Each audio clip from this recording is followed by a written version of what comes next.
Hey guys, how are you all? Welcome to Let's Start Story on What If Harry Potter's Dreams Awakened the Basilisk. So do 4 blue hearts comment, be sure to subscribe to our channel and like this video and please share with your friends and watch till end. Also check out Patreon for I have upload Harry x Hermione uncensored spicy version, link in description. Whispers in the dark. Harry Potter had always had strange dreams. Dreams where he flew on motorcycles through star-filled skies. Dreams where green light flashed and a woman screamed. But nothing like this. Nothing that felt so real he could taste the dampness in the air and feel cold stone beneath his feet. The dream began like falling, that sensation of tumbling through darkness until he landed, weightless but present. In a massive chamber, towering stone pillars rose around him, carved with serpents that seemed to watch his every movement.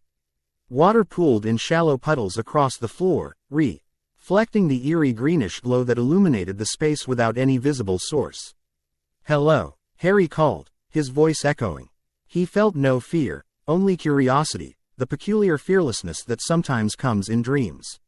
No answer came, but something shifted in the shadows. Something massive. Harry took a step forward, his bare feet somehow dry despite the water. "Is someone there?" A sound answered him then. Not words, but a low, rumbling hiss that seemed to vibrate through the chamber walls. "I can't understand you," Harry said, approaching the darkness where the enormous shape had moved. The hissing came again, and this time Harry felt something strange. The sounds twisted and reshaped themselves in his mind, becoming words. "You should not be here, little one." Harry stumbled backward. You can talk. I speak as I have always spoken. It is you who now listens." The massive shape moved again, and this time, a head emerged from the darkness, a serpent's head, but larger than anything Harry had ever imagined.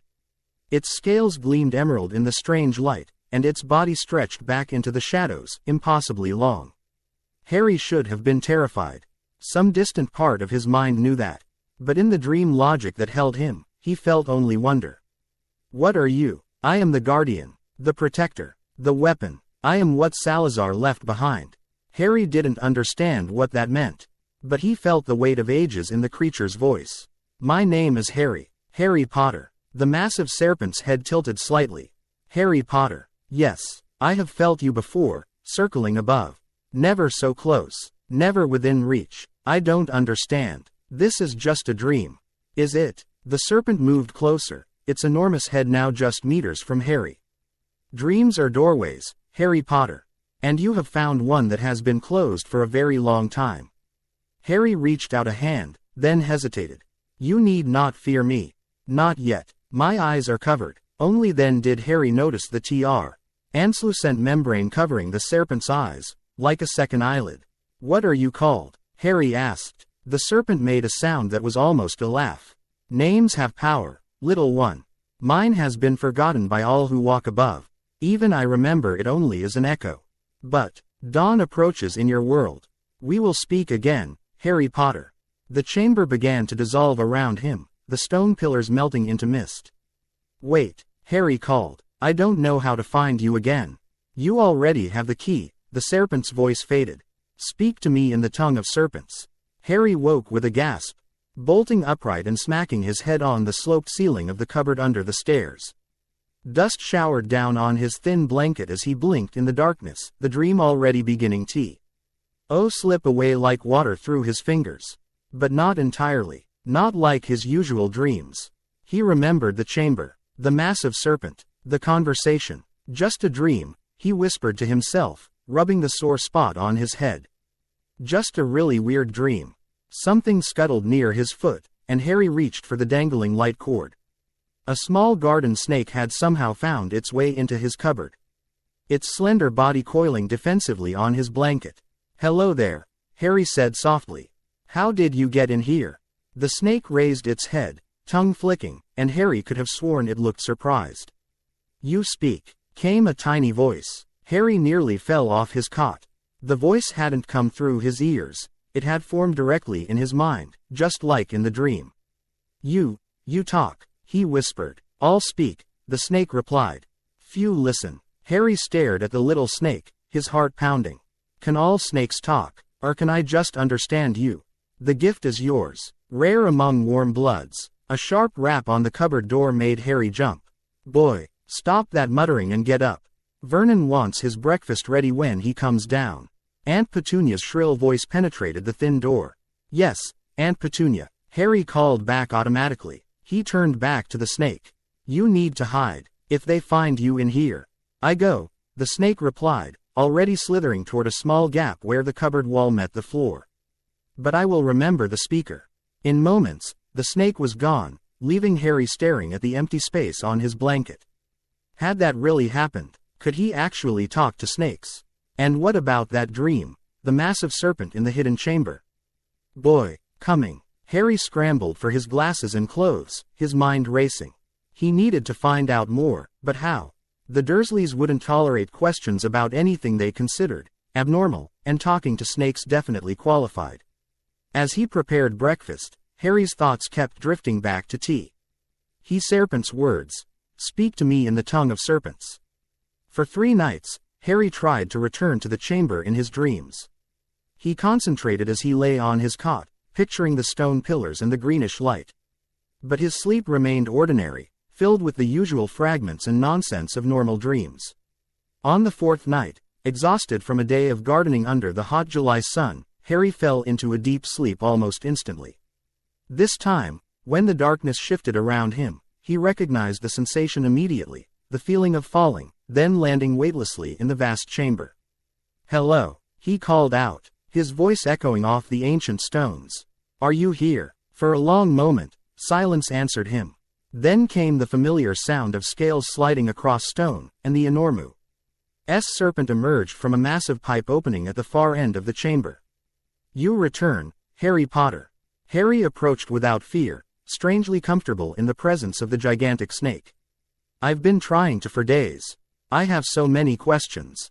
I sense you have discovered something about yourself since we last met. Harry nodded eagerly. I can talk to snakes. In the real world, I mean. There was this small garden snake in my cupboard. The serpent's head tilted slightly. It's where I sleep. Under the stairs. The serpent remained still for a moment. You were kept in a small, dark place. It's not so bad, Harry said automatically, the way he always did when thinking about his living situation. I'm used to it. The serpent's tongue flicked out, tasting the air. You speak the noble tongue of serpents. Parseltongue, the wizards call it. A rare gift. Wizards. Harry's eyes widened. You mean magic is real? The enormous snake made a sound that might have been laughter. You stand in the Chamber of Secrets, conversing with a basilisk that has lived for 1,000 years, and you question if magic is real. A basilisk? Is that what you are? The King of Serpents, the basilisk replied, moving in a slow circle around Harry. Created by Salazar Slytherin himself to guard his chamber and protect his school. School? What school? Hogwarts School of Witchcraft and Wizardry. The place where young magic wielders like yourself learn to harness their powers. Harry's mind spun with questions. But I'm not. I can't be a wizard. I'm just Harry. Just Harry. The basilisk repeated, amusement in its voice. Just Harry, who speaks the ancient tongue. Just Harry, whose magic is strong enough to reach across distances and into dreams. Just Harry, who will soon receive his letter of invitation. Letter. What letter? Patience, young speaker. Events unfold as they must. The basilisk drew closer. What matters now is that you have found me. That you can speak to me. No one has spoken to me in a very long time. Something in the basilisk's tone made Harry feel a pang of sympathy. Were you lonely down here? Loneliness is a human concept, the basilisk said. But there was hesitation in its voice. I have slept much of the time. Decades pass like moments when one sleeps. How long have you been here? Since the founders built this school. Since Salazar Slytherin placed me in this chamber to await his heir. The founders. Slytherin. I don't understand any of this. The basilisk settled its enormous coils on the chamber floor. Then I shall tell you. Harry Potter. I shall tell you of Hogwarts, of the 4 who built it, of Salazar's vision and fear, and of why I remain. And so the basilisk began to speak, its voice weaving images in Harry's mind of 4 powerful wizards who came together to build a school of magic.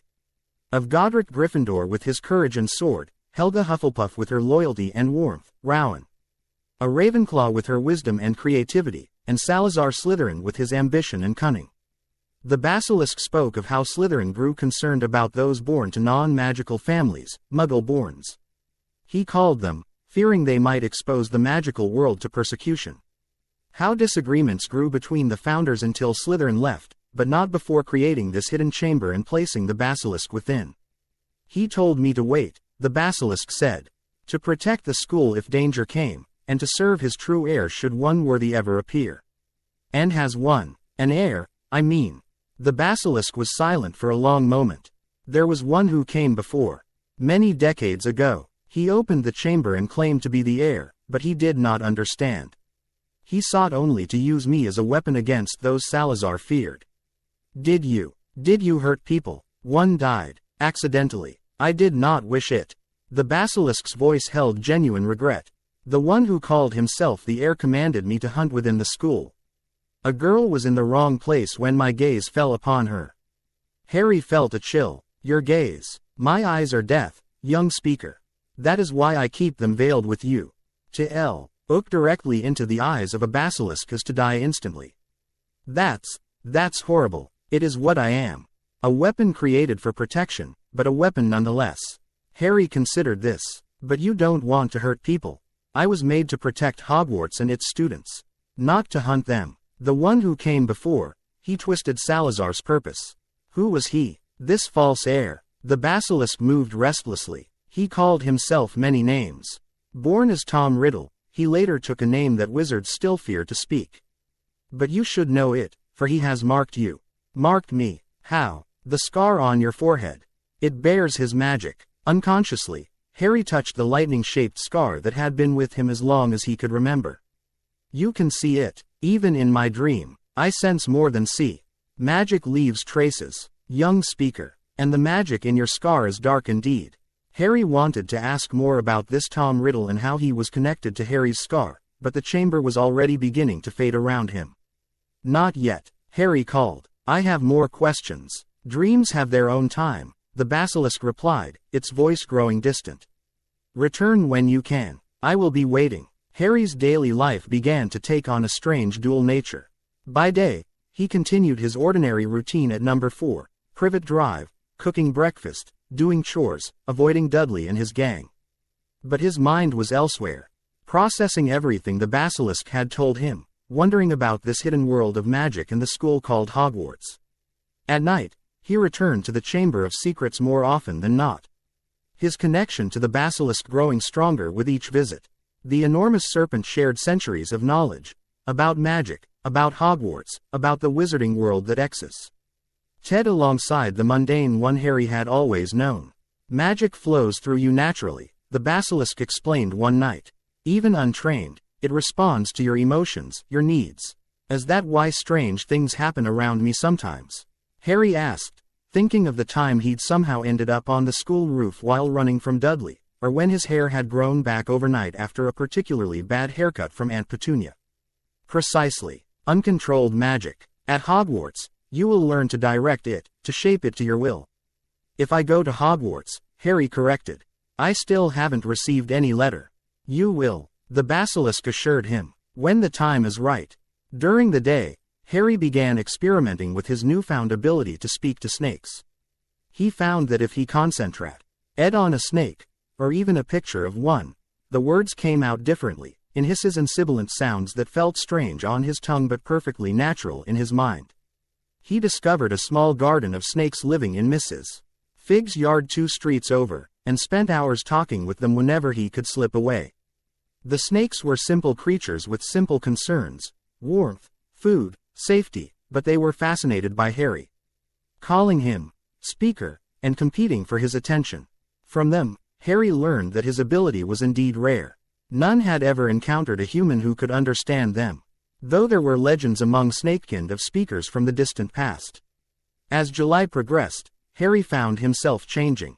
The knowledge shared by the Basilisk gave him a sense of identity he'd never had before. He was a wizard, magic was real, and soon, he would leave Privet Drive for a school where he might finally belong. This growing confidence didn't go unnoticed by the Dursleys. What are you smirking about, boy? Uncle Vernon demanded one evening when he caught Harry smiling to himself while washing dishes. Nothing, Uncle Vernon, Harry replied, but he couldn't quite erase the smile from his face. Vernon narrowed his piggy eyes. You've been acting strange lately. Sneaking off. Talking to yourself. I just like going for walks, Harry said calmly. And I wasn't talking to myself. I was practicing. Practicing what? Vernon's face began to redden with suspicion. For a brief, wild moment, Harry considered telling the truth. I was practicing talking to snakes because I'm a wizard and soon I'll be leaving for a magical school. The thought of his uncle's reaction almost made him laugh out loud. Instead, he simply shrugged. Just practicing multiplication tables. For school. Vernon grunted, dissatisfied but unable to find fault with such a mundane explanation. Well, keep it down. And finish those dishes properly. Yes, Uncle Vernon. Harry turned back to the sink, still smiling slightly. The Dursleys' power over him was already diminishing, though they didn't know it yet. That night, when Harry returned to the chamber in his dreams, he found the basilisk waiting for him. You grow stronger, Harry Potter, the basilisk observed. Your magic stabilizes. Your mind clears. I feel different, Harry admitted. Knowing what I am, what's waiting for me, it changes things. Knowledge is power, the basilisk agreed, and power brings responsibility. You sound like a teacher. I have had many centuries to contemplate the nature of power. Salazar imbued me with more than just venom and killing sight. Harry sat cross-legged on the chamber floor, looking up at the massive serpent. Can you teach me magic? Real magic, not just knowledge about it. The basilisk coiled itself comfortably. Not as wizards teach. I cannot show you wand movements or proper incantations. But there are older magics, deeper magics. The magic of intent and will. The magic of blood and soul. That sounds. Harry hesitated. Dark. The basilisk suggested. The wizards above have categorized magic into light and dark, good and evil. But magic itself is neither. It simply is. Like fire. Capable of warming a home or burning it down. So you can teach me. I can guide you toward understanding your own magic. The rest will be up to you. The basilisk's tongue flicked out. Close your eyes, young speaker. Feel the magic within you. Harry did as instructed, closing his eyes and trying to sense something inside himself. I don't feel anything, he said after a moment. You do not notice the beating of your heart until you focus on it, the basilisk replied. Yet it beats always. Your magic flows similarly. Constant, essential, overlooked. Harry concentrated harder, trying to feel beyond the normal sensations of his body. For several minutes, nothing changed. Then, just as he was about to give up, he felt it, a warm current flowing through him, like water beneath ice. There's something, he whispered, afraid he might lose the sensation if he spoke too loudly. It feels warm, alive. That is your magic, Harry Potter. The essence of what you are. What do I do with it? For now, simply acknowledge it. Become familiar with its presence. In time, you will learn to direct it, shape it, command it. Harry spent the rest of that dream visit focusing on the feeling of his magic. Learning to recognize its subtle presence. When he woke the next morning, the awareness remained, a new sense that had awakened within him, allowing him to feel the energy that had always been there. Over the following days, Harry practiced this awareness whenever he could, gradually learning to feel how his emotions affected the flow of his magic. Anger made it spike and crackle. Happiness caused it to expand and warm. Fear made it retreat and condense. During his next visit to the chamber, Harry eagerly reported his progress. You learn quickly, the basilisk said approvingly. Now, try to gather your magic. Draw it toward your hand. Harry focused, visualizing the warm energy flowing from his center down his arm and into his palm. At first, nothing happened. Then, slowly, he felt the warmth concentrating, gathering as directed. I think it's working, he said excitedly. Open your eyes, the basilisk instructed. Harry did, and gasped. A faint, bluish-white glow emanated from his palm, pulsing gently with his heartbeat. I'm doing magic, he exclaimed. Simple, raw magic, the basilisk corrected. Unfocused and limited. But yes, you are channeling your power consciously for the first time. The light faded as Harry's concentration broke in his excitement. Can I do this when I'm awake? In the real world, with practice, the principles remain the same whether dreaming or waking. But be cautious, young speaker. Underage magic is monitored by the Ministry. The Ministry of Magic, the governing body of wizards in Britain. They have ways of detecting when magic is performed near muggles, non-magical people. Harry frowned. So I could get in trouble. Before I even start at Hogwarts. Minor infractions are often overlooked as accidental magic. But deliberate, repeated use might draw unwanted attention. I'll be careful, Harry promised. But I want to try it. Just to know that all of this, he gestured around at the chamber, is really connected to my waking life. A reasonable desire, the Basilisk acknowledged. Start small. The simplest expression of directed magic is light. The next day, after the Dursleys had gone to bed, Harry sat in his cupboard with the light cord pulled, leaving him in darkness. He closed his eyes, focusing on the feeling of his magic, now familiar after days of practice. Gather it in your hand, he told himself. Following the Basilisk's instructions, feel it responding to your will. The warm sensation flowed down his arm, concentrating in his palm just as it had in the dream. Harry opened his eyes, half expecting to see the bluish glow, but his hand remained dark. Intent and will, he reminded himself, remembering the Basilisk's words about older magic. I need light, and I have the power to create it. He concentrated harder, pushing aside doubt, focusing entirely on his desire for light. The warmth in his palm intensified, became almost hot, and then, suddenly, a small orb of bluish-white light bloomed above his hand. Harry nearly lost his concentration in shock, but managed to hold on to the spell. The light wasn't bright, barely enough to illuminate his small cupboard, but it was unquestionably magic. His magic. I did it, he whispered, staring in wonder at the gently pulsing orb. It's real. All of it. The light lasted only about a minute before fading, leaving Harry exhausted but elated. Everything the Basilisk had told him was true. He really was a wizard. That night, when he returned to the chamber in his dreams, the Basilisk seemed to be waiting with anticipation. You succeeded, it said before Harry could speak. How did you know? Our connection grows stronger. I sense echoes of your waking life, just as you visit me in dreams. Harry beamed with pride. It worked, just like you said it would. I made light. The first step on a long journey, the Basilisk said. But a significant one. You have proven to yourself what you truly are. What else can I learn? Harry asked eagerly. Can I move things? Make things float? In time. But magic requires energy, young speaker. You must build your strength gradually, like exercising a muscle. Over the next week, Harry practiced his light spell each night, finding it easier and less draining with repetition. The orb grew brighter and more stable, lasting longer before fading. During his dream visits, T.H.E. Basilisk guided him through other simple magics, creating warmth in his hands on command, making the air stir around him, sensing the magic in objects around him. Each new skill was challenging but rewarding, giving Harry a sense of control he'd never experienced before. But it was the Basilisk stories that fascinated Harry most of all. The ancient serpent had witnessed centuries of Hogwarts history from its hidden chamber, sensing the ebb and flow of events above through the castle's very foundations.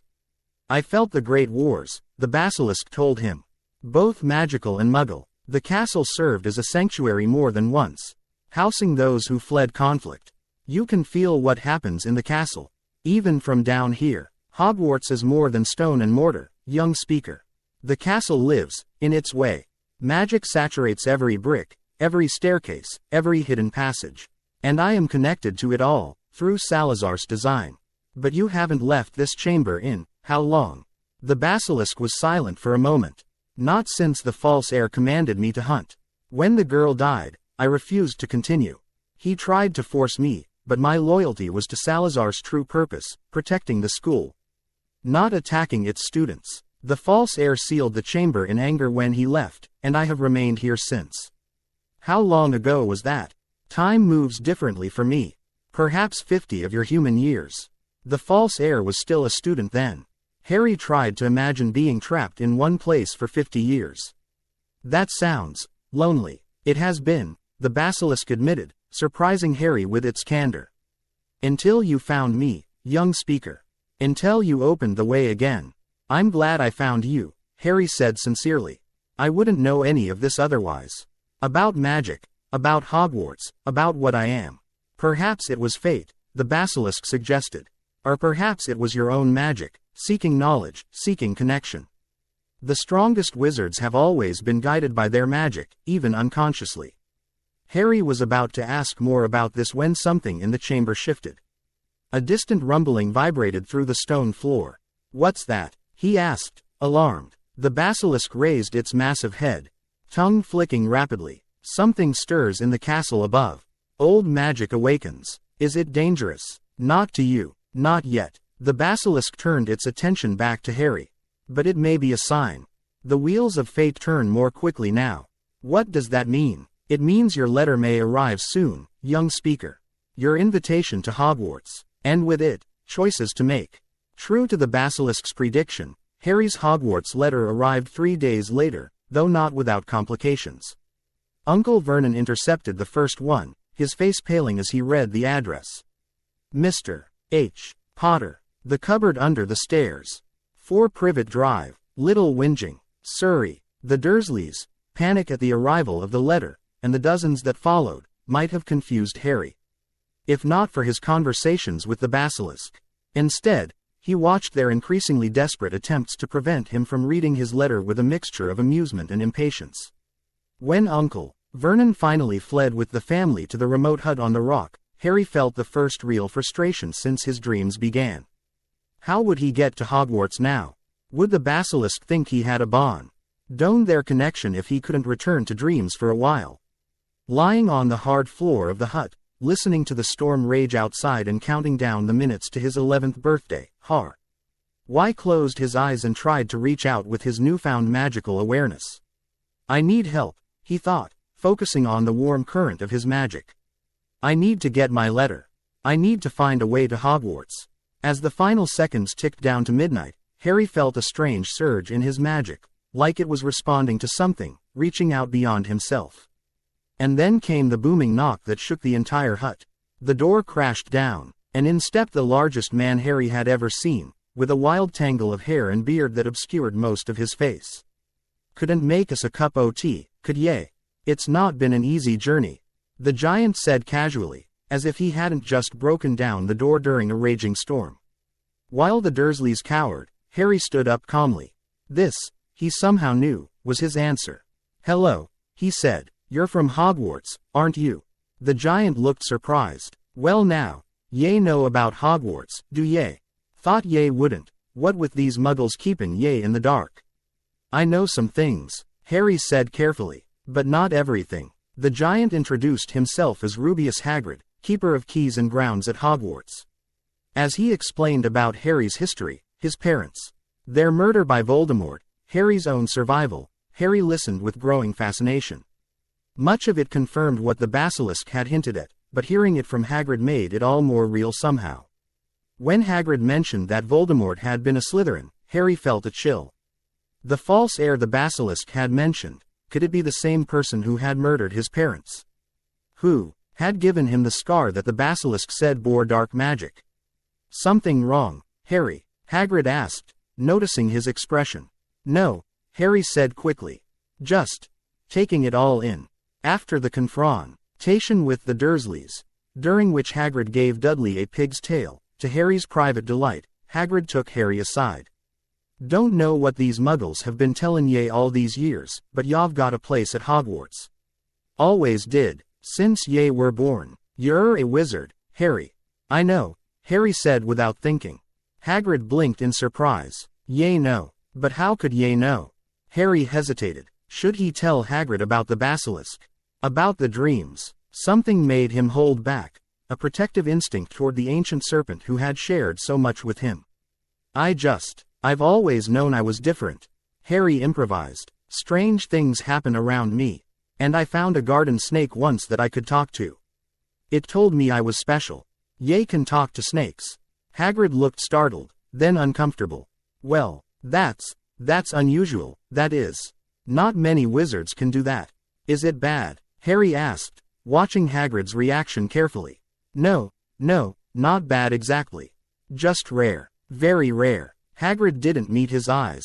Best not to go mentionin' that to just anyone when ye get to Hogwarts, mind. Some folks might take it the wrong way. Why? Hagrid shifted his massive weight. Well, it's just that Parseltongue. That's Snake speaking. It's got a bit of a dark reputation. Salazar Slytherin was famous for it, see. And some other dark wizards since. Like Voldemort? Harry asked quietly. Hagrid flinched at the name. Don, say the name. But, yeah, him too, if the stories are true. Harry absorbed this information silently. The Basilisk hadn't mentioned that his ity to speak to snakes might be viewed negatively.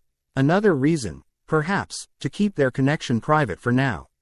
As he finally drifted off to sleep on the hut's floor, Harry wondered if he would return to the chamber that night. With so much new information to share with the Basilisk. But his sleep was deep and dreamless, exhausted from the day's revelations and emotions. The next day, Hagrid took Harry to Diagon Alley, introducing him to the wizarding world properly for the first time.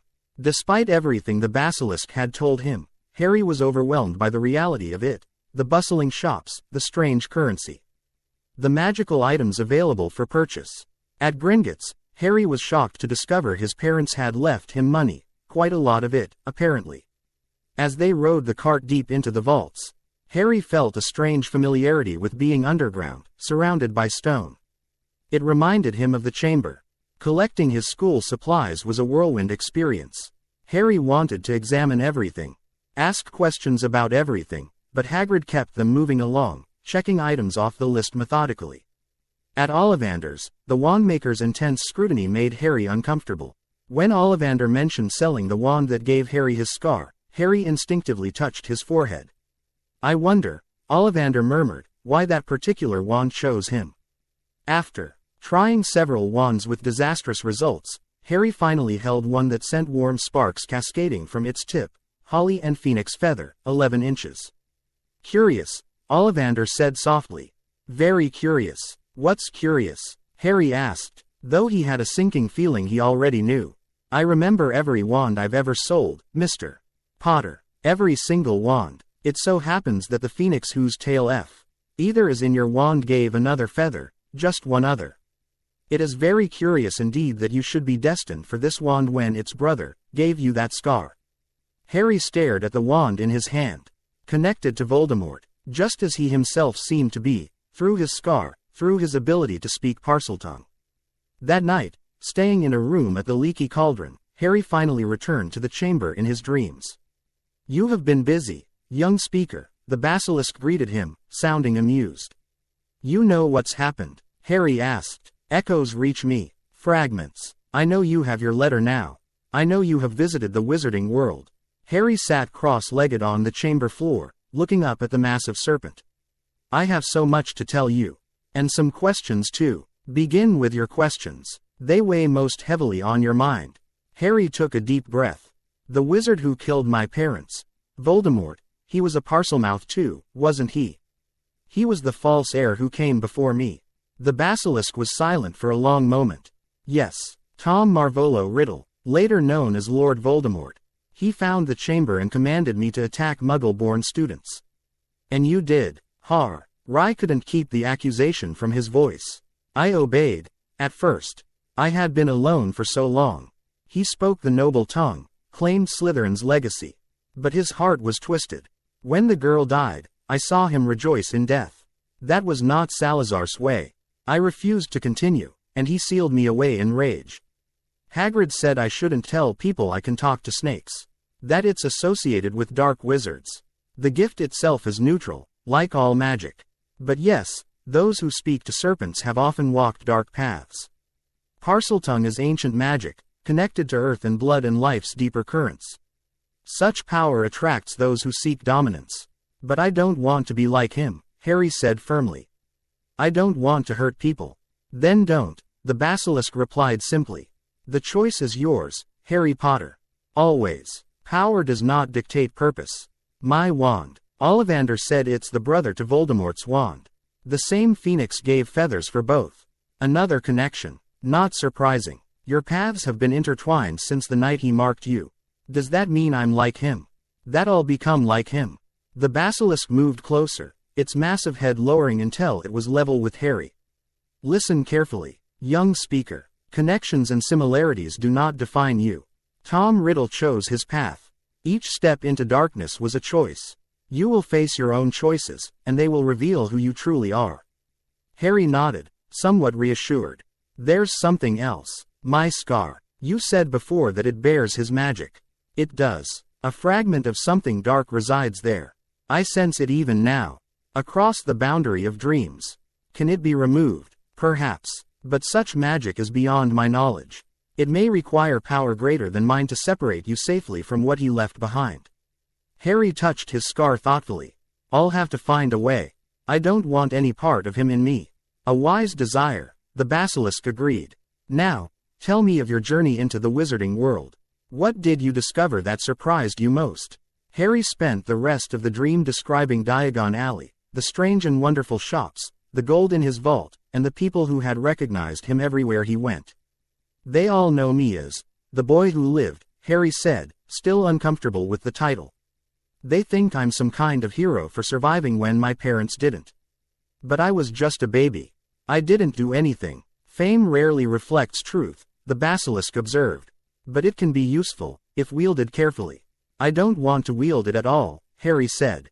"I just want to learn magic and find where I belong." Quote, "And what of me?" the basilisk asked suddenly. "What place do I have in this future you envision?" Harry looked up at the enormous serpent, realizing he hadn't considered that question before. I don't know. When I get to Hogwarts, I'll try to find the real entrance to the chamber. Maybe I can visit you properly, not just in dreams. And if others discover my existence, the staff of Hogwarts would not welcome the news that Slytherin's monster still lives beneath their feet. "You're not a monster," Harry said firmly. "And I won't let anyone hurt you. You've helped me understand who I am. You're my friend." The basilisk made a sound that might have been laughter. "Friend. An interesting concept, young speaker. I have never had a friend before." "Well, you do now," Harry said, offering a small smile. "And friends protect each other." The month between Harry's shopping trip and September 1st passed slowly. He returned to Privet Drive with his school supplies, which Uncle Vernon immediately locked in the cupboard under the stairs. Harry didn't protest. He knew he wouldn't need them until term started, and he had persuaded Hagrid to let him keep his wand with him, for safety. The Dursleys mostly avoided him now, as if afraid he might turn them into toads if they angered him.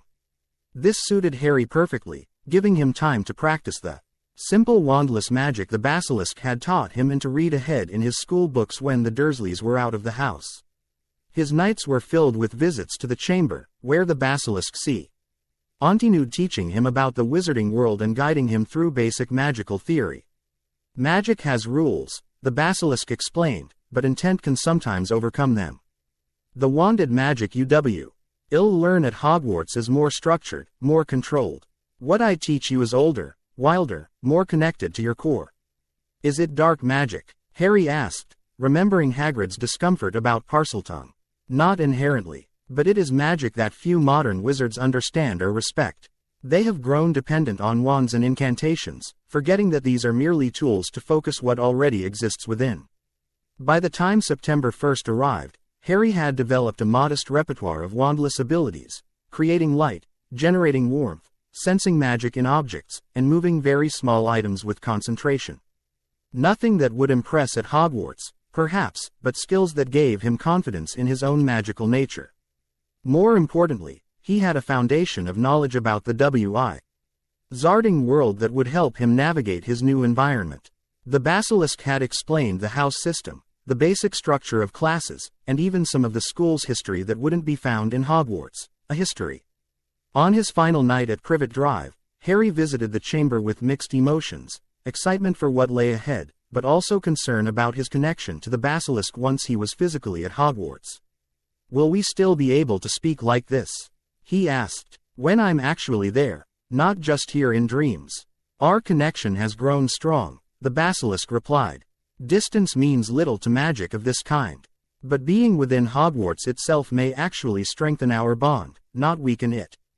"Good," Harry said, relieved. I'd miss our talks. As would I, young speaker. The basilisk coiled itself comfortably. Now, let us discuss what you must be cautious about when you arrive. There are those who would take great interest in your abilities, and not all with good intentions. Like who? The headmaster, Albus Dumbledore, for one. A powerful wizard, but one who keeps his own counsel and plays a long game. He left you with those muggles for a reason, Harry Potter.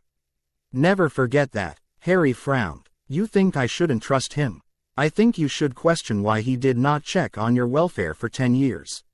Why the hero of the wizarding world was left to sleep in a cupboard. It was a question Harry had been avoiding himself. Why had no one from the magical world ever checked on him? If he was so famous, so important, why had he been abandoned to the Dursleys' neglect? There is also the matter of certain teachers, the Basilisk continued.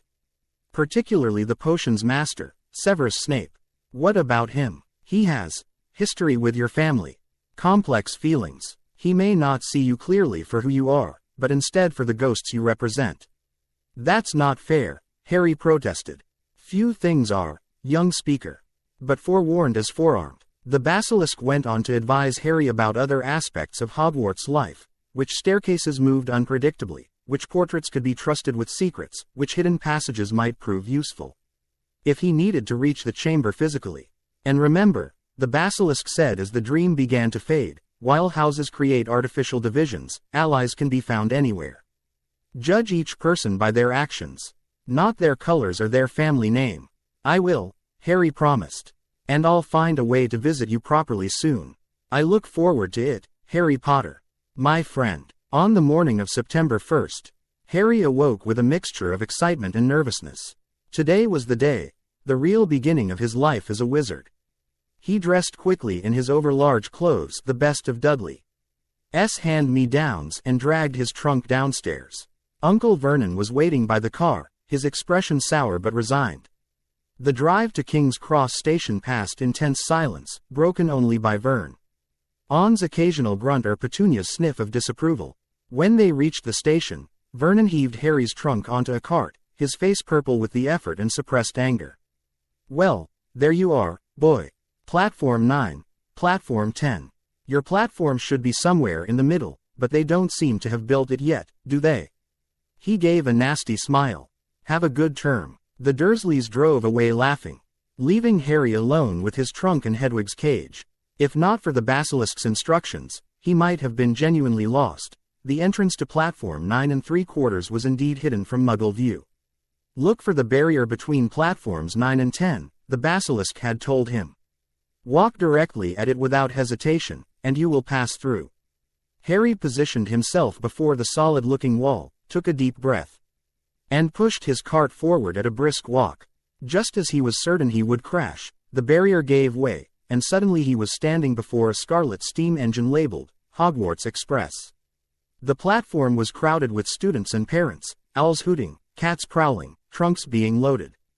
Harry pushed his cart toward the train, looking around in wonder at his first glimpse of the wizarding world's younger generation.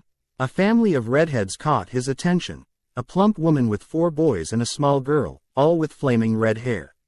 Harry watched as the oldest boy disappeared through the train doorway, followed by twins who moved with identical grace. The youngest boy looked about Harry's age and seemed slightly lost himself. Making a quick decision, Harry approached him. "Excuse me," he said. "Would you mind if I sat with you? I don't really know anyone yet." The boy looked relieved. "Sure, I'm Ron, by the way. Ron Weasley. Harry Potter." Ron's eyes widened. "Are you really? Do you have the, you know?" He gestured toward his forehead. Harry pushed back his fringe to reveal the lightning scar. "Wicked," Ron breathed. Together they found an empty compartment and settled in for the journey. As the train pulled out of the station, Harry felt a weight lifting from his shoulders. He was leaving the Dursleys behind, heading for a place where he might truly belong. Ron proved easy to talk to, explaining about his large family and his own nervousness about living up to his older brother's achievements at Hogwarts. Harry shared a carefully edited version of his own background, keeping his connection with the Basilisk secret but allowing his genuine excitement about magic to show through. Their conversation was interrupted when a round-faced D-boy named Neville Longbottom came looking for his lost toad, followed shortly by a bushy-haired girl named Hermione Granger, who spoke in rapid-fire sentences and seemed to have memorized all their textbooks already. After they left, Ron made a face. "Whatever house I'm in, I hope she's not in it." "What house do you think you'll be in?" Harry asked, though the Basilisk had already explained the sorting process to him. "Gryffindor, I guess. All my family's been there. Imagine if they put me in Slytherin though." Ron shuddered. "What's wrong with Slytherin?" Harry asked carefully. "Are you joking? That's where all the dark wizards come from. You know who was in Slytherin." Harry thought about the Basilisk's warnings against house prejudice. "But surely not everyone in Slytherin turns out bad." Ron looked dubious. "Maybe not, but I wouldn't want to risk it."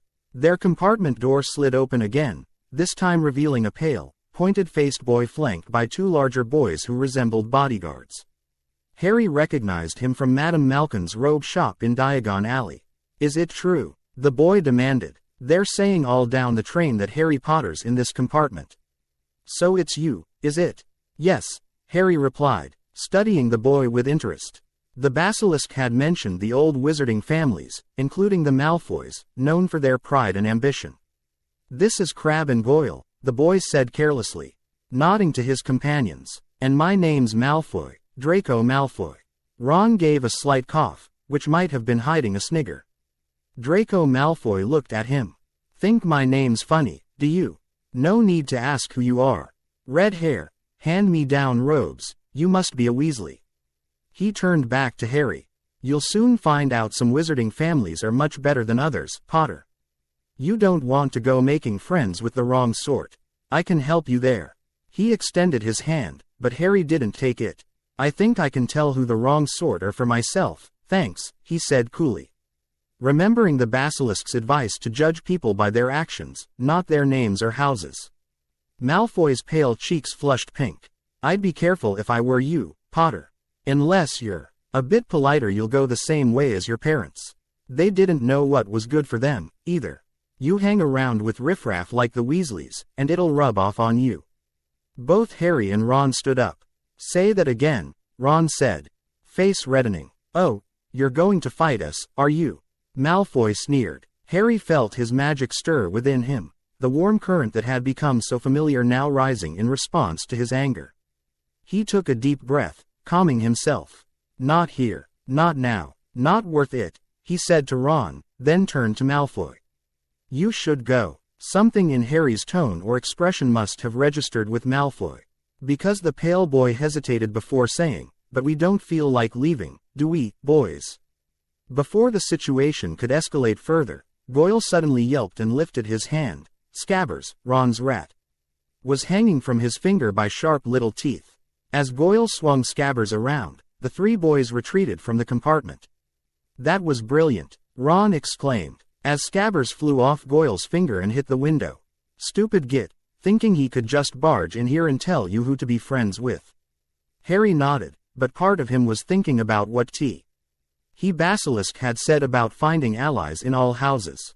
Malfoy had gone about it all wrong, but wasn't he also just looking for allies in his own way? The rest of the journey passed pleasantly, with Ron explaining more about the wizarding world and Harry asking questions that would seem natural for someone raised by muggles.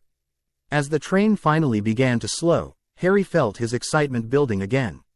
Soon he would see Hogwarts for real, not just in dreams or descriptions. After changing into their school robes, they disembarked onto a tiny, dark platform. Hagrid's familiar voice boomed out, "Furs years. Furs, years over here." Following Hagrid, the first years made their way down a steep, narrow path to the edge of a great black lake. There, on the other side, perched atop a mountain, as Hogwarts Castle, windows sparkling in the starry sky, towers and turrets reaching upward. "No more in 4 to a boat," Hagrid called, pointing to a fleet of small boats by the shore. Harry and Ron rejoined by Hermione and Neville in their boat. As they glided across the smooth, dark water, Harry felt a strange sense of déjà vu. He had never seen Hogwarts from this angle before, not even in his dreams with the Basilisk. And yet, there was a familiarity to it, as if the castle were welcoming him home. Deep beneath the foundations, in the hidden chamber of secrets, Harry knew the basilisk was aware of his arrival. He wondered if it could sense him even now, crossing the lake toward his destiny. "I'm here," he thought, directing the message inward, toward the warm current of his magic. "I've come home." And somewhere in the depths of his mind, he thought he heard a response, a distant, welcoming hiss. Chapter 1 End. Chapter 2. Heir of the Serpent. The great hall of Hogwarts exceeded even the basilisk's descriptions. Thousands of candles floated in midair above 4 long tables where students sat beneath banners of red, yellow, blue, and green. Above them, the enchanted ceiling reflected night sky so perfectly it seemed as though the hall opened directly to the heavens. Harry followed the line of first years down the center aisle, aware of hundreds of eyes tracking their progress. The whispers followed him like ripples in a pond. "That's him, Harry Potter, the one with the glasses." Next to the tall redhead. He kept his gaze forward, focusing on the 4-legged stool at the front of the hall where Professor McGonagall placed an ancient, patched wizard's hat. The sorting hat, just as the basilisk had described it. Harry's nerves quieted at the familiar sight, one mystery, at least, that held no surprises. When the hat began to sing, several first years gasped in shock. Harry allowed himself a small smile. The basilisk had prepared him well, though he feigned appropriate surprise alongside his classmates. "When I call your name, you will put on the hat and sit on the stool to be sorted," Professor McGonagall announced, unrolling a long scroll of parchment. As Abbot Hannah became the first Hufflepuff, Harry used the moment to scan the high table. His eyes immediately found Albus Dumbledore, whose silver beard gleamed in the candlelight. The headmaster's PR essence was exactly as the basilisk had described, powerful but carefully contained, like banked fire. Further down the table sat a sallow-faced man with greasy black hair and a hooked nose, whose dark eyes seemed to be searching the crowd of first years with intensity. When those eyes suddenly locked onto Harry's, a sharp pain shot through his scar. Harry flinched and broke the connection. That must be Snape, he thought, remembering the basilisk's warning about the potions master's complicated feelings toward him. Granger, Hermione, the bushy-haired girl from the train nearly ran to the stool and jammed the hat on her head. After a moment's consideration, the hat shouted, "Gryffindor." Ron groaned beside him. The sorting continued through Longbottom, Neville, Gryffindor, and Malfoy, Drive. ACO, Slytherin. The hat had barely touched his head. As Perks, Sally Ann, was called, Harry braced himself. "Potter, Harry." The hall fell silent, then erupted in whispers as he stepped forward. "Potter, did she say?" The Harry Potter quote. Harry took a deep breath, sat on the stool, and placed the hat over his head. It slipped down past his eyes, blocking his view of the staring crowd. Said a small voice in his ear. "Interesting. Very interesting. Plenty of courage, I see. Not a bad mind either. There's talent, oh my goodness, yes, and a nice thirst to prove yourself. But what's this? A connection already formed, knowledge gained, and secrets kept." Harry tensed. "It knows about the basilisk." "Indeed I do, Mr. Potter. Quite extraordinary, conversing with Slytherin's serpent before ever setting foot in the castle. That alone suggests where you should be." "Not necessarily," Harry thought firmly. "The basilisk told me houses create artificial divisions. That I should judge people by their actions, not their colors." "Did it now?" The hat sounded amused. "Wise counsel from an ancient being. But the basilisk itself is Slytherin's creation, bound to his chamber and his heir. I'm not Slytherin's heir by blood. The basilisk made that clear. By blood, no. Tom Riddle had that claim. But by spirit, by choice, that remains to be seen. You could be great in Slytherin, you know. It's all here in your head." Harry gripped the edges of the stool. "I want to be where I can do the most good. Where I can learn and grow strongest. A Slytherin answer if ever I heard one," the hat chuckled. "But there's bravery too, such bravery to reach out to an ancient predator through dreams. And loyalty to protect it now. Difficult, very difficult." Harry waited, heart pounding. "Well, if you're certain, better be Gryffindor." The hat shouted the last word to the entire hall. Harry removed it with slightly shaking hands and walked toward the Gryffindor table, where he received the loudest cheer yet. Percy Weasley pumped his hand vigorously while the Weasley twins chanted, "We got Potter. We got Potter." As he sat down, Harry glanced toward the Slytherin table, wondering if the hat had been right. Would he have found a different kind of home there? The green-clad students watched him with expressions ranging from curiosity to outright hostility. Draco Malfoy's pale eyes narrowed calculatingly. Harry turned his attention back to the sorting as Weasley, Ronald, joined him in Gryffindor. Ron collapsed into the seat beside him, face flushed with relief. "Brilliant. We're together." Ron grinned. Was there ever any doubt? Harry smiled back, pushing thoughts of the Sorting Hat's deliberations aside for now. After Zabini, Blaise, was sorted into Slytherin, Professor McGonagall rolled up her scroll and removed the Sorting Hat. Albus Dumbledore rose to his feet, beaming at the students with arms opened wide. "Welcome," he said. "Welcome to a new year at Hogwarts. Before we begin our banquet, I would like to say a few words. Nitwit, blubber, oddment, tweak, thank you." As the headmaster sat back down, Harry asked Percy, "Is he a bit mad?" "Mad?" Percy considered. "He's a genius. Best wizard in the world. But yes, a bit mad." "Potatoes, Harry." Harry's jaw dropped. The once empty dishes were now piled with food. Roast beef, chicken, pork chops, lamb, sausages, bacon, steak, potatoes prepared multiple ways. Vegetables of all kinds, gravy boats, and inexplicably, peppermint humbugs. The Dursleys had never starved Harry outright, but he'd never been allowed as much food as he wanted. He piled his plate high and began to eat, savoring each bite while half listening to his housemates' conversations. Nearly headless Nick, the Gryffindor ghost, floated by to introduce himself, shocking several first years with a demonstration of his nearly severed neck. Harry, forewarned by the Basilisk about the castle's ghostly residents, managed to maintain his composure. As desserts replaced the main course, conversation turned to families. "I'm half and half," said Seamus Finnegan. "Me dad's a muggle. Mam didn't tell him she was a witch, till after they were married. Bit of a nasty shock for him." Everyone laughed. Neville shared that his grandmother had raised him and his family had thought he was all muggle for years.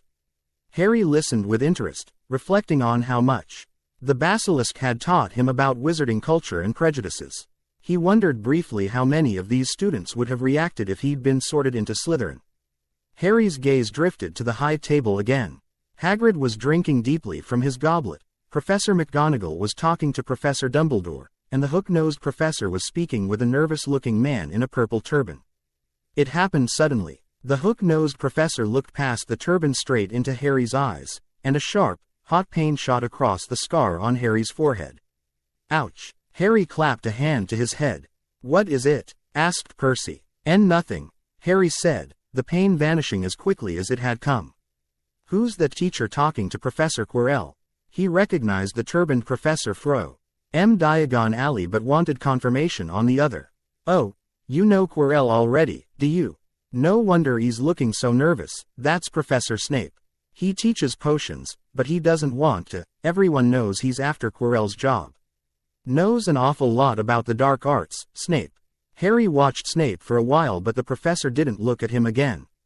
Something about Quirrell bothered him too, though he couldn't place what.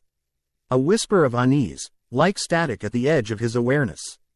As the feast concluded, Dumbledore rose again with start-of-term announcements, including a warning th. At the third-floor corridor on the right-hand side was out of bounds to everyone who didn't wish to die a very painful death. Harry raised his eyebrows. "He's not serious." "Must be," said Percy, frowning. "Odd, because he usually gives us a reason why we're not allowed to go somewhere. The forest's full of dangerous beasts, everyone knows that. I think he might have told us prefects, at least." Ari filed the information away to discuss with the Basilisk later.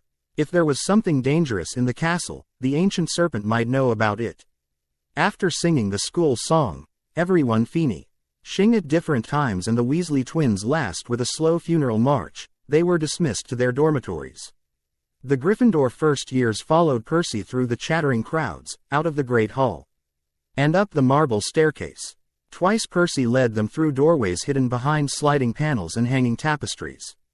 They climbed more staircases, Harry's legs growing heavy with exhaustion, until they stopped suddenly before a portrait of a very fat woman in a pink silk dress. "Password?" she asked. "Caput Draconis," said Percy, and the portrait swung open to reveal a round hole in the wall.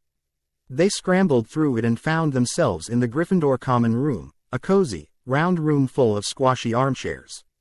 Percy directed the girls through one door to their dormitory and the boys through another. At the top of a spiral staircase, they found their beds at last, 5 four-posters hung with deep red, velvet curtains. Their trunks had already been brought up. Too tired to talk much, they pulled on their pajamas and fell into bed. Harry, however, didn't immediately close his curtains. Instead, he waited until the others' breathing grew deep and regular before reaching into his trunk for a small book he'd purchased secretly in Diagon Alley. A Guide to Medieval Architecture, the innocuous cover read. But inside, Harry had carefully inserted torn pages from another book, one that Flourish and Blots had kept in a locked cabinet, which he'd managed to access while the clerk was distracted. Those pages contained information about Hogwarts' original construction and architectural modifications over the centuries. If he was going to find the physical entrance to the Chamber of Secrets, he needed to understand the castle's layout first. According to the Basilisk, the entrance was hidden in a bathroom. But Hogwarts had dozens of those spread throughout its many floors. Harry studied the pages by wandlight until his eyes grew too heavy to continue. As he drifted toward sleep, he reached out with his mind, seeking the familiar connection. "I'm here," he thought. "I made it to Hogwarts. I'm in Gryffindor." No response came immediately, but Harry felt a subtle shift in his magic, an acknowledgement. Perhaps. With that reassurance, he extinguished his wandlight and closed his eyes, sinking into dreams of stone corridors and whispering voices. The next morning, Harry woke before his roommates. Sunlight streamed through the tower windows, illuminating floating dust motes in golden shafts. He sat up, immediately reaching for his glasses and then checking his trunk for his hidden pages. Everything remained undisturbed. While dressing, Harry reflected on the previous night's dream. He had found himself in the chamber again, but the basilisk had seemed distant, almost translucent. Their conversation had been brief. "Our connection shifts as you enter the physical boundary of Hogwarts," the serpent had explained. "We must adjust. For now, our dream meetings may be less clear. But we can still communicate." Harry had asked anxiously. "Yes. More so when you are awake. Now, I am connected to the castle's foundations. I will feel you moving above, and you may sense me below if you focus. I'll try to find the entrance soon. Patience, young speaker. Learn the castle's rhythms first. Establish yourself. The chamber has waited centuries, it can wait a few more weeks." Harry had agreed reluctantly. After all, charging off to find a secret entrance on his first day would hardly help him maintain a low profile. By the time the other boys began stirring, Harry was fully dressed and reviewing his class schedule. Classes would start today, and he was determined to make a good impression, especially after the basilisk's warning about certain professors watching him closely. Ron yawned and stretched beside him. "Morning already. Blimey, I was having the best dream about a feast with treacle tart the size of the Quidditch pitch." Harry smiled. Real breakfast should be almost as good." Ready to head down. As they navigated the castle's confusing layout of staircases and corridors, Harry took careful mental notes. The basilisk had described many of Hogwarts' features, but experiencing them firsthand was different. Staircases moved when you least expected, doors weren't always doors, and the people in the portraits visited each other's frames constantly. The whispers followed Harry everywhere. Students lined up outside classrooms to stare, doubled back in corridors to pass him again, stood on tiptoes to get a better look. Harry did his best to ignore them, but the constant attention wore on his nerves. "You'll get used to it," Ron assured him as they struggled to find their way to Transfiguration. Fred and George said the novelty wears off after a couple weeks. Harry wasn't convinced, but appreciated Ron's attempt at comfort. He'd never had a friend his own age before, and was still adjusting to the experience. Ron was straightforward and loyal, if sometimes tactless, qualities Harry found refreshing after years of the Dursleys' deceit. Professor McGonagall's class proved as challenging as the Basilisk had warned. After taking complicated notes, they were each given a match and instructed to turn it into a needle. By the end of the lesson, only Hermione Granger had made any noticeable difference to her match. McGonagall showed the class how it had gone all silver and pointy, giving Hermione a rare smile. Harry, who had managed to make his match slightly shinier but not pointy, received a thoughtful look from the professor. "A good first attempt, Mr. Potter," she said quietly. "With practice, I believe you'll find your way." In charms, tiny Professor Flitwick squeaked and toppled off his stack of books when he read Harry's name during roll call. History of magic was taught by a ghost who droned endlessly about goblin rebellions. Herbology took place in the greenhouses behind the castle, where they learned about strange plants and fungi under Professor Sprout's direction. Defense against the dark arts, which many students had been looking forward to, proved disappointing. Professor Quirrell's classroom smelled strongly of garlic, which everyone said was to ward off a vampire he'd met in Romania. His turban, he claimed, had been given to him by an African prince as thanks for dealing with a troublesome zombie. When Seamus Finnegan asked eagerly for details about how Quirrell had fought the zombie, Quirrell turned pink and started talking about the weather. And despite Quirrell's supposed expertise, Harry felt that strange unease in his presence, a faint buzzing at the edge of his consciousness that intensified whenever the professor turned his back, presenting the turban directly. "Bit of a joke, isn't he?" Ron commented as they left the classroom. Afraid of his own shadow, Harry nodded absently, rubbing his temples. Something's off about him. Friday arrived, bringing their first potions lesson. At breakfast, Harry mentally prepared himself for the encounter with Snape, whom the Basilisk had specifically warned him about. "Double potions with the Slytherins," Ron groaned, checking their schedule. "Snape's head of Slytherin House. They say he always favors them." Just then, the mail arrived. Hundreds of owls streamed into the Great Hall, circling until they found their owners. Ari had gotten used to this daily spectacle, though he hadn't received anything yet. This morning, however, Hedwig swooped down with a note in her beak. The untidy scrawl read, "Dear Harry, I know you get Friday afternoons off. So would you like to come and have a cup of tea with me around 3? I want to hear all about your first week. Send an answer back with Hedwig. Hagrid." Harry borrowed Ron's quill and scribbled, "Yes, please. See you later," on the back of the note, then sent Hedwig off again. "Hagrid's the gamekeeper, right?" Ron asked. "Fred and George say he's brilliant but wild. Lives in a hut on the grounds. He's the one who introduced me to the wizarding world," Harry explained. "Rescued me from the Dursleys when they tried to stop me from coming to Hogwarts. It was lucky Y had tea with Hagrid to look forward to, because the potions lesson proved to be the worst experience he'd had at Hogwarts so far. Potions classes took place in the dungeons. The room was colder than the rest of the castle, with pickled animals floating in glass jars along the walls. Harry suppressed a shiver as he took his seat, feeling closer to the foundations, and to the chamber, than he had all week. Snape, like Flitwick, started the class by taking roll call, pausing at Harry's name. "Ah, yes," he said softly. "Harry Potter, our new celebrity." Draco Malfoy and his friends Crabbe and Goyle sniggered behind their hands. Snape finished calling names and looked up at the class, his eyes as black and cold as tunnels. "You are here to learn the subtle science and exact art of potion making," he began. Speaking barely above a whisper, yet they caught every word. "As there is little foolish wand-waving here, many of you will hardly believe this is magic. I don't expect you will really understand the beauty of the softly simmering cauldron with its shimmering fumes, the delicate power of liquids that creep through human veins, bewitching the mind, ensnaring the senses." Silence followed this little speech. Harry and Ron exchanged looks with raised eyebrows. Hermione Granger was on the edge of her seat, looking desperate to prove she understood. "Potter," said Snape suddenly. What would I get if I added powdered root of asphodel to an infusion of wormwood?" Harry blinked. The Basilisk had mentioned potion ingredients during their conversations, but not this specific combination. Beside him, Hermione's hand shot into the air. "I don't know, sir," he said calmly, maintaining eye contact despite his instinct to look away. Snape's lips curled into a sneer.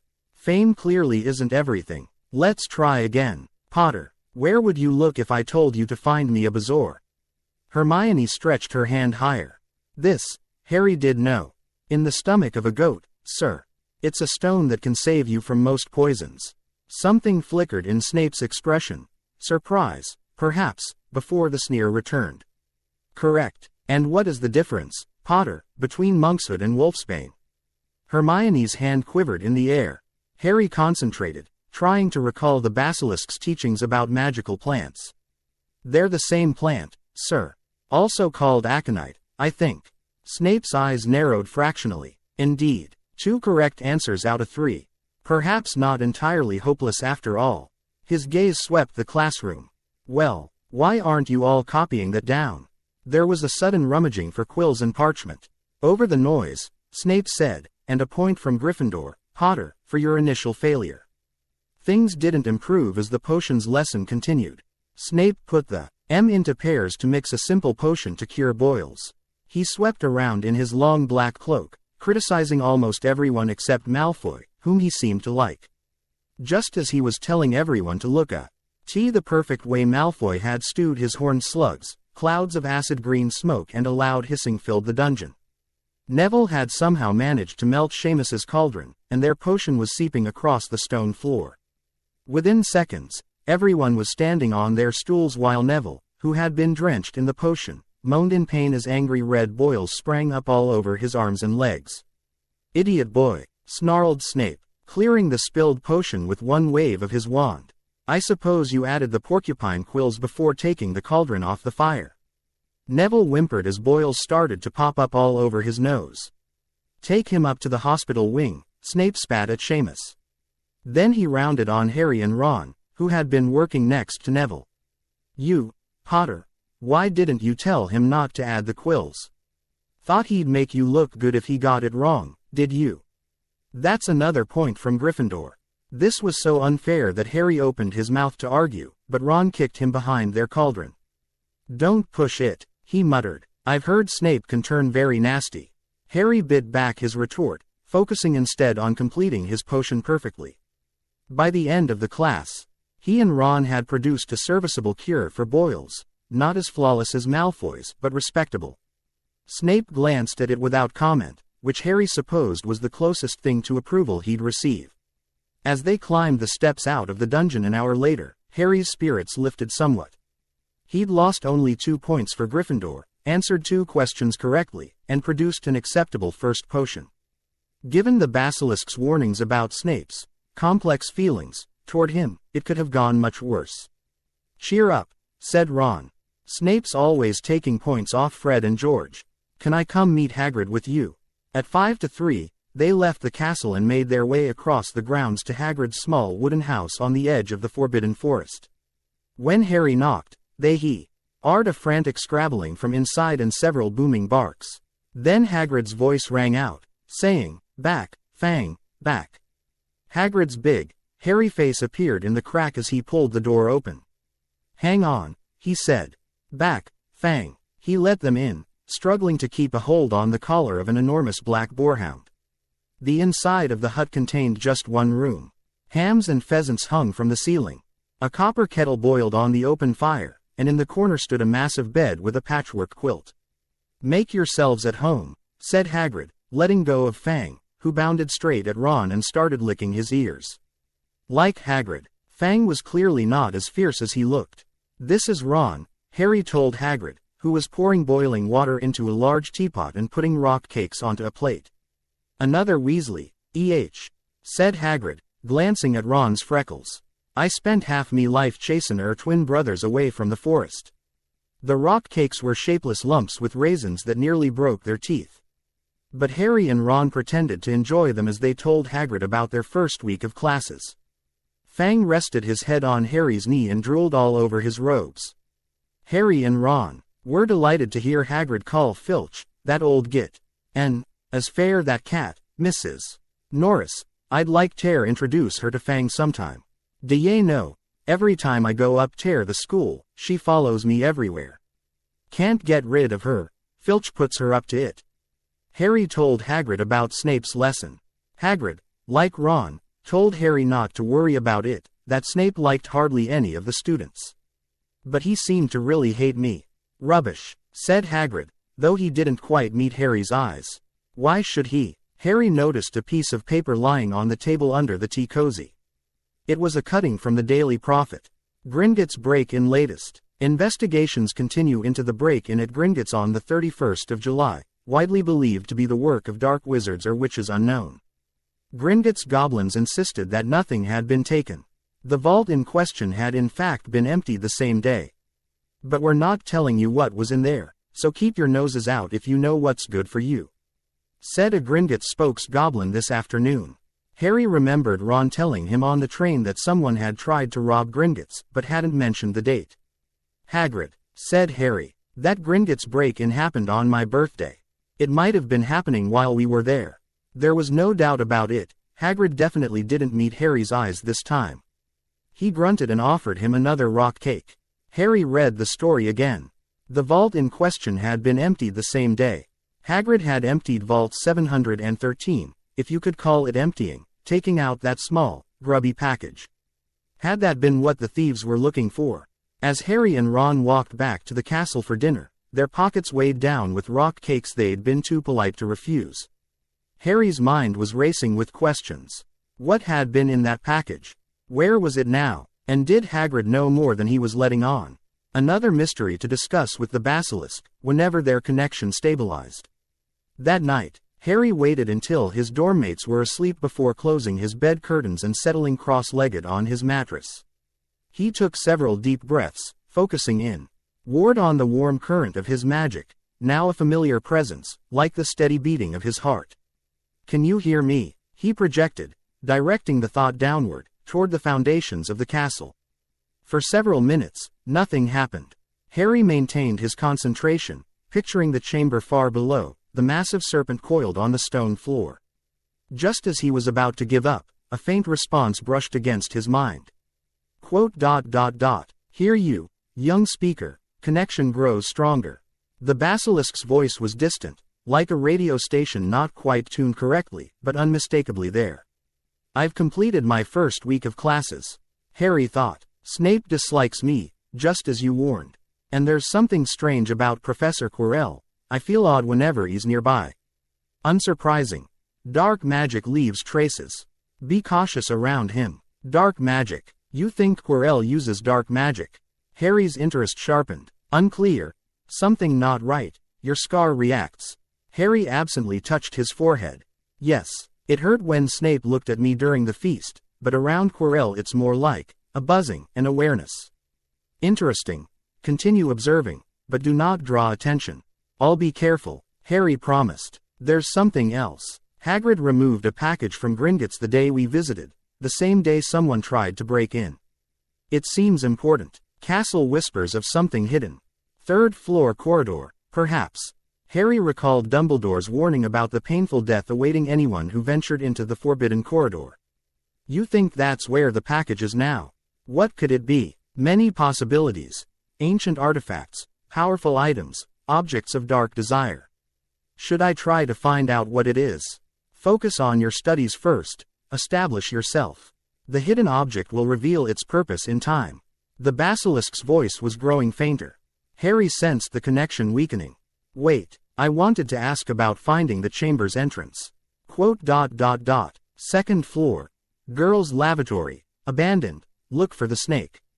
With that cryptic message, the connection faded completely. Harry opened his eyes, mind buzzing with the new information. The chamber's entrance was in an abandoned girls' bathroom on the second floor. He'd need to find an opportunity to investigate without being noticed, not an easy task when everyone seemed to be watching his every move. Tomorrow was Saturday. No classes. Perhaps he could find a way to explore then. Harry woke early the next morning, his mind still processing the previous night's conversation. The physical entrance to the Chamber of Secrets was somewhere on the second floor, in an abandoned bathroom. It wasn't much to go on, but it was a start. Most of his dormmates were still asleep. But to Harry's surprise, Neville was already up and dressed, struggling to tie his shoelaces with bandaged fingers, remnants of yesterday's potions accident. Morning, Neville, Harry whispered. How are your hands? Neville looked up, startled. Oh, good morning, Harry. Madame Pomfrey fixed the worst of it, but she said to keep the bandages on until this afternoon. He attempted the laces again, frowning in concentration. Here, let me help, Harry offered, kneeling to tie Neville's shoes. Thanks, Neville said, his round face flushing. I'm always forgetting things are messing up. Everyone makes mistakes, Harry replied, finishing the knot. Especially when someone like Snape is breathing down their neck. Gran says I need to be braver. That my father wouldn't have melted his cauldron. There was such misery in Neville's voice that Harry felt a pang of sympathy. We've only just started learning.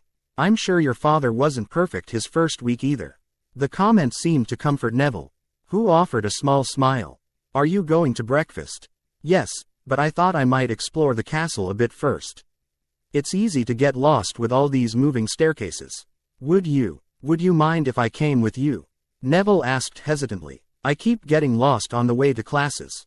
Harry hesitated. He'd planned to search for the bathroom the Basilisk had mentioned, which would be difficult with Neville tagging along. On the other hand, the round-faced boy looked so hopeful that Harry didn't have the heart to refuse. Sure, he said. Let's see what we can discover. They left the dormitory quietly, making their way down through the common room and out through the portrait hole. The castle was peaceful in the early morning light, with few students about. Harry led the way down the main staircase, mentally cataloging corridors and passageways as they explored. When they reached the second floor, Harry casually suggested they check that level th. Hopefully, since we have so many classes there. Neville agreed readily, clearly happy to have company. They wandered the corridors, Harry keeping an eye out for anything that might be an abandoned bathroom. After about 20 minutes, they turned down a dimly lit hallway and found what they were looking for, a door with a faded, out of order, sign hanging crookedly from a nail. What's this? Harry asked innocently, approaching the door. Oh, that's Moaning Myrtle's bathroom, Neville said, surprising Harry with his knowledge. No one uses it because she floods it when she's upset. Moaning Myrtle, she's a ghost. Gran told me about her. She was a student who died here about 50 years ago. They say she haunts the girls' toilets now, crying all the time. 50 years ago, the same time me the Basilisk had mentioned for the false heir, who had used it to attack students. A coincidence. Interesting, Harry murmured, eyeing the door speculatively. We shouldn't go in there, Neville said nervously. It's a girl's toilet, even if it is abandoned. You're right, Harry agreed reluctantly. At least now he knew where the entrance was. He'd have to find another opportunity to investigate alone.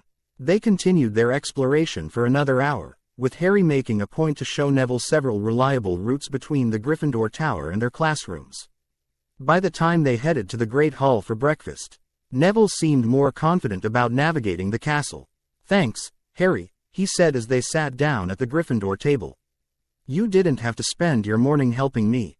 That's what friends are for, Harry replied automatically, then realized he meant it. Despite his initial reluctance, he'd enjoyed Neville's company. The boy was knowledgeable about place, ants and pureblood wizarding culture in ways that complemented Harry's own secret knowledge. Ron joined them shortly, hair still rumpled from sleep. There you are. Thought you might have been kidnapped by Filch or something. Just exploring, Harry explained, helping himself to scrambled eggs. Neville showed me Moaning Myrtle's bathroom. The crying ghost. Fred and George said she'll follow you around for days if you disturb her. Best to stay clear. Harry nodded noncommittally, his mind already planning how to return to the bathroom alone. After breakfast, Ron suggested they visit Hagrid again, this time to ask about the mysterious package from Gringotts. Harry agreed. It would give him something to focus on besides the chamber's entrance, which he couldn't investigate properly with his friends around anyway. Hagrid was evasive about the package, as expected, but let slip that whatever had been in Vault 713 involved Nicholas Flamel in some way. The name meant nothing to Harry, but he filed it away to research later, or to ask the Basilisk about during their next communication. The rest of the weekend passed quickly. Harry spent Sunday in the library with Hermione Granger, who had reluctantly accepted his invitation to study together after he'd complimented her transfiguration work. Ron had declined to join them, preferring to play Exploding Snap with Dean and Seamus in the common room. Hermione proved to be both knowledgeable and rigidly rule-abiding, traits that simultaneously impressed and frustrated Harry. She knew an enormous amount about magical theory but seemed incapable of questioning authority or considering unorthodox approaches. The standard book of spells clearly states the wand movement must be precisely executed, she insisted when Harry suggested a slight variation might work better for a particular charm. But why? Harry pressed. If magic responds to intent, shouldn't the wandwork be somewhat flexible? Hermione looked scandalized. That's not how it works. Harry, magic needs structure and proper technique. You can't just improvise. Harry bit his tongue, remembering the Basilisk's teachings about older, more intuitive magics. Clearly, Hogwarts' curriculum emphasized a very specific, standardized approach to spellcasting, useful for teaching large numbers of students safely, perhaps, but possibly limiting in other ways. You're probably right, he conceded, not wanting to argue. Let's practice the standard movement, then. By the time they returned to Gryffindor Tower for dinner, Harry had gained a better understanding of Hermione's character. Brilliant but insecure, she clung to books and rules as lifelines in a world that still felt foreign to her as a Muggle-born. He could relate to that feeling of being an outsider, though for very different reasons.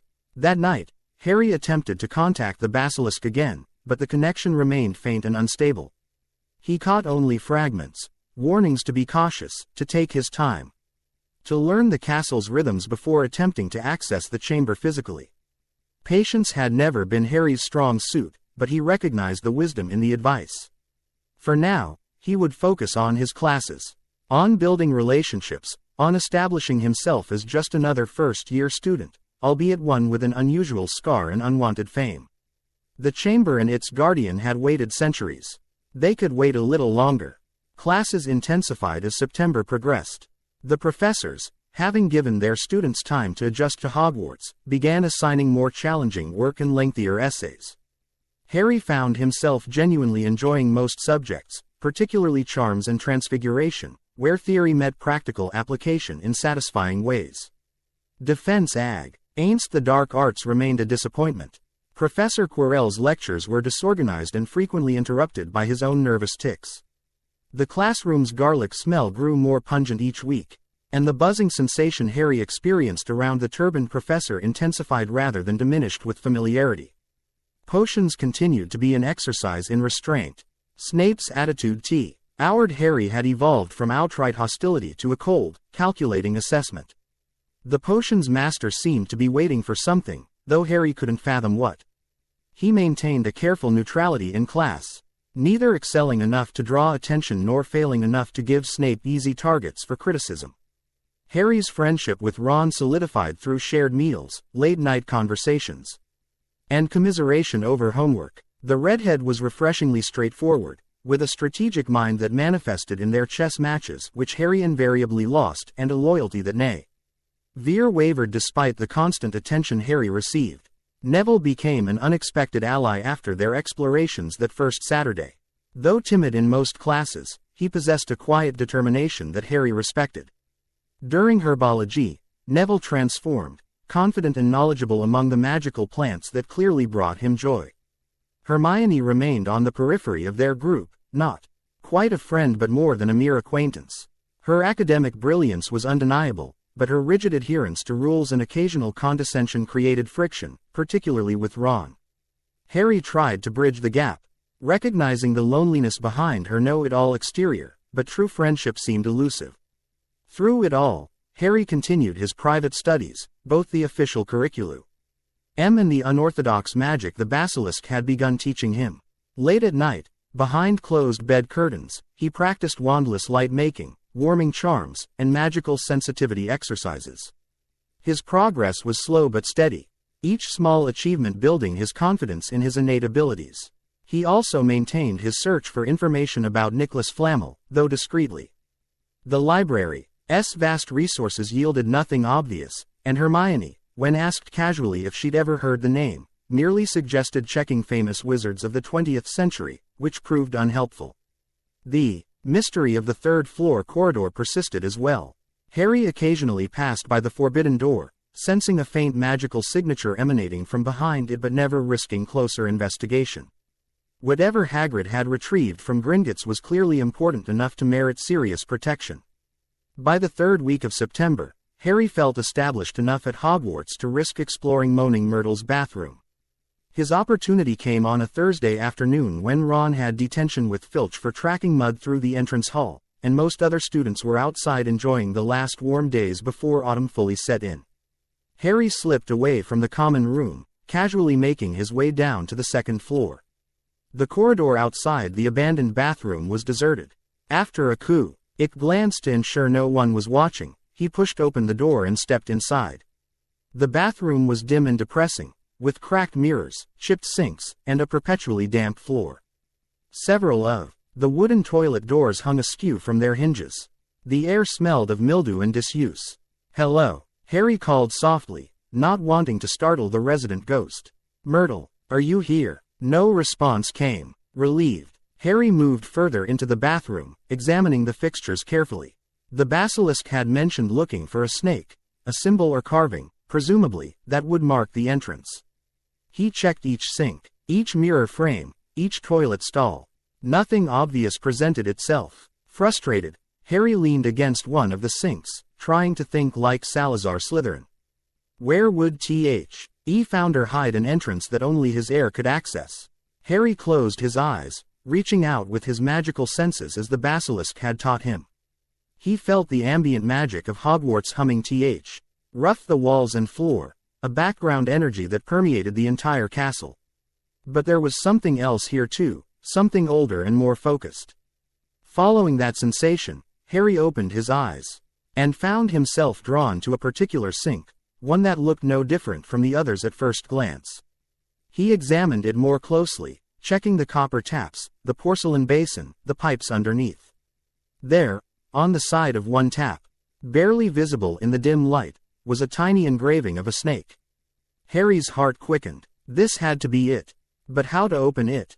He touched the tap gently, concentrating on the snake symbol. Open, he thought. Nothing happened. Open, he tried again, this time focusing on speaking in Parseltongue.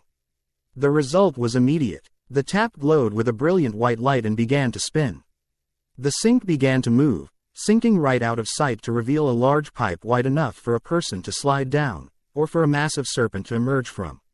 Harry stared at the opening, a mixture of triumph and trepidation washing over him. He'd found the entrance to the Chamber of Secrets.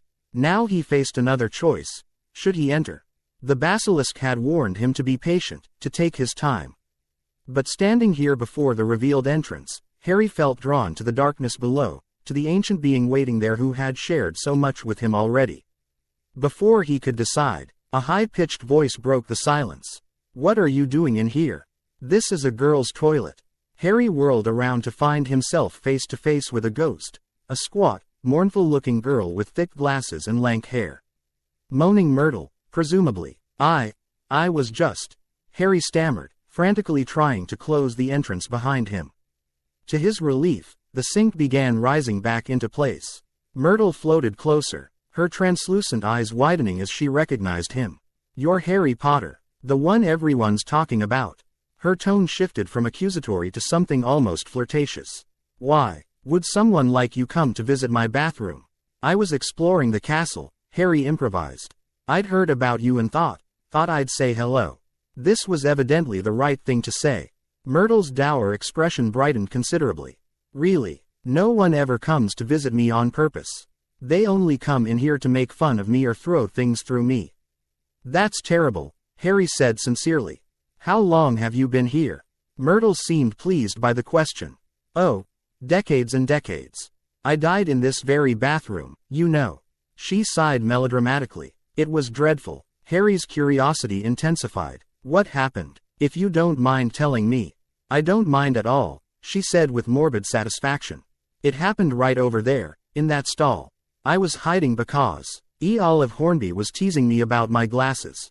I heard somebody come in. They said something funny, in a kind of made-up language." Harry's pulse quickened. A made-up language, or Parseltongue. "And what happened then?" he prompted gently. "I unlocked the door to tell them to go away, and then," Myrtle's face took on a rapturous expression. "I died. Just like that. But how?" "No idea. said Myrtle in hushed tones. I just remember seeing a pair of great, big, yellow eyes. My whole body sort of seized up, and then I was floating away. She gazed vaguely at Harry. And then I came back. I was determined to haunt Olive Hornby. You see, she was sorry she'd ever laughed at my glasses. Yellow eyes. The basilisk's killing gaze. This had to be the accidental death the serpent had mentioned. The girl killed when the false heir commanded it to hunt Muggle-borns. That's awful, Harry said, genuinely disturbed. The basilisk's power was no abstract concept now but a deadly reality that had ended this girl's life. I'm sorry about what happened to you. Myrtle actually smiled, apparently unused to sympathy. You're nicer than most people who come in here. You can visit again if you like. She batted her eyelashes in what she clearly thought was an appealing manner. Thanks, Harry said, backing toward the door. I should probably go now. My friend will be wondering where I am. Oh, Myrtle's face fell. Well, goodbye then. Harry left quickly, his mind racing with this new information.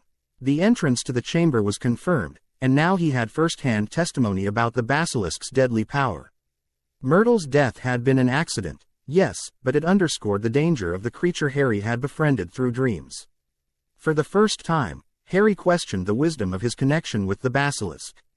Was he being naive, manipulated? The serpent had taught him much, guided him, prepared him for Hogwarts, but it had also killed at least one student, however unintentionally. As he made his way back to Gryffindor Tower, Harry resolved to proceed more cautiously. He would continue communicating with the basilisk through dreams and mental connection, but physical entry into the chamber would wait until he better understood the full history and implications of what he was involving himself with. Some secrets, he was beginning to realize, carried heavier burdens than others. That night, his dreams brought him once more to the chamber, but the space felt different, less like a physical location and more like a meeting of minds. The basilisk appeared before him. Its massive form somehow both solid and translucent. You found the entrance, it stated, not a question. Yes, Harry confirmed. And I met Myrtle, the girl who died when you were commanded to hunt Muggle-borns. The basilisk's posture shifted, lowering slightly in what might have been shame. Her death weighs on me still, though it was not by my choice. The false heir opened the chamber, commanded me forth, then fled when the consequences became real. I remained, trapped between his commands and my true purpose. What is your true purpose? Harry asked, the question more pointed than in previous conversations. To protect Hogwarts. To guard its secrets and its students from external threats. Not to be a weapon turned inward. The great serpent moved closer. You doubt me now, young speaker. It is natural, after learning the truth of the girl's death. I'm trying to understand, Harry admitted. Everything you've taught me has been helpful. You prepared me for Hogwarts, warned me about Snape, guided me toward understanding my magic. But you're also potentially dangerous, lethal, even. As are many things of great power. A wand can heal or kill. Knowledge can save or destroy. I am what I was created to be, neither good nor evil inherently, but shaped by the will that directs me. Harry considered this. Salazar Slytherin created you to protect the school. Tom Riddle, Voldemort, tried to use you to attack Muggle-born students. What do you think I want from you? The basilisk was silent for a long moment. That, Harry Potter, is what makes you different. You have not yet decided what you want. Beyond understanding, you seek knowledge, connection, belonging, not control or power for its own sake. And if that changes, if I become like Riddle, then I would resist, as I eventually did with him. My loyalty is to Hogwarts first, to the school Salazar helped build, to the students it shelters. Riddle forgot that Slytherin was a founder before all else, committed to Magica. Education despite his fears and prejudices. Harry felt something ease inside him. The basilisk wasn't blindly obedient to whoever claimed Slytherin's legacy. It had its own understanding of its purpose, its own capacity for judgment. I met with Myrtle, he said, changing direction. She described her death. Seeing yellow eyes, then nothing. Your gaze killed her instantly. Yes, that is my nature. My eyes bring death to any who meet them directly. It is why I keep them veiled with you, even in dreams. Could you have refused Riddle's commands from the beginning? Before Myrtle died, The basilisk's tongue flicked thoughtfully. Perhaps. But I had been alone for centuries, forgotten, purpose unfulfilled. When one came speaking the tongue of my creator, claiming his legacy, I was eager. Unquestioning. At first, there was regret in the admission, a very human emotion from a creature supposedly incapable of such complexity. It reinforced Harry's sense that the basilisk was more than a mere beast or magical construct. I'm not ready to enter the chamber physically, Harry decided. Not yet. I need to learn more about Hogwarts, about Slytherin, about myself. We'll continue like this for now. A wise choice. The basilisk agreed. Patience serves us both, and there are matters above that require your attention, movements in the castle that whisper of danger approaching. What kind of danger? I am not certain, but the magic protecting the hidden object on the 3rd floor has been tested. Probed. Someone seeks what is guarded there. Harry thought of Quirrell, of the strang, buzzing feeling in his scar whenever the defense professor was nearby. Could it be one of the teachers? Perhaps. Trust your instincts, Harry Potter. They have guided you well thus far. The dream began to fade, the chamber dissolving around them. One more thing, the basilisk said as its form grew indistinct. The name you seek, Nicholas Flamel, is connected to immortality. Begin there. Harry woke with the word, immortality, echoing in his mind, a new direction for his research, and a growing sense that the mysteries of Hogwarts extended far beyond secret chambers and ancient serpents. Following weeks brought a routine of classes, homework, and careful research. Harry split his library time between official assignments and discreet investigations into Nicholas Flamel and immortality, though without much success. Even Hermione, when asked casually about magical approaches to extending life, could only reference basic concepts like extending youth through potions or partial protection through certain charms. True immortality is theoretically impossible, she explained during one study session. Magic can extend life or protect against certain types of death, but nothing can truly prevent death forever. What about the Philosopher's Stone? Neville interjected unexpectedly, looking up from his herbology essay. My gran mentioned it once, said it could make the elixir of life. Hermione's eyes widened. Of course, the Philosopher's Stone is said to transform any metal into pure gold and produce the elixir of life, which makes the drinker immortal. But it's largely considered a legend. Like the Deathly Hallows. The what? Harry asked, intrigued by both references. Oh, they're just children's stories, Hermione dismissed. The Deathly Hallows are 3 magical objects that supposedly make their owner the master of death. But no serious historian believes they actually exist. Harry filed the information away regardless. Children's stories in the wizarding world, he was learning, often contained kernels of truth hidden within fantasy. Who created the Philosopher's Stone? He asked, returning to the original topic. Neville shrugged. Don't remember. Some ancient alchemist, I think. Nicholas Flamel, came a voice from behind them. They turned to see Ron approaching their library table, looking pleased with himself. Fred and George just told me. He's the only known maker of the Philosopher's Stone, and he's still alive today, over 600 years old. Harry felt a jolt of excitement. Nicholas Flamel. Are you sure? Yeah, apparently, it was on their chocolate frog card for Dumbledore. Says Dumbledore is famous for his work on alchemy with his partner, Nicholas Flamel. The pieces clicked together in Harry's mind. The package from Gringotts, the heavily guarded 3rd floor corridor, Flamel's connection to Dumbledore and immortality. It had to be the Philosopher's Stone hidden in the school. That's what Hagrid took from the vault, he said quietly. The Philosopher's Stone. That's what someone tried to steal from Gringotts. Hermione looked alarmed. If you're right, that's incredibly dangerous. No wonder it's so heavily protected. But who would try to steal it? Neville wondered. Harry thought of Quirrell's nervous demeanor, the constant buzzing in his scar, the basilisk's warning about someone testing the 3rd floor defenses. Could the timid defense professor be hiding something behind his stuttering facade? Someone who desperately wants immortality, he said finally. Or the gold the stone could create. The discovery of Flamel's identity and the likely nature of the hidden object added another layer to the mysteries surrounding Harry's first year at Hogwarts. Between classes, research, and his ongoing communication with the Basilisk, October passed in a blur of activity. Halloween approached, bringing with it seasonal decorations and an air of excitement among the students. For Harry, however, the holiday carried a somber undertone. It would mark the 10th anniversary of his parents' deaths at Voldemort's hands. On Halloween morning, they woke to the delicious smell of baking pumpkin wafting through the corridors. In Charms class, Professor Flitwick announced they were ready to start making objects fly, something they had all been eager to try since watching him make Neville's toad zoom around the classroom. Flitwick put the class into pairs to practice. Harry was partnered with Seamus Finnegan, while Ron was paired with Hermione Granger, much to both their displeasure. "Now, don't forget that nice wrist movement we've been practicing," squeaked Professor Flitwick, perched on his pile of books as usual. "Swish and flick, remember, swish and flick.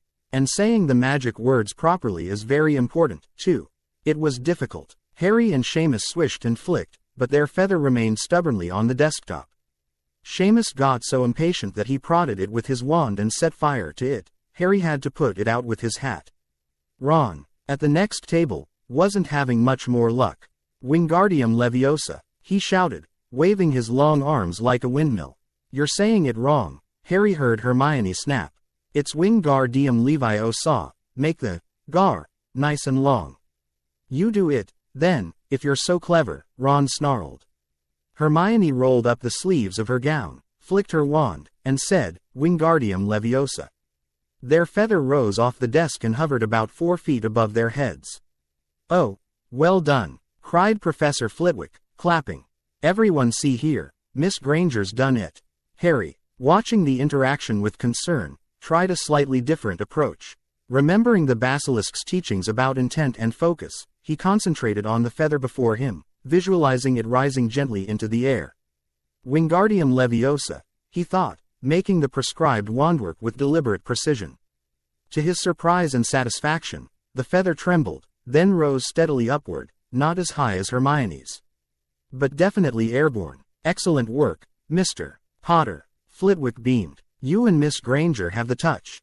By the end of class, only a few students had managed the charm. Ron was in a very bad temper as they pushed their way into the crowded corridor. "It's no wonder no one can stand her," he said to Harry as they joined the throng headed for the Great Hall. "She's a nightmare, honestly." Someone knocked into Harry as they hurried past. It was Hermione, and Harry was startled to see tears in her eyes. "I think she heard you," he said quietly to Ron. "So," said Ron, looking uncomfortable. "She must have noticed she's got no friends." "That's not fair," Harry countered. "She's helped both of us with homework more than once." Ron had the grace to look slightly ashamed. "Yeah, well, she doesn't have to be so smug about everything." Hermione didn't appear in their next class and wasn't seen all afternoon. On their way to the Halloween feast, Harry and Ron heard Parvati Patil telling her friend Lavender that Hermione was crying in the girls' bathroom and wanted to be left alone. Ron looked still more awkward at this, but as they entered the Great Hall, the Halloween decorations drove Hermione from their minds. 1,000 live bats fluttered from the walls and ceiling while 1,000 more swooped over the tables in low black clouds, making the candles in the pumpkin stutter. The feast appeared suddenly on golden plates, as it had at the start of term banquet. Harry was just helping himself to a baked potato when Professor Quirrell came sprinting into the hall, his turban askew and terror on his face. Everyone stared as he reached Professor Dumbledore's chair, slumped against the table, and gasped, "Troll, in the dungeons, thought you ought to know." He then sank to the floor in a dead faint. There was an uproar. It took several purple firecrackers exploding from the end of Dumbledore's wand to bring silence. "Prefects," he rumbled, "lead your houses back to the dormitories immediately." Percy Weasley sprang into action, ordering the Gryffindor first years to follow him in an orderly line. But as they joined the crowd streaming toward the exit, Harry grabbed Ron's arm. "Hermione," he said urgently. "She doesn't know about the troll." Ron bit his lip, conflicted. "Oh, all right," he relented. "But Percy'd better not see us." Ducking down, they joined the Hufflepuffs going the other way, slipped down a deserted side corridor, and hurried toward the girls' bathroom. They had just turned the corner when they heard quick footsteps behind them. Ron pulled Harry behind a large stone griffin. To their surprise, it was not Percy but Snape who crossed the corridor and disappeared from view. What's he doing? Harry whispered. Why isn't he down in the dungeons with the rest of the teachers? Search me, Ron replied. Quietly as possible, they crept along the next corridor after Snape's fading footsteps. He's heading for the third floor, Harry realized. Remembering the forbidden corridor and its hidden treasure. Was Snape using the troll as a diversion to try to get past whatever was guarding the Philosopher's Stone? But T.'s thought was pushed from his mind by a different and more immediate concern. A foul stench reached his nostrils, a mixture of old socks and the kind of public toilet no one seems to clean. And then they heard it, a low grunting, and the shuffling footfalls of gigantic feet. At the end of a passage to the left, a mountain troll was lumbering toward them. 12 feet tall, its skin a dull, granite gray, its lumpy body like a boulder with a small bald head perched on top like a coconut. The smell coming from it was incredible, and it was heading straight for the girls' bathroom. Hermione, Harry gasped. They sprinted to the door and burst inside just as a terrified scream erupted.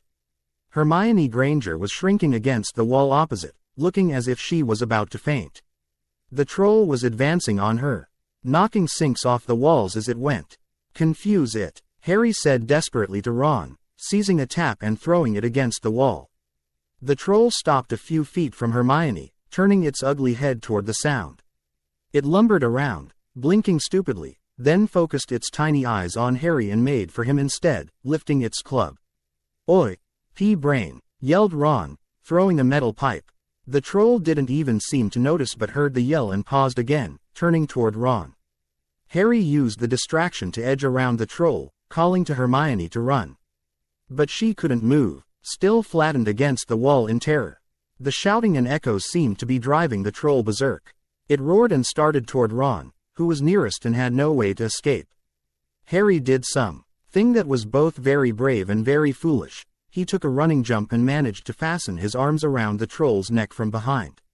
The troll couldn't feel Harry hanging there, but it certainly noticed when Harry's wand, still clutched in his hand, went straight up one of its nostrils. Howling with pain, the troll twisted and flailed its club, with Harry clinging on for dear life. Any second, the troll was going to rip him off or catch him a terrible blow with the club. Hermione had sunk to the floor in fright. Ron pulled out his own wand and cried the first spell that came to mind, Wingardium Leviosa. The club flew suddenly out of the troll's hand, rose high into the air, turned slowly over, and dropped, with a sickening crack, onto its owner's head. The troll swayed on the spot and then fell flat on its face. With a thud that made the whole room tremble, Harry got to his feet, shaking and out of breath. Ron stood there with his wand still raised, staring at what he had done. It was Hermione who spoke first. Is it dead? I don't think so, said Harry, retrieving his wand from the troll's nose. Just knocked out. A sudden slamming and loud footsteps made the three of them look up. Professor McGonagall burst into the room, followed closely by Snape and Quirrell. Quirrell took one look at the troll, let out a faint whimper, and sat quickly down on a toilet, clutching his heart. Snape bent over the troll, while Professor McGonagall was looking at Ron and Harry with an expression of cold fury Harry had never seen before. What on earth were you thinking? Said Professor McGonagall, with cold fury in her voice. You're lucky you weren't killed. Why aren't you in your dormitory? Then a small voice came out of the shadows. Please, Professor McGonagall, they were looking for me. Miss Granger. Hermione had managed to get to her feet at last. I went looking for the troll because I thought I could deal with it on my own, you know, because I've read all about them. Harry and Ron stared at her, dumbfounded. Hermione Granger, telling a downright lie to a teacher. If they hadn't found me, I'd be dead now, she continued. Harry stuck his wand up its nose and Ron knocked it out with its own club. They didn't have time to come and fetch anyone. It was about to finish me off when they arrived. Harry and Ron tried to look as though this story wasn't new to them. Well, in that case, said Professor McGonagall, staring at the three of them, Miss Granger, you foolish girl, how could you think of tackling a mountain troll on your own? Hermione hung her head, and Harry was speechless. Hermione was the last person to do anything against the rules, and here she was, pretending she had, to get them out of trouble. Miss Granger, 5 points will be taken from Gryffindor for this, said Professor McGonagall, I'm very disappointed in you. If you're not hurt at all, you'd better get off to Gryffindor Tower. Students are finishing the feast in their houses. Hermione left, and Professor McGonagall turned to Harry and Ron. Well, I still say you were lucky, but not many first years could have taken on a full-grown mountain troll. You each win Gryffindor 5 points. Professor Dumbledore will be informed of this. You may go. As they hurried out of the chamber, Harry noticed Snape giving him a strange, calculating look. The potions master's robes were torn near the floor, and there appeared to be blood on his leg, had he been bitten by whatever was guarding the stone. They didn't speak until they had climbed 2 floors up, the adrenaline of the encounter finally beginning to fade. We should have gotten more than 10 points, Ron grumbled. 5, you mean, once she's taken off Hermione's. Good of her to get us out of trouble like that, Ron admitted. Mind you, we did save her. Quote, she might not have needed saving if we hadn't locked the thing in with her, Harry reminded him. They had reached the portrait of the fat lady. Pig snout, they said and entered. The common room was packed and noisy. Everyone was eating the food that had been sent up, but Hermione stood alone by the door, waiting for them. There was an embarrassed pause, and then, without looking at each other, they all said, thanks, and hurried off to get plates. But from that moment on, Hermione Granger became their friend. There are some things you can't share without ending up liking each other. And knocking out a 12-foot mountain troll is one of them. That night, as Harry lay in bed reflecting on the day's events, he recognized a subtle shift in the castle's dynamics.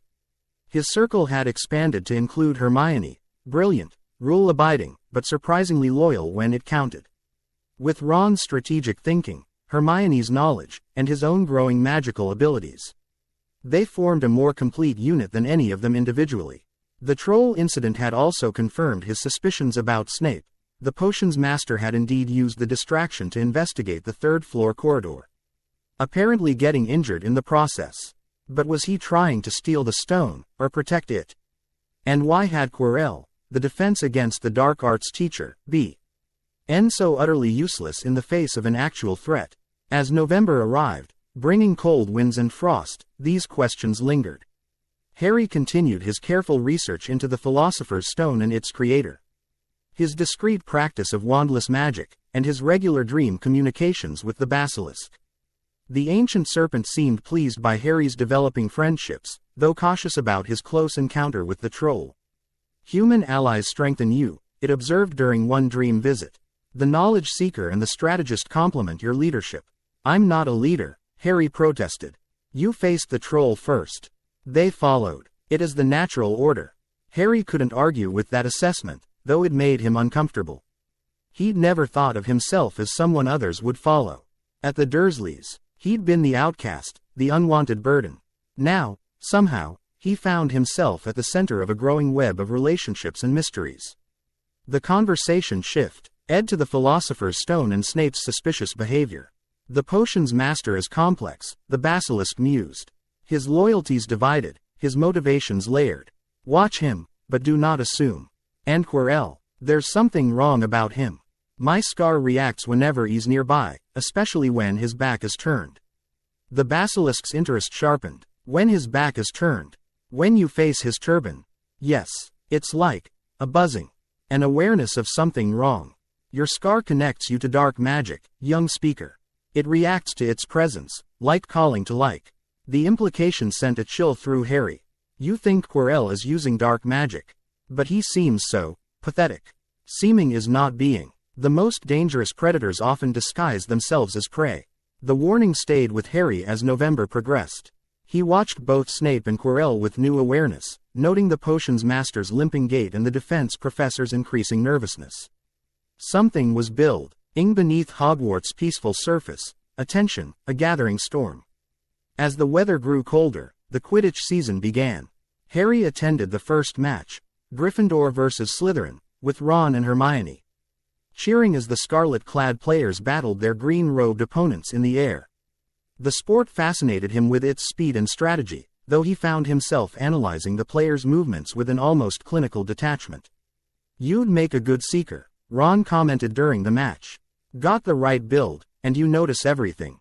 Harry shrugged noncommittally. While flying lessons, had proven he had natural talent on a broomstick. Joining the Quidditch team would mean less time for his private studies and explorations. For now, he was content to watch from the stands.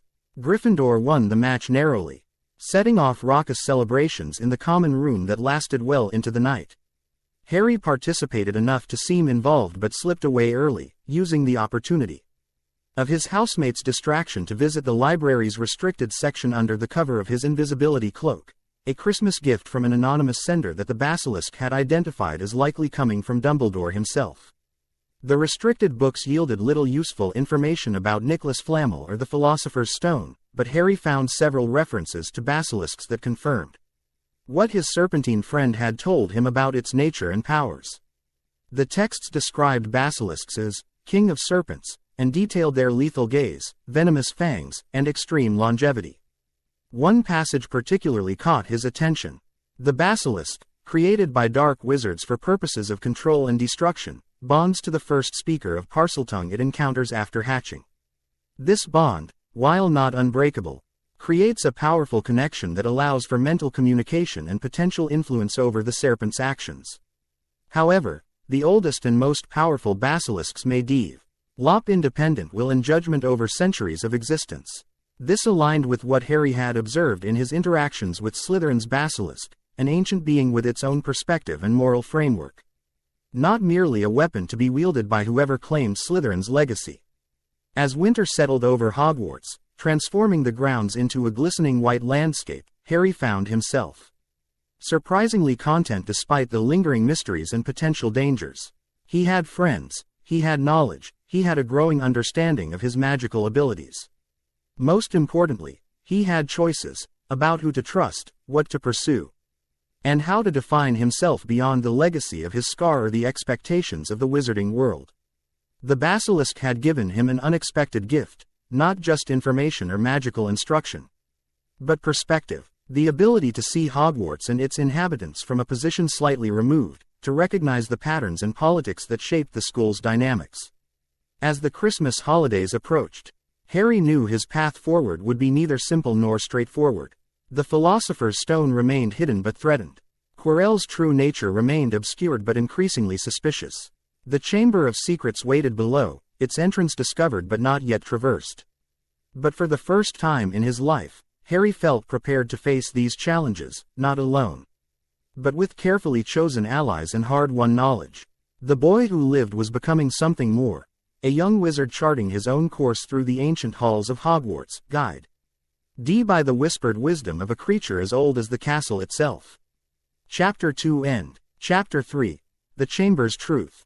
Christmas at Hogwarts transformed the ancient castle into a wonderland that exceeded Harry's wildest imaginings. 12 towering fir trees dominated the Great Hall, their branches sparkling with tiny icicles and golden bubbles. Everlasting candles glowed from within the dense foliage, casting warm light across the enchanted ceiling where magical snow fell but never reached the tables below. Harry wandered the nearly empty corridors, savoring the peaceful quiet. Most students had returned home for the holidays, leaving just a handful behind, including himself, the Weasley brothers, and a few others scattered across the 4 houses. Even Hermione had departed after helping them research Nicholas Flamel, promising to continue her search at home. The solitude offered Harry something precious, opportunity. With fewer eyes watching his movements, he could finally investigate the Chamber of Secrets properly. He'd been waiting for this moment since discovering the entrance in Myrtle's bathroom months ago. The Basilisk had counseled patience, encouraging him to establish himself at Hogwarts before risking such an expedition. Now, with the castle half empty and holiday distractions abundant, the time seemed perfect. On Christmas morning, Harry woke to find a small pile of packages at the foot of his bed, his first proper Christmas presents ever. Ron, already tearing through his own gifts, looked up with a grin. "Happy Christmas, Harry." "You too," Harry replied, still surprised by the existence of gifts with his name on them. The packages contained treasures both practical and meaningful: a roughly carved wooden flute from Hagrid, a box of homemade fudge and a hand-knitted emerald green sweater from Mrs. Weasley, chocolate frogs from Hermione, and even a 50-pence piece from the Dursleys. But the final package was the most intriguing: a silvery, fluid-like garment that Ron identified with awe. "That's an invisibility cloak," he gasped. "They're really rare and valuable. Who sent it?" Harry examined the anonymous note that had accompanied the cloak. "Your father left this in my possession before he died. It is time it was returned to you. Use it well." The elegant handwriting offered no clue to the sender, though Harry suspected Dumbledore based on the Basilisk's previous mentions of items his father might have owned. "Try it on," Ron urged. Harry swung the cloak around his shoulders, and Ron gave a shout.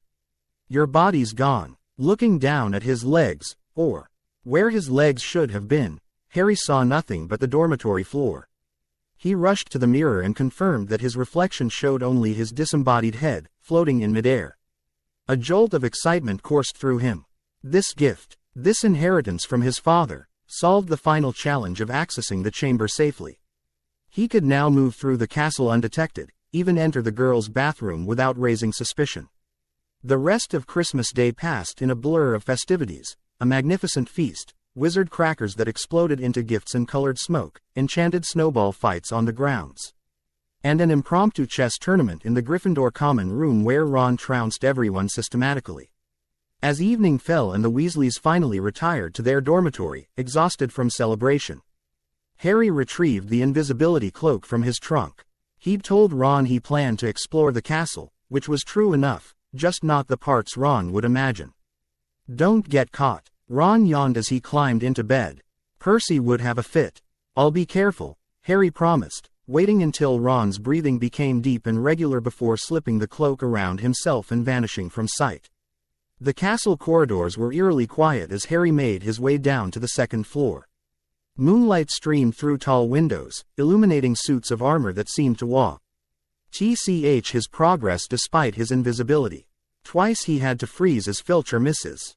Norris passed nearby, but neither detected his presence. At last, he reached Moaning Myrtle's bathroom. Easing the door open, he slipped inside, relieved to find it empty of even its ghostly occupant. Harry removed the cloak, carefully folding it beside one of the sinks, and approached the tap bearing the tiny serpent engraving. Heart pounding, he focused on the small etched snake, willing himself to speak Parseltongue. "Open," he commanded, the word emerging as a soft hiss. Immediately, the tap glowed with brilliant white light and began spinning. The sink receded into the floor, revealing the large pipe he'd glimpsed briefly during his previous visit. Harry peered down into the darkness, unable to see the bottom. This was it, the moment of commitment. Once he descended, there would be no quick return, no easy escape if things went wrong. But the mystery that had consumed his thoughts for months lay below, along with the ancient being that had guided him since before he'd even known magic existed. Harry sat at the edge of the pipe, legs dangling into the void. He took a deep breath, pushed off, and plunged into darkness. The pipe twisted and turned, more like a stone slide than a vertical shaft.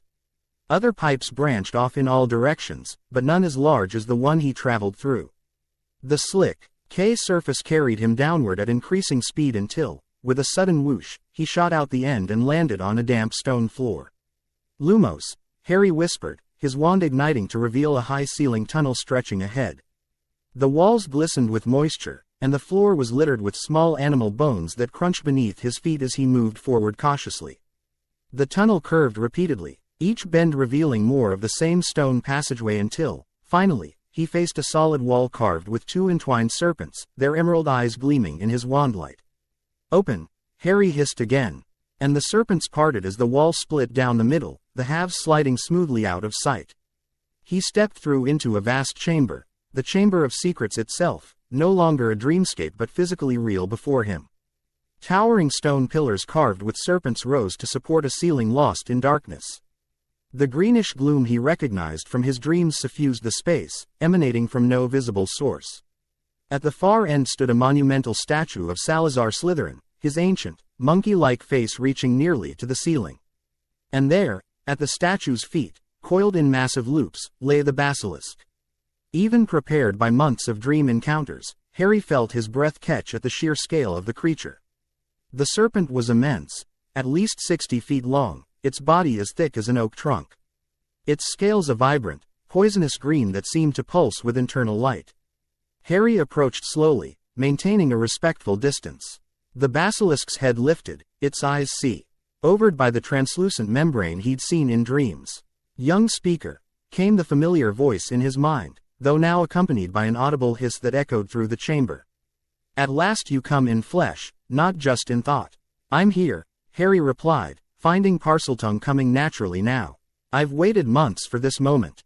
Patience rewarded. Approach without fear. My eyes remain veiled for you." Harry moved closer. Close enough to see the intricate patterns on the basilisk's scales, the subtle shift of muscles beneath as it adjusted its massive coils. "You're even more impressive in person," he said, a nervous laugh escaping him. "As are you, Harry Potter. Your magic has grown since our first meeting. I sense new strength in you, new purpose." Harry nodded. "Hogwarts has taught me much. But not as much as you have. The school teaches control. I teach understanding. Different lessons, both necessary." The basilisk's tongue flicked out, tasting the air around Harry. "You have questions. Many questions that could not be answered fully in dreams." "Yes." Harry settled on the stone floor, cross-legged, looking up at the serpent's massive head. "I want to know everything. About this chamber. About Slytherin's true purpose in creating you. About what happened with Riddle.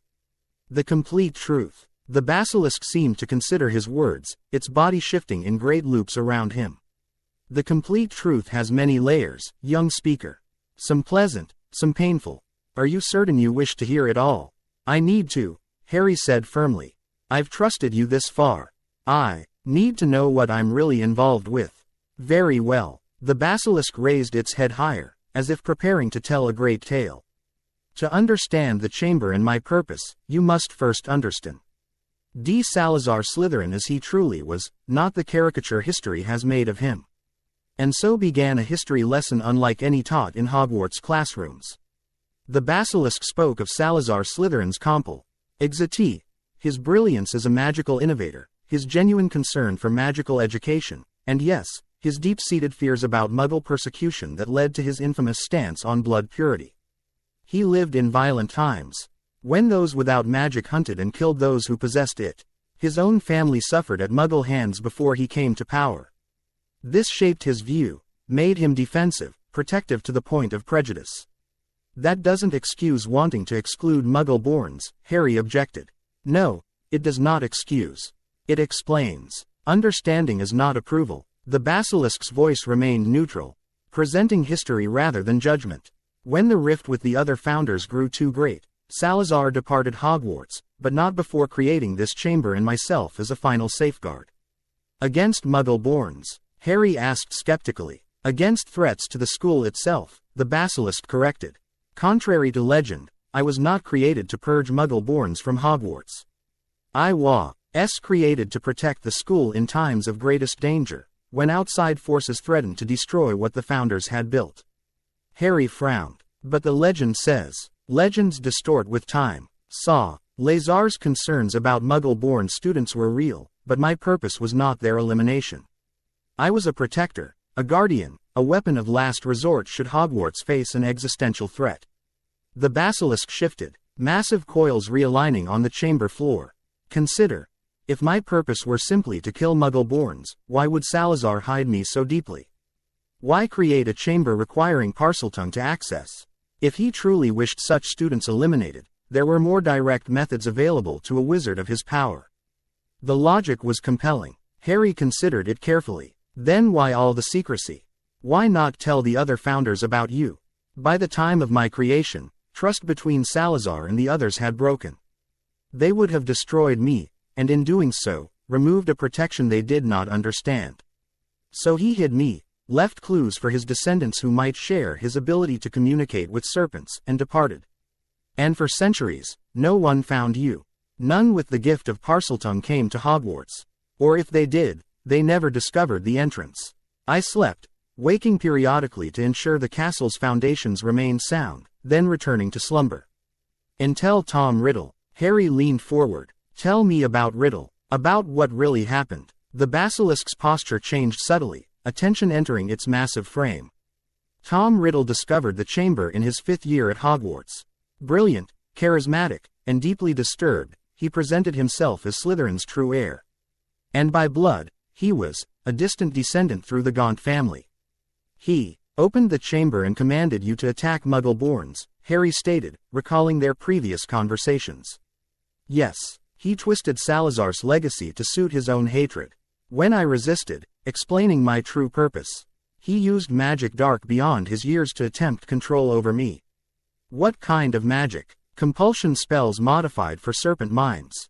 Ancient magic he found in restricted texts. He was resourceful in his cruelty. The basilisk's voice took on a haunted quality. I fought his influence but could not resist completely. When he commanded me into the castle proper, I obeyed. I tried to ensure no students would be present in my path. But Myrtle was there, Harry said quietly. Yes, in the bathroom, crying. I emerged from the pipe, and before I could close my killing eyes, she saw me. Her death was instantaneous, painless, if that provides any comfort. It didn't, not really, but Harry nodded anyway. What happened then? Riddle was both triumphant and terrified. He had proven his power. Proven he could command Slytherin's monster, but a student's death threatened exposure. The school nearly closed. He framed another student for my creation, the one called Hagrid, who had been raising a dangerous but ultimately harmless Acromantula. He blamed Hagrid. Harry gasped. Is that why Hagrid was expelled? Yes, a convenient scapegoat, half-giant, fascinated by dangerous creatures, already viewed with suspicion by many. Riddle received a trophy for catching the culprit, while Hagrid lost his wand and future. Anger flared in Harry, another injustice in Voldemort's long history of cruelty. But you said you resisted him after that.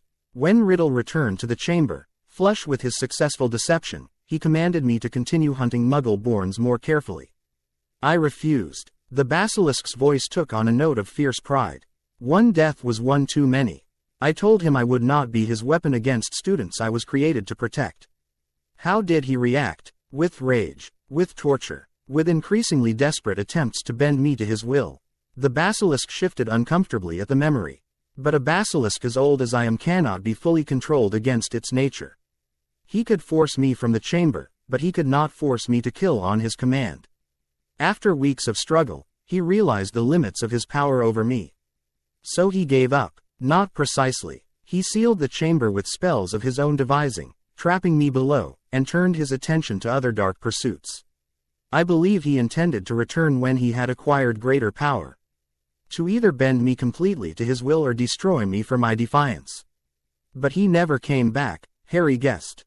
Not in physical form. I sensed him once more before your arrival, a shadow, a wraith.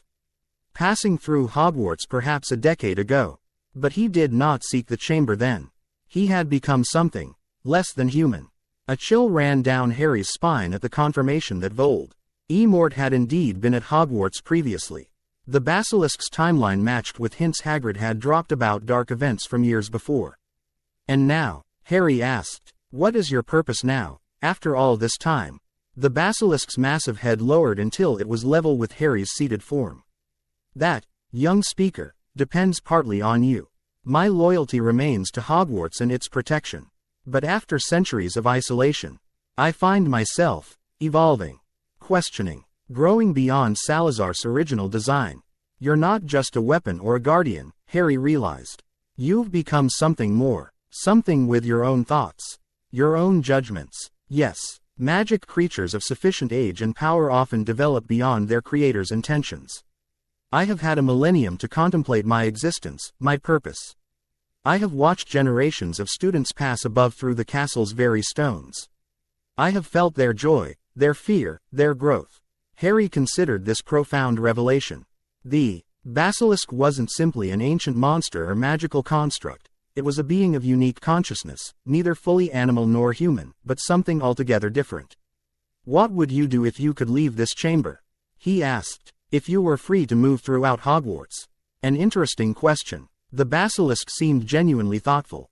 Not hunt, as legends would suggest. Not terrorize. Perhaps. Observe. Learn. There is much about the modern wizarding world I know only through distant impressions. But my form makes such freedom impossible. My gaze kills. My size alone would cause panic. Harry nodded, understanding the inherent limitations of the basilisk's existence. But we could still work together. I could be your connection to the world above. You already are, young speaker. Through your eyes, I glimpse Hogwarts as it exists today. Through your experiences, I learn of modern magic and society. I want to learn from you too, Harry said earnestly. You've already taught me so much through our dreams, about magic's nature, about focusing my abilities. Could you teach me more, now that we can meet properly? The basilisk's tongue flicked out, tasting the air around Harry. Your magical core is strong and flexible, unusual for one so young. Yes, I could teach you magic beyond Hogwarts' curriculum, older magics, deeper connections to your innate power. But it would require regular visits. Dedicated practice. I can manage that, Harry said confidently. Especially with the invisibility cloak. Very well, but we must be cautious. Others would not understand our alliance. If discovered, both our fates would be at risk. I won't tell anyone, Harry promised. Not even Ron and Hermione. Wise. Secrets shared multiply risk exponentially. The basilisk raised its massive head again. Now, there is something I wish to show you. Something few have ever seen. Something Riddle never discovered despite his thorough exploration of this chamber. Harry stood, curious. What is it? Follow me. The basilisk began moving toward the statue of Salazar Slytherin, its enormous body gliding with surprising grace across the stone floor.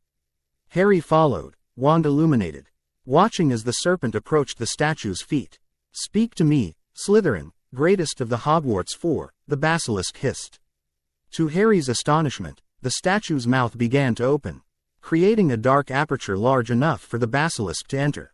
But instead of heading into the opening, the serpent moved to a seemingly solid section of wall beside the statue. Here, it indicated with a motion of its head. Place your hand upon the wall and speak. Reveal your wisdom to Slytherin's true heir.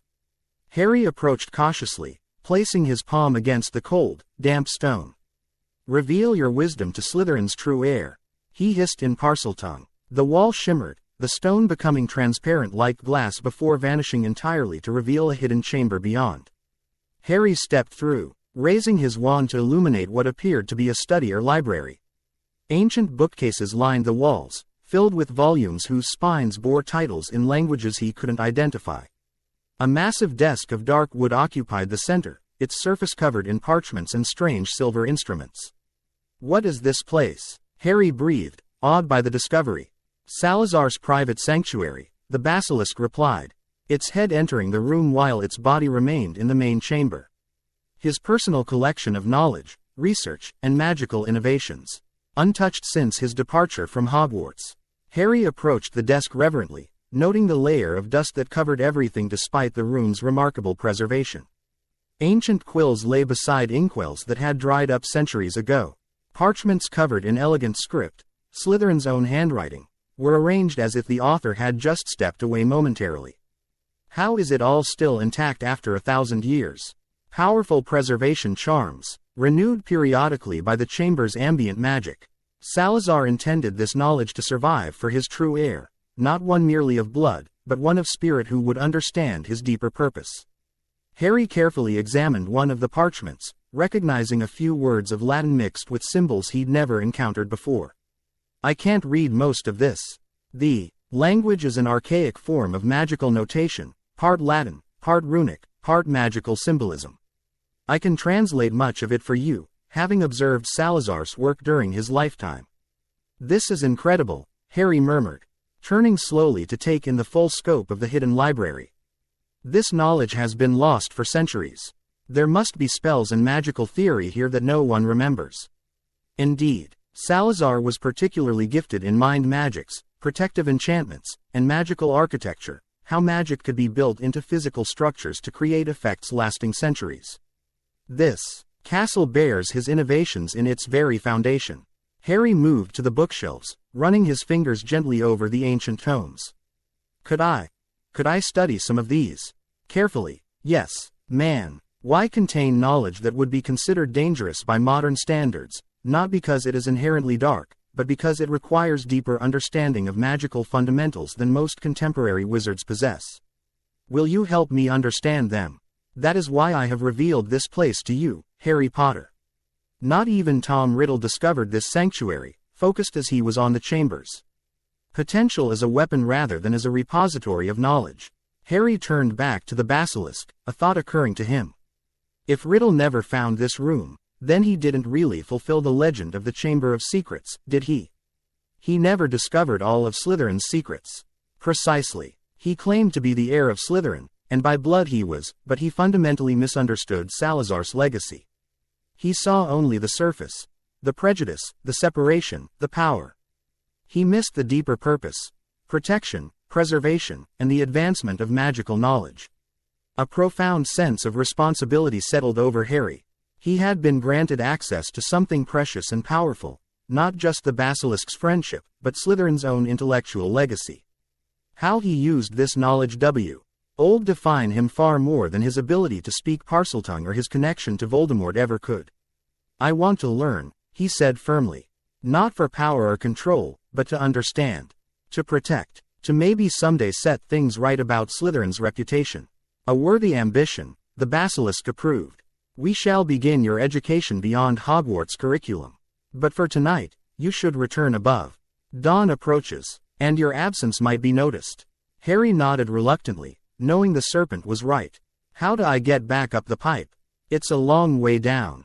There is another exit, a stairway hidden behind the second pillar on the left side of the chamber. It will lead you to an abandoned section of the dungeons near the Slytherin common room. From there, you can make your way back under your father's cloak.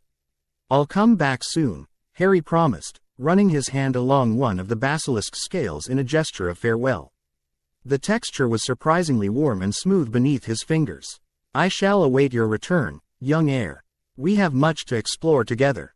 As Harry made his way up the hidden staircase, a narrow, spiraling path carved into the very bedrock of Hogwarts. His mind whirled with all he had learned. The chamber's true purpose, the basilisk's resistance to Riddle, Slytherin's hidden library, each revelation reshaping his understanding of Hogwarts, history and his own place within it. By the time he slipped back into his dormitory bed, the first gray light of dawn was filtering through the tower windows. Despite his exhaustion, sleep eluded him as he processed the night's discoveries. He had taken a significant step tonight, crossing a threshold into deeper knowledge and greater responsibility. And somewhere far below, coiled in its ancient chamber, the basilisk waited to continue what they had begun. The remainder of the Christmas holidays passed in a rhythm of public normalcy and private exploration. By day, Harry joined the Weasleys for snowball fights, chess tournaments, and feasts in the Great Hall. By night, concealed beneath his invisibility cloak, he returned to the Chamber of Secrets, delving into Slytherin's hidden knowledge under the basilisk's guidance. The ancient serpent proved an exceptional teacher, patient yet demanding, with a depth of magical understanding that transcended conventional wizarding education. Unlike Hogwarts professors who taught standardized spells with prescribed wand movements and incantations, the basilisk approached magic as a fundamentally intuitive force. Modern wizards have systematized magic for easier teaching. It explained during one session. Wand movements, precise pronunciations, these are training wheels, not the essence of magical power. They help focus intent, but ultimately limit understanding of what magic truly is. Quote, which is what? Harry asked, seated cross-legged on the stone floor of the chamber, a selection of Slytherin's texts spread before him.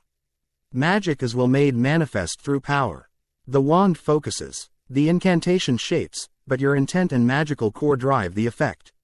The greatest wizards understand this intuitively. They can alter spells, combine techniques, even create new magic because they grasp the underlying principles rather than memorizing fixed forms.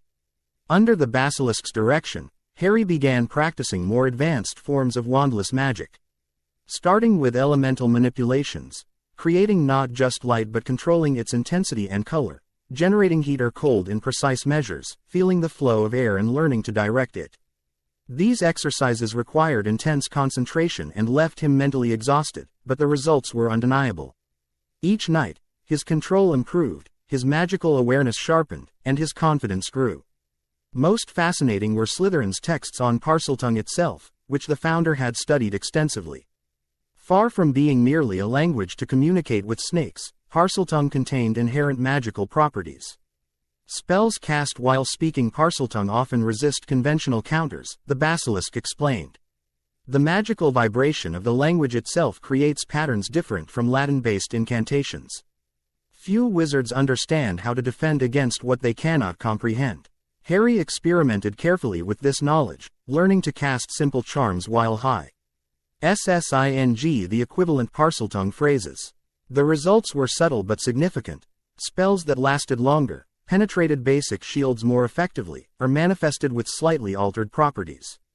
Beyond practical magic, the Basilisk shared insights into Hogwarts itself. Secret passages unknown even to the Weasley twins, the complex ward system that protected the castle, and the quasi-sentient nature of the building that allowed it to shift staircases and create rooms according to ancient algorithms established by the founders. On his final night of the holidays, Harry brought a particular question that had been troubling him. The Sorting Hat wanted to put me in Slytherin, he admitted. It said I could be great there. But everything I've heard about Slytherin House makes it sound like a breeding ground for dark wizards. The Basilisk's response was measured. Houses are arbitrary divisions, young speaker. They reflect qualities valued by their founders, but no human is so simple as to embody only one trait. You contain multitudes: courage and cunning, loyalty and ambition, wisdom and determination. But why would the Hat want me in Slytherin specifically? Is it because I'm a Parselmouth? Because of my connection to Voldemort?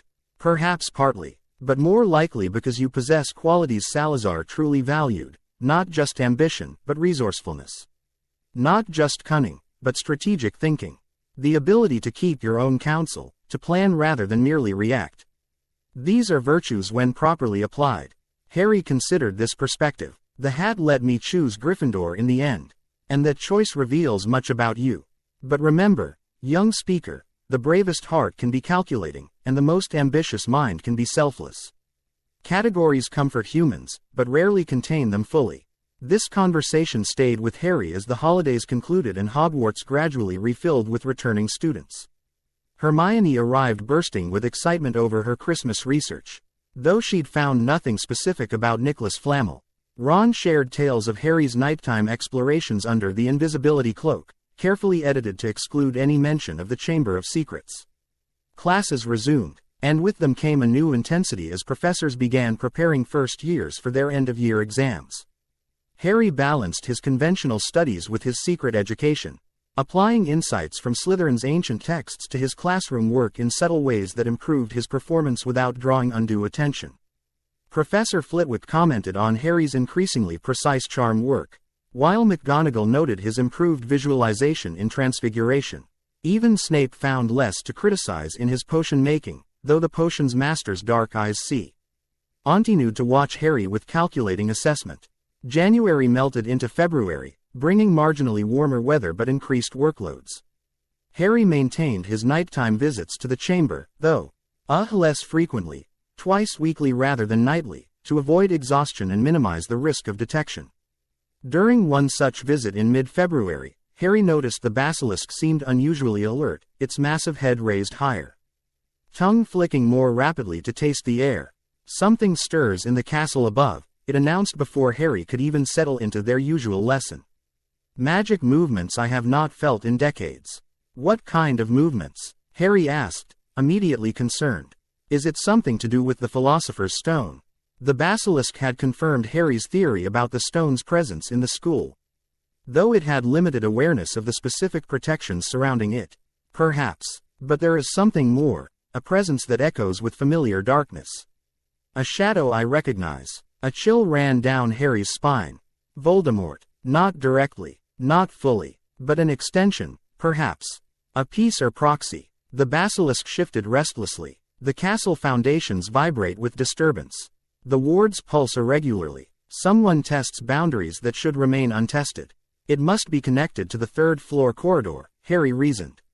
Someone's trying to steal the stone. But who? Snape has been acting suspiciously, but Quirrell.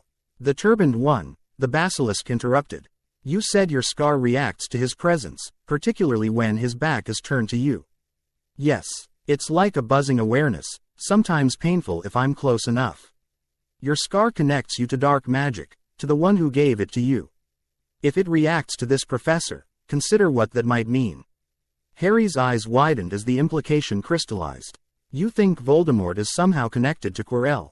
That is, what, possessing him. Possession is complex magic, especially sustained possession. But there are other forms of parasitic magical connection. The basilisk moved closer, its massive head lowering to Harry's level. Observe the turbaned professor more carefully. Note when your scar reacts most strongly. The pattern may reveal the truth. Harry nodded, mind racing with this disturbing possibility. Quirrell's nervous, stuttering demeanor had always seemed slightly off, almost performative in its consistency.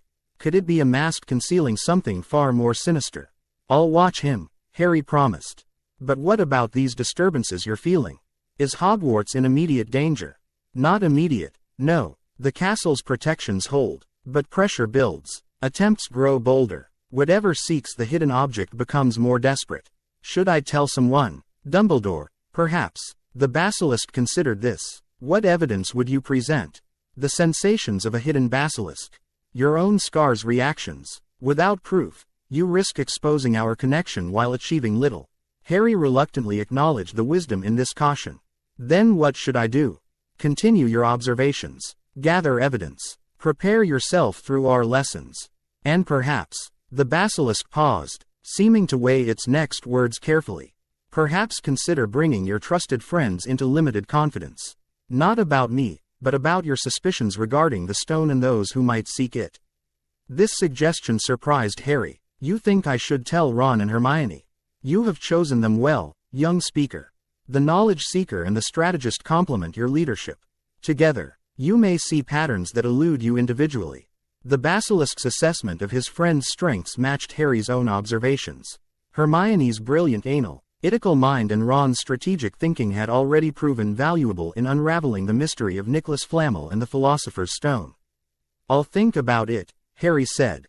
But I won't mention you or the chamber. That remains our secret, as it should. Now, let us continue your education. Tonight, we shall explore magical sensing beyond basic awareness, how to identify the nature and purpose of spells without verbal counters or diagnostic charms. The lesson proceeded as normal, though Harry found it harder to concentrate knowing that something dark was stirring within Hogwarts. If Quirrell was indeed connected to Voldemort somehow, then the threat was far more serious than they had initially assumed. As February progressed into March, Harry increased his vigilance around Quirrell Wh. Maintaining his outward routine of classes, meals, and time with friends. He noted that his scar indeed reacted most strongly when facing the back of Quirrell's turban, and that the professor often disappeared for hours at a time. Particularly after curfew. Following the basilisk's advice, Harry cautiously expanded his confidence with Ron and Hermione, sharing his suspicions about Quirrell's Possible connection to the stone's security. Initially skeptical, particularly about suspecting a teacher, they gradually came around as Harry pointed out the pattern of Quirrell's behavior and the strange coincidences surrounding him. But why Quirrell? Hermione asked during one hushed conversation in a remote corner of the library. He seems so harmless. That's what makes him the perfect suspect, Ron countered. Strategic mind engaging. Nobody would suspect poor, stuttering Professor Quirrell when Snape's swooping around like an overgrown bat. Exactly, Harry agreed. It's the perfect cover. And haven't you noticed how his stutter seems to come and go? Sometimes in class, he'll explain something complex perfectly clearly, then go back to stuttering when he realizes students are paying attention. Hermione's brow furrowed as she considered this observation. Now that you mention it, that is strange. And you said your scar hurts around him. Harry nodded, careful not to reveal the full extent of his scar's reactions or its possible connection to Voldemort. It could be coincidence, but it happens consistently enough to notice. We should watch him more carefully, Ron suggested. Take turns keeping track of where he goes, especially after hours. That would mean breaking curfew, Hermione objected, though with less conviction than she might have shown months earlier. Their friendship had gradually softened her rigid adherence to rules, particularly when important matters were at stake. I have the invisibility cloak, Harry reminded them. We can use it to follow him if necessary. Their surveillance of Quirrell yielded limited results initially. The defense professor maintained his nervous demeanor in public, though Harry occasionally caught moments when the facade seemed to slip A flash of calculation in his eyes, an impatient gesture quickly suppressed, a muttered conversation with himself when he thought no one was listening. Meanwhile, Harry continued his secret education in the Chamber of Secrets. The Basilisk had begun teaching him runic magic, how simple symbols could anchor spells for longer duration or specific triggering conditions. Unlike the complex runic translations taught in upper-year classes at Hogwarts, these were practical applications of basic symbols that even a first year could master with proper instruction. Runes are magical shorthand, the Basilisk explained. They compress intent into form. A properly drawn rune can hold a spell in stasis until needed, triggered by specific conditions: touch, time, proximity. Harry acted drawing simple protective runes with chalk, then ink, learning how to infuse them with magical intent. His first successful creation was a small alerting rune that would warm slightly when Psalm E1 approached, a primitive but effective alarm system he placed on his trunk. In late March, during a particularly intense research session with Hermione regarding Nicholas Flamel, Harry had a significant breakthrough. Hermione had finally discovered a reference to the alchemist in a library book, confirming the connection to the Philosopher's Stone. This led to a discussion of who might want such an object. Eternal life and unlimited gold, Ron mused. Who wouldn't want that? Someone who already has plenty of both, Hermione reasoned. It would have to be someone desperate, with something to gain beyond normal ambition. Harry felt the pieces connecting in his mind. Or someone who lost everything and wants to restore themselves. Ron and Hermione looked at him quizzically. What if, Harry said slowly, Voldemort isn't actually dead? What if he's out there somewhere, weakened, and needs the Philosopher's Stone to return to power? Hermione gasped while Ron flinched at the name. Harry, that's a terrible thought. But it makes sense, Harry pressed. Everyone says he was the most powerful dark wizard of all time. Could someone like that really be killed so easily? And if he is somehow still around, wouldn't eternal life and unlimited resources be exactly what he'd need to regain power? And you think Quirrell is, what? Working for you-know-who? Ron asked skeptically. Or being used by him somehow? Harry hesitated, then decided to reveal a bit more. My scar.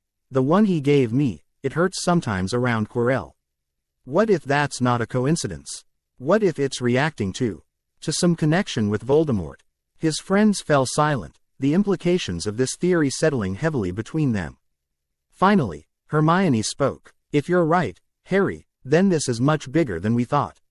We need to tell Professor Dumbledore. With what evidence? Harry countered, echoing the Basilisk's earlier caution. A hurting scar and some suspicious behavior. He'd think we were making up stories. Then we need more proof, Ron declared. Something concrete that shows Quirrell is after the stone. Their determination to investigate further was interrupted by more immediate crisis. Norbert the Norwegian Ridgeback. Hagrid had somehow acquired a dragon egg, which had hatched into a rapidly growing, fire-breathing menace that threatened to expose the gamekeeper to serious legal consequences. After much debate and planning, they arranged to have Charlie Weasley's friends collect the dragon from the astronomy tower at midnight. The operation succeeded, but at significant cost. Harry and Hermione were caught by Filch on their way back to Gryffindor Tower, having forgotten the invisibility cloak in their relief at getting rid of Norbert. The resulting punishment was severe. 50 points from Gryffindor each, plus detention in the Forbidden Forest with Hagrid. Neville, caught trying to warn them about Malfoy's trap, received the same penalty, as did Malfoy himself, who had been attempting to catch them in the act. The loss of 150 points in a single night transformed Harry from Gryffindor hero to pariah overnight. Students who had previously greeted him warmly now passed in silence or whispered criticism behind his back. Only the Slytherins seemed pleased, particularly Malfoy, who strutted with new confidence now that Harry's popularity had plummeted. Through this social isolation, Harry's nighttime education with the Basilisk became even more important. A sanctuary where his worth wasn't measured by house points or fickle student opinion. The ancient serpent offered perspective that his 11-year-old peers couldn't match. Reputation as vapor, it counseled when Harry expressed frustration over his treatment. Character as stone, one shifts with the breeze. The other remains unmoved by storms. Easy to say when you're a 1,000-year-old basilisk hidden from everyone's judgment, Harry retorted, then immediately felt guilty for his tone. The basilisk, however, seemed amused rather than offended. Even I am subject to judgment, young speaker. Centuries of legend have painted me a mindless killer, Slytherin's weapon against the impure. History rarely captures nuance. This reminder of the basilisk's own misrepresented legacy helped Harry weather the storm of disapproval with greater equanimity. He focused on his studies, both conventional and secret, while maintaining vigilance regarding Quirrell and the Philosopher's Stone.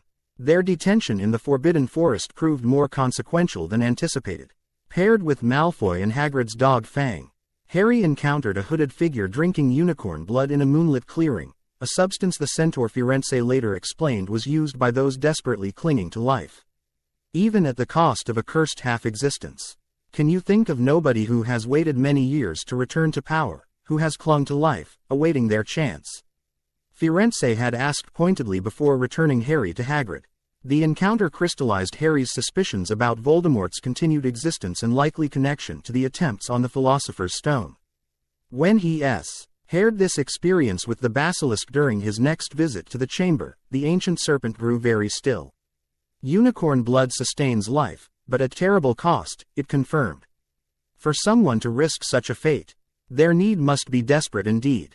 The castle vibrations grow stronger. The shadow presence I sense feels more substantial. Events accelerate towards some culmination. You think Voldemort is here, at Hogwarts, right now? Harry asked, chilled by the thought.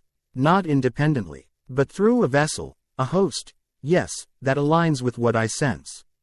The turbaned professor serves as carrier for something parasitic. Something that feeds and grows stronger.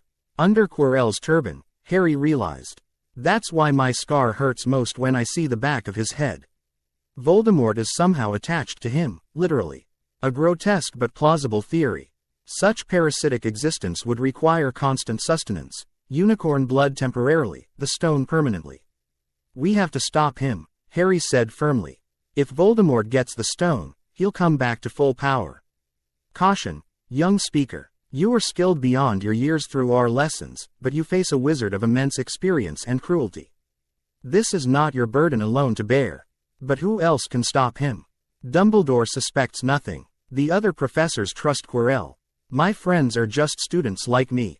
The basilisk's massive head lowered until its eyes, still safely veiled, were level with Harry's. And what of me? Have you considered that Slytherin's creation might have a role in protecting Hogwarts from this threat? Harry stared at the enormous serpent, the implication clear but startling. You would come out of the chamber. Confront Quirrell. It is my purpose to protect the school in times of greatest danger. If the Dark Lord who once commanded me now threatens Hogwarts again, perhaps the time has come to fulfill my original function. The offer was both tempting and terrifying. The basilisk was undoubtedly powerful enough to stop Quirrell, or whatever remained of Voldemort, but its emergence from the chamber would create panic throughout the school. The monster of Slytherin, suddenly appearing, would confirm legends and potentially lead to the basilisk's destruction, regardless of its protective intentions. I don't think that's the right approach, Harry said carefully. Not yet, at least. Your existence needs to remain secret, or you'll be hunted and killed before anyone understands your true purpose. Then what do you propose? Let me try to gather more concrete evidence first. Nothing I can take to Dumbledore that will convince him of the threat. If that fails, or if the situation becomes dire. Harry hesitated. Then we can consider more dramatic intervention. The basilisk seemed to accept this reasoning.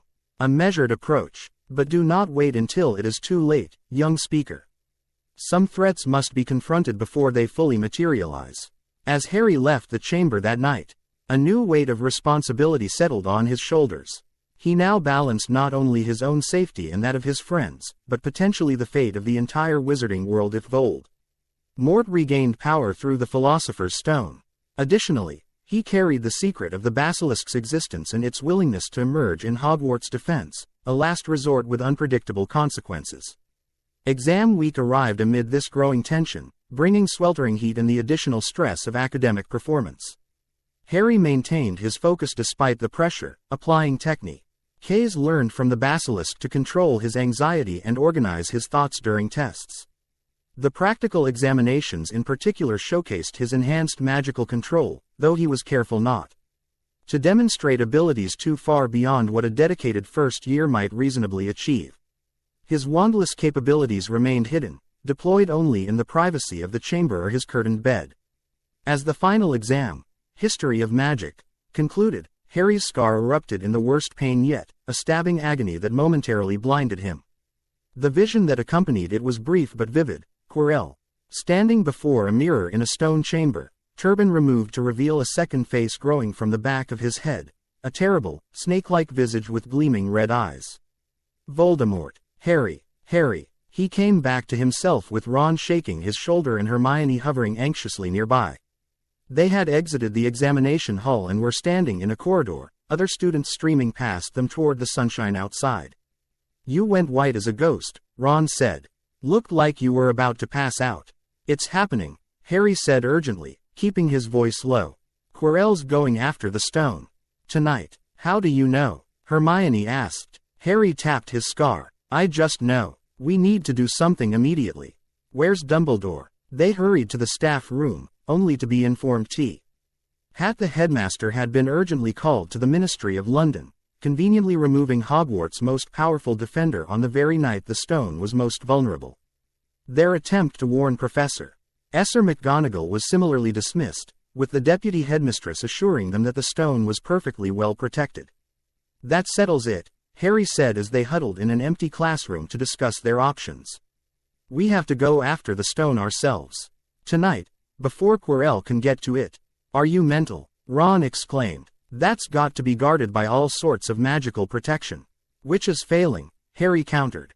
My scar wouldn't be hurting like this if Quirrell wasn't already breaking through. Hermione bit her lip nervously. But Harry, this is who we're talking about. If he's really involved, this is far beyond anything we've faced before.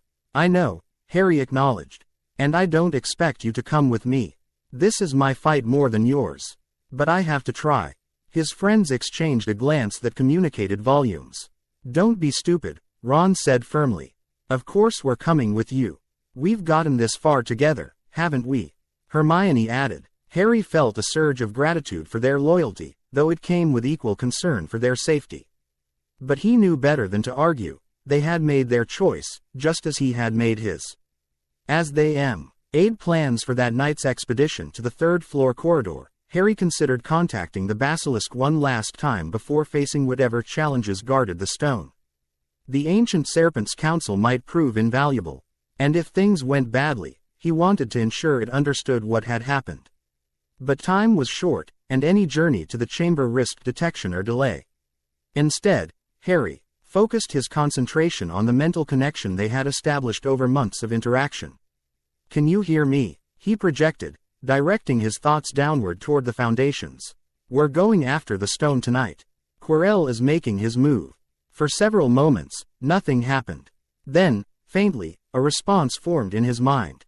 Caution, young speaker, ancient protections, not alone. The connection was weaker at a distance, especially without the direct dream link they had initially established. But the message was clear enough. Be careful, respect the protections in place. And remember, he wasn't facing this threat in isolation. As night fell and the Gryffindor common room gradually emptied, Harry, Ron, and Hermione prepared for their mission. The invisibility cloak would cover them until they reached the third-floor corridor, but after that, they would face whatever challenges the stone's guardians had established. What they couldn't know was that far below the castle, an ancient protector had begun moving through forgotten passages, responding to vibrations in the very foundations that signaled imminent danger to the school it was created to defend. Salazar Slytherin's Basilisk, sensing the culmination of months of magical disturbance, had made its decision. After a millennium of secrecy and isolation, it would fulfill its original purpose, not as the monster of legend, but as Hogwarts' final line of defense against a threat that had once commanded it against its will. While Harry and his friends navigated the challenges designed by Hogwarts professors, Fluffy, Devil's Snare, Flying Keys, a giant chess set, a logic puzzle of potions, the Basilisk moved silently through ancient tunnels, emerging into disused portions of the castle dungeons. Its killing gaze remained veiled. its massive body gliding with surprising stealth as it sought a path toward the disturbance it sensed above. The political ramifications of these parallel journeys, one undertaken by 3 first-year students, the other by a creature of legend, would soon reshape Hogwarts in ways none could fully anticipate. The chamber's truth was about to emerge into a world unprepared for its complexity, setting in motion events that would challenge the foundations of wizarding society and the legacy of Salazar Slytherin himself. Chapter 3 End. Chapter 4. The False Heir. The Descent Thrug. The trapdoor had been harrowing enough. A plunge into Devil's Snare, the frantic pursuit of enchanted keys, Ron's sacrifice on McGonagall's giant chessboard, and Hermione's brilliant solving of Snape's logic puzzle. But nothing had prepared Harry for what awaited in the final chamber. Professor Quirrell stood before the Mirror of Arise, his back to the entrance. His shoulders were straight, his posture confident, nothing like the trembling, stuttering persona he'd maintained all year. "You," Harry gasped. Quirrell turned, a cold smile replacing his usual nervous twitch. "Me," he said calmly. "I wondered whether I'd be meeting you here, Potter. But I thought, Snape. Severus." Quirrell laughed, and it wasn't his usual quivering treble, but cold and sharp. "Yes, he does seem the type, doesn't he? So useful to have him swooping around like an overgrown bat. Next to him, who would suspect poor, street-stuttering Professor Quirrell?" Harry's mind raced. Hermione had stayed behind with an injured Ron. He was alone, facing a fully trained wizard who had broken through all of Dumbledore's protections. "I suspected you after Halloween," Harry said, buying time while assessing the situation. "When you let the troll in as a diversion." Quirrell's eyebrows rose. "Clever boy. Yes, I have a special gift with trolls.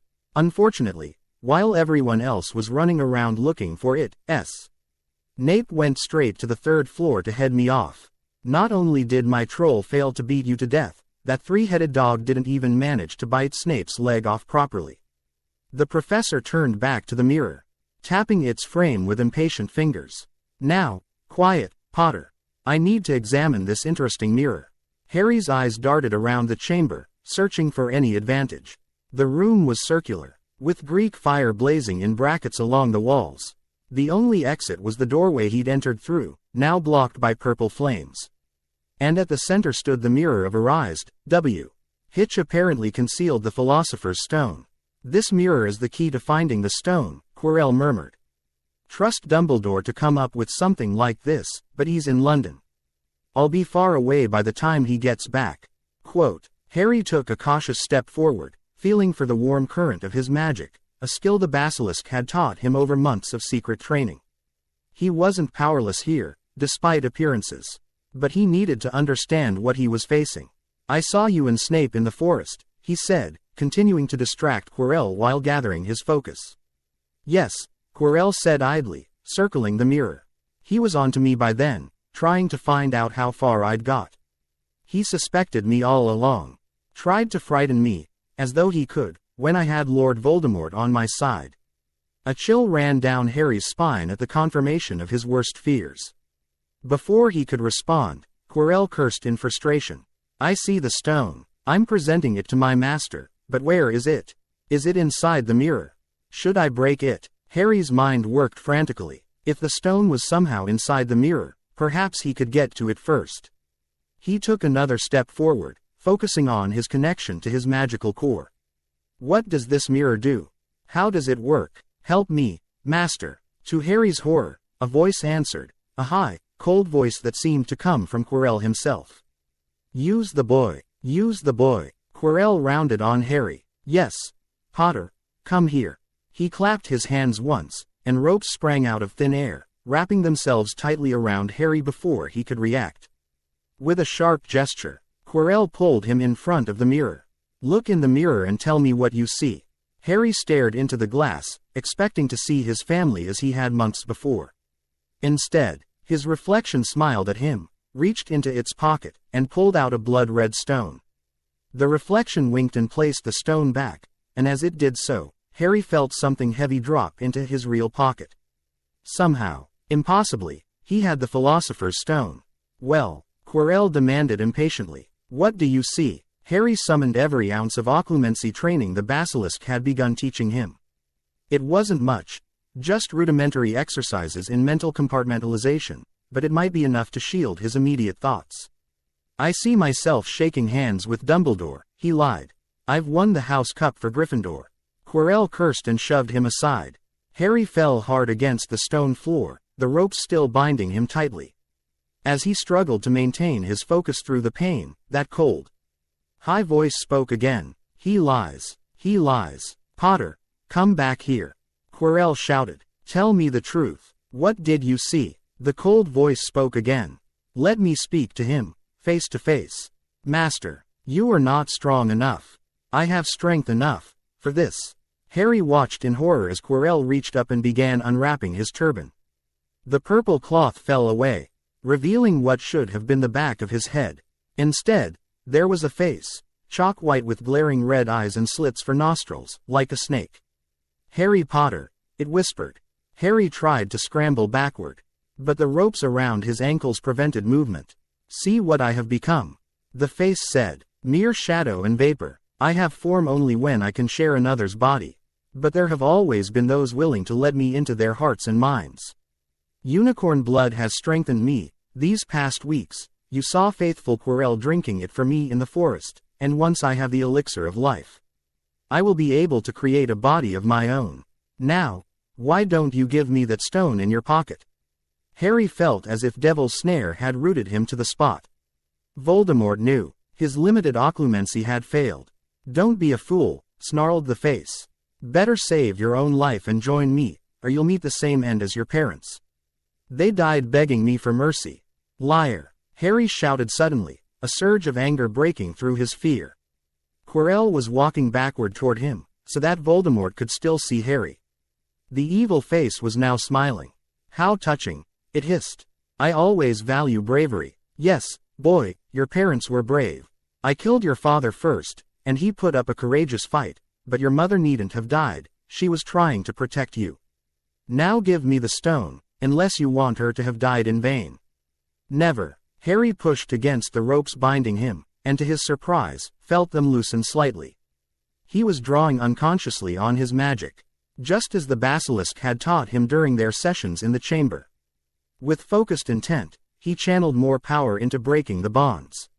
Seize him! Voldemort screamed, and Quirrell lunged forward. The ropes fell away just as Quirrell's hand closed around Harry's wrist. At once, needle-sharp pain seared across Harry's scar, but something else happened too. Quirrell let go with a howl of pain, looking at his fingers, which were blistering before his eyes. Seize him! Seize him! Shrieked Voldemort again. Quirrell dived at Harry, knocking him to the floor, both hands around his neck. But while Quirrell howled in agony, Harry realized what was happening. Quirrell couldn't touch his bare skin without suffering terrible pain. Harry grabbed Quirrell's face, focusing all his will, all his magic into the contact. Quirrell screamed and tried to pull away. And then, beneath their struggle, the stone floor began to tremble. Distant at first, then growing louder, came a sound Harry recognized instantly, a dry, massive body sliding across stone. Quirrell, distracted by pain, didn't seem to notice until a section of the chamber wall cracked and then crumbled inward. Through the newly formed aperture slithered the basilisk, its enormous body glimmering emerald in the Greek fire's light, its eyes closed to protect those present from its killing gaze. What? Voldemort's face contorted in shock, the expression twisting Quirrell's features from behind. Impossible. The basilisk's massive head rose high above them, tongue flicking rapidly to sense the occupants of the chamber. The false heir returns, it hissed in Parseltongue. The one who commanded me against my purpose. Harry felt Voldemort's recognition and fury through his scar, a white-hot explosion of pain and rage. You! Voldemort screamed, this time in Parseltongue. My servant, my weapon, obey me. The basilisk's head swayed slightly, as if considering the command. Then, deliberately, it moved closer to Harry, positioning itself between him and Quirrell. I am not yours to command, Tom Riddle, it replied. I never was. You twisted Salazar's legacy for your own dark purpose. The true heir stands protected. Quirrell scrambled backward, Voldemort's face contorted with a mixture of fury and fear. The basilisk, he hissed in English to his host. It refuses me. Kill it. Drawing his wand with trembling fingers, Quirrell fired a blasting curse at the massive serpent. The spell bounced harmlessly off its magically resistant scales, ricocheting into one of the chamber walls and showering them with stone fragments. Harry Potter, the basilisk addressed him, still in Parseltongue. Take the stone and flee. I will hold them here. Harry staggered to his feet, clutching the philosopher's stone in his pocket. But before he could move toward the exit, Quirrell aimed his wand again, not at the basilisk this time, but at Harry. Avada! The killing curse never finished. Shocking speed for something so massive. The basilisk's tail whipped across the chamber and slammed into Quirrell, sending him crashing into the mirror of Arised. The ancient glass shattered, fragile, ents exploding outward as the ornate frame toppled onto the defense professor's crumpled form. Harry's scar exploded with pain as a shrieking, shadowy form rose from Quirrell's body, a spectral face, distorted with hatred, that lunged toward Harry for a moment before passing through him like ice water and vanishing through the wall. The chamber fell silent except for Harry's labored breathing and soft scrape of the basilisk's scales against stone as it moved closer. The shadow flees, but is not destroyed, it observed. Are you injured, young speaker? I think I'm okay, Harry managed, though his entire body ached and his head throbbed where his scar continued to burn. As Quirrell, dead, the basilisk confirmed dispassionately. Though by the mirror's impact, not my intervention. The parasitic presence sustained him. Once it fled, his life force was already depleted beyond recovery. Harry stared at the still form beneath the shattered mirror, feeling neither triumph nor satisfaction, only a hollow weariness. Quirrell had been a willing vessel for evil, but seeing his broken body reminded Harry of the terrible price of Voldemort's manipulations. We need to go, he said, suddenly aware that they were still in the heart of Dumbledore's protective maze. People will have felt that tremor. They'll come to investigate. Yes, there is a passage behind the chamber, Art of the castle's original construction. I can return to the Chamber of Secrets unseen. The basilisk nudged Harry gently with its snout, surprisingly gentle for such a massive creature. But you must face those who come. The stone must be protected properly. What about you? They'll know you exist now. There's evidence everywhere. Harry gestured at the massive hole in the wall, the unmistakable La Serpent tracks across the dusty floor. Perhaps it is time my existence was known, the basilisk replied. But on my terms, not as the monster of legend. You have learned the truth of Salazar's intent. You can speak for me when the time comes. Before Harry could protest further, the sound of approaching footsteps echoed from beyond the chamber. The basilisk withdrew swiftly, its massive body disappearing through the passage it had created just as the purple flames blocking the entrance extinguished. Professor Dumbledore strode into the chamber, his normally twinkling eyes sharp with concern and his wand drawn. He took in the scene with one sweeping glance, the shattered mirror, Quirrell's body beneath it, Harry standing alone and battered, and the unmistakable signs of something large having forced entry. Harry, he said quietly, I think you have quite a story to tell. The hospital wing was quiet except for the soft ticking of a clock and Madame Pomfrey's occasional bustling as she checked on her single patient. Harry lay in a bed surrounded by what looked like half the candy shop from Hogsmeade, gifts from well-wishers after news of his confrontation with Quirrell spread throughout the school. 3 days had passed since the events beneath the trapdoor. 3 days of unconsciousness while his body recovered from magical exhaustion and the trauma of direct contact with Voldemort. Now, finally awake and alert, Harry was trying to piece together what had happened in his absence. Dumbledore had visited earlier, explaining that the Philosopher's Stone had been destroyed by mutual agreement with Nicholas Flamel. He'd also revealed that Harry's mother's sacrificial protection was what had prevented Quirrell from touching him, a love-based magic that Voldemort, in his arrogance, had never understood. What the headmaster hadn't mentioned was the basilisk's dramatic intervention. Harry wasn't sure if Dumbledore was being tactful, giving him space to explain in his own time, or if the old wizard genuinely didn't know the full story. The massive hole in the chamber wall had been impossible to miss, as were the signs of something huge having moved through the space, but perhaps Dumbledore was waiting for Harry to volunteer that information. The door to the hospital wing creaked open, and Harry turned to see Ron and Hermione peering in cautiously. Oh, you're awake, Hermione rushed forward while Ron followed more slowly, still favoring the leg that had been injured during the chess match. Finally, Ron grinned. Thought you might sleep through the end-of-term feast at this rate. How are you feeling? Hermione asked, perching on the edge of his bed. Everyone's talking about what happened, but nobody seems to know the full story. Harry hesitated. His closest friends deserved the truth. But revealing his connection to the basilisk felt momentous, a line crossed that couldn't be uncrossed. Still, after everything they'd been through together, I need to tell you something, he said quietly. Both of you. But it's complicated, and you have to promise to listen to the whole story before you react. Ron and Hermione exchanged glances, then nodded solemnly. Of course, Hermione said. Mate, after what we've just been through, I don't think anything could shock us, Ron added. Harry took a deep breath. Do you remember the legend of the Chamber of Secrets? About Salazar Slytherin's monster? Hermione's brow furrowed. Vaguely. It's mentioned in Hogwarts. A history, though most scholars consider it a myth. It's real, Harry said simply. All of it. The chamber exists, and so does the basilisk inside it. Ron's face drained of color. A.B. Basilisk. As in, giant snake that kills with its eyes. Yes, but it's not what the legends claim. It wasn't created to purge Muggle-borns from Hogwarts. It was meant to protect the school in times of great danger. Harry looked between his friends, gauging their reactions. And I know this because I've been communicating with it since before I even arrived at Hogwarts. For the next hour, interrupted occasionally by Madame Pomfrey's concerned inquiries about his rising heart rate, Harry explained. Everything. The dreams that had connected him to the basilisk, the knowledge it had shared, his discovery of the chamber's physical entrance, and the ancient serpent's guidance in developing his magical abilities. So that's how you knew so much coming into Hogwarts, Hermione whispered, pieces falling into place. I always wondered how someone raised by Muggles seemed so comfortable with magical concepts. And that's why you can do wandless magic sometimes, Ron added, eyes wide. I saw you summon a quill once when you thought no one was looking.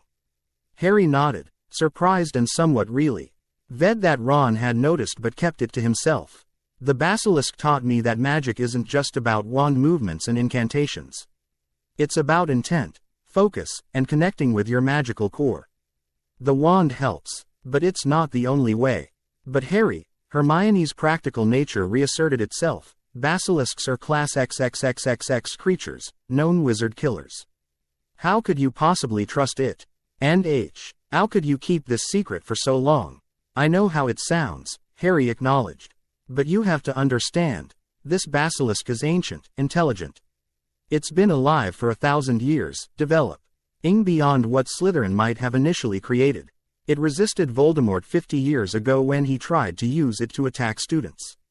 50 years. Ron's eyes widened. Wait, you know who opened the chamber before?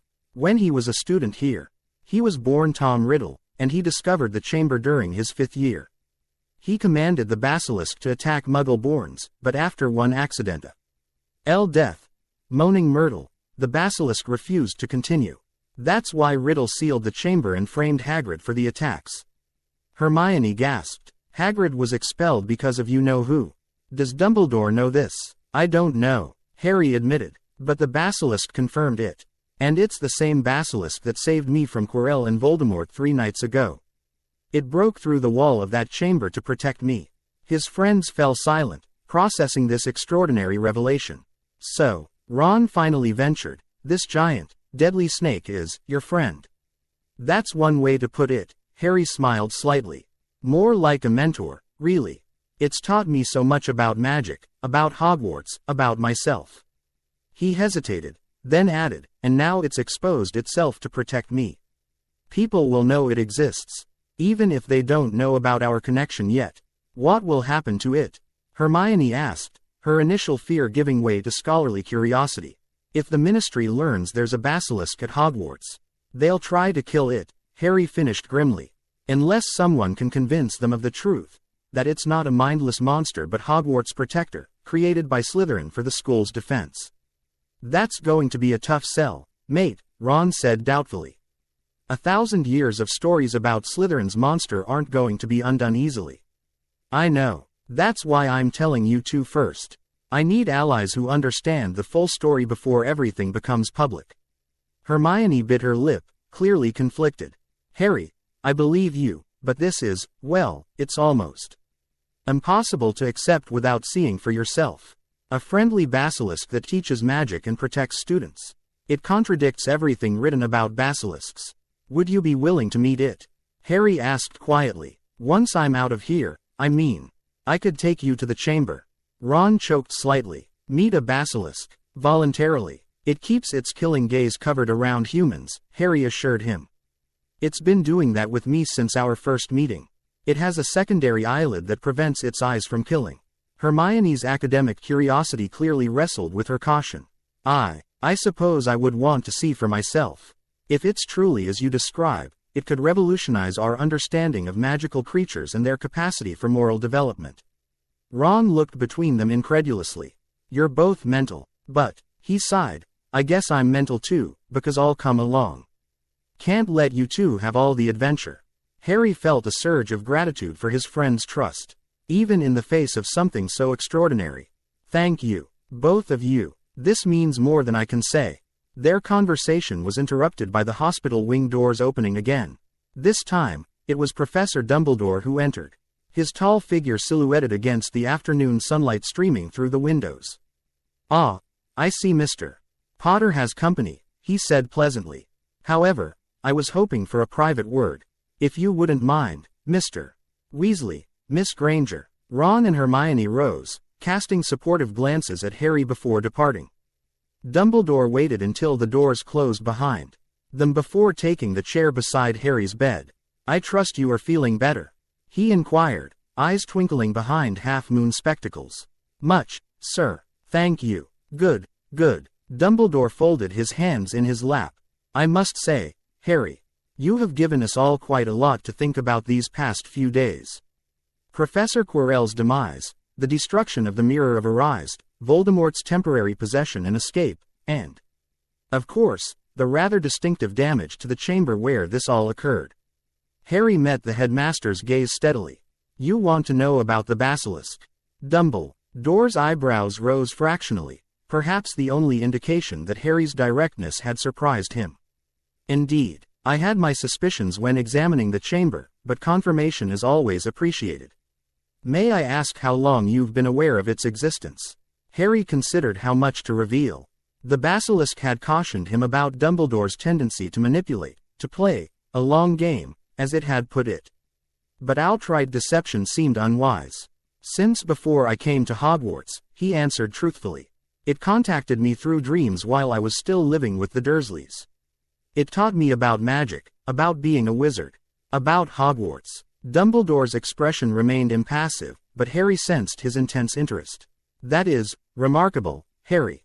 Basilisks are not known for their communication abilities with humans, save through Parseltongue. I presume you possess this rare gift. Harry nodded. I do. The basilisk helped me understand and develop it. I see. Dumbledore stroked his beard thoughtfully. And you have been in regular contact with this creature throughout the school year? Yes, sir. I found the Chamber of Secrets early in the term. I've been visiting it to learn. Learn what, precisely? Magic beyond the standard curriculum. Wandless techniques, magical theory, Hogwarts history that's been forgotten or distorted. The basilisk has been alive for 1,000 years, sir. It knows things about magic that aren't taught anymore. Dumbledore was silent for a long moment, his brilliant blue eyes studying Harry with newfound intensity. Harry, he said finally, I must impress upon you the extraordinary danger of what you've described. A basilisk is classified as one of the most lethal magical creatures in existence. Its gaze kills instantly. Its venom has no cure save phoenix tears. The fact that you have survived these encounters is nothing short of miraculous. With respect, Professor, Harry countered, the danger has been exaggerated by incomplete understanding. The basilisk can control its killing gaze with a secondary eyelid. It's intelligent, not just a mindless predator. And most importantly, it was created by Salazar Slytherin not to hunt Muggle-borns, as the legend claims, but to protect Hogwarts in times of greatest danger. And you believe this because it's demonstrated it, Harry said firmly. It could have killed me dozens of times but never has. It's taught me, guided me. And most tellingly, when Tom Riddle opened the chamber 50 years ago and tried to use the basilisk to attack Muggle-born students, it resisted him after the accidental death of Myrtle Warren. Dumbledore's composure faltered visibly at this revelation. Tom opened the chamber. You're certain of this? The basilisk confirmed it. Riddle found the chamber, commanded the basilisk to hunt Muggle-borns, then framed Hagrid when the school was threatened with closure. When the basilisk refused to continue killing, Riddle sealed the chamber in anger. The headmaster rose from his chair and paced to the window, hands clasped behind his back. Harry could almost see the brilliant mind reassessing decades of assumptions, fitting this new info. Mashing into a revised understanding of past events. This explains much that has puzzled me for half a century, Dumbledore murmured, almost to himself. Then, turning back to Harry, the basilisk intervened 3 nights ago. It was protecting you. Yes, it sensed that Hogwarts was in danger from Voldemort's return. That's what it was created for, to defend the school in times of existential threat. And your relationship with this creature? How would you characterize it? Harry considered carefully. Mentorship, I suppose. Mutual respect. It's taught me so much, not just about magic but about responsibility. About understanding rather than judgment. Fascinating. Dumbledore returned to his seat. Harry, I must ask something difficult of you. The existence of a basilisk within Hogwarts, regardless of its apparently benign intentions, presents an extraordinary challenge from a safety and regulatory perspective. The Board of Governors, the Ministry, they will demand action once this becomes known, as it inevitably must. You want me to help you kill it, Harry stated flatly. No. Dumbledore's response was immediate and firm. If what you say is true, and I have reason to believe it is, then this creature represents a unique magical being worthy of protection and study. What I ask is your help in managing the situation when others discover its existence. To be a voice for understanding rather than fear. Relief washed through Harry. Of course, sir. That's exactly what I want too. However, Dumbledore continued, I must insist on meeting this basilisk myself before making any official determination. As headmaster, the safety of this school's inhabitants is my primary responsibility. It would agree to that, Harry said confidently. In fact, I think it would welcome the opportunity to be properly understood after centuries of misrepresentation. Excellent. Once Madame Pomfrey releases you, perhaps tomorrow, we shall make arrangements. Dumbledore rose again. Until then, I suggest you rest and prepare for the inevitable questions that will follow these events. As the headmaster reached the door, Harry called after him. Professor, there's something else you should know. The basilisk showed me Salazar Slytherin's private study, a hidden room connected to the chamber containing his personal library and research. It's been preserved for 1,000 years. Dumbledore froze, hand on the door handle, then turned slowly. Harry, if this is true, you may have discovered one of the greatest historical and magical treasures in Britain. Salazar Slytherin's personal works have been lost to time, or so we believed. It's true, sir. I've been studying from his texts under the basilisk's guidance. They contain magic that's been forgotten, approaches that aren't taught anymore. The twinkle returned to Dumbledore's eyes with renewed intensity. I look forward to discussing this further. For now, however, I believe Madame Pomfrey will have my beard if I tire you further. Good day, Harry. As the door closed behind the headmaster, Harry sank back against his pillows, mentally exhausted but relieved. The conversation had gone better than he'd dared hope. Dumbledore seemed genuinely interested in understanding the basilisk rather than destroying it, and appeared to accept Harry's account of Slytherin's true intentions. Still, he sensed complexities ahead. The wizarding world's fear of basilisks was deeply ingrained. Political forces would inevitably become involved. And somewhere out there, a disembodied Voldemort was planning his next move, doubtless. Furious that his former weapon had turned against him. The path forward would be challenging, but for the first time, Harry wouldn't be walking it alone or in secrecy. His friends knew the truth. Dumbledore was cautiously supportive, and most importantly, the basilisk itself had finally emerged from a millennium of shadows to reclaim its true purpose as Hogwarts' protector. Word spread quickly. through Hogwarts that something extraordinary had happened in the forbidden third-floor corridor. Rumors ranged from plausible, Harry Potter had stopped Professor Quirrell from stealing a magical arty, fact to outlandish, Harry Potter had transformed into a dragon and eaten Quirrell whole.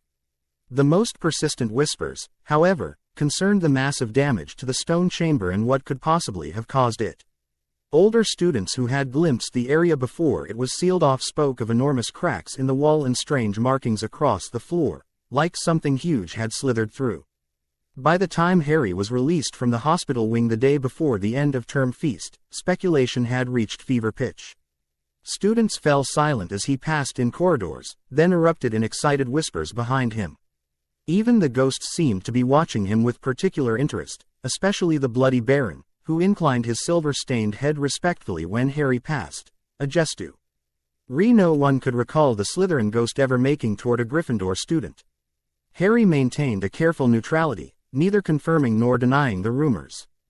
Dumbledore had asked for his Discur Ishan until they could meet with the Basilisk and determine the best approach to revealing its existence. Only Ron and Hermione knew the full truth, and they had promised to keep the secret until Harry gave them permission to speak of it. That evening, after curfew, Harry led Dumbledore to Moaning Myrtle's bathroom. Ron and Hermione had wanted to come, but the headmaster had gently insisted this initial meeting be limited to just himself and Harry, a compromise that disappointed but didn't surprise Harry's friends. A girls' lavatory, Dumbledore observed with mild amusement as they entered the abandoned bathroom. Salazar did have an unexpected sense of humor at times. "I don't think it was originally a bathroom, sir," Harry replied, approaching the sink with the snake engraving. "The Basilisk said the castle has been modified over the centuries. This entrance likely had a different purpose originally." "Indeed. Fascinating how structures evolve over time." Dumbledore peered at the small serpent etched into the copper tap. "I presume this is where your Parseltongue abilities come into play." Harry nodded, then focused on the tiny snake. "Open," he hissed. The familiar transformation occurred, the tap glowing white, the sink receding into the floor, revealing the large pipe that led down into darkness. Dumbledore observed the process with academic interest, wand held loosely at his side but ready. "I see why this remained undiscovered for so long," he mused. "Few Parselmouths have attended Hogwarts over the centuries, and fewer still would have reason to inspect the plumbing fixtures of an out-of-order lavatory." "There's a long drop," Harry warned. "But there's also a staircase hidden in the wall of the pipe that's easier to use." With a wave of his wand, Dumbledore illuminated a previously invisible spiral staircase built into the pipe's circumference. "Shall we?" They descended in silence, the only sound their footsteps echoing off the curved walls.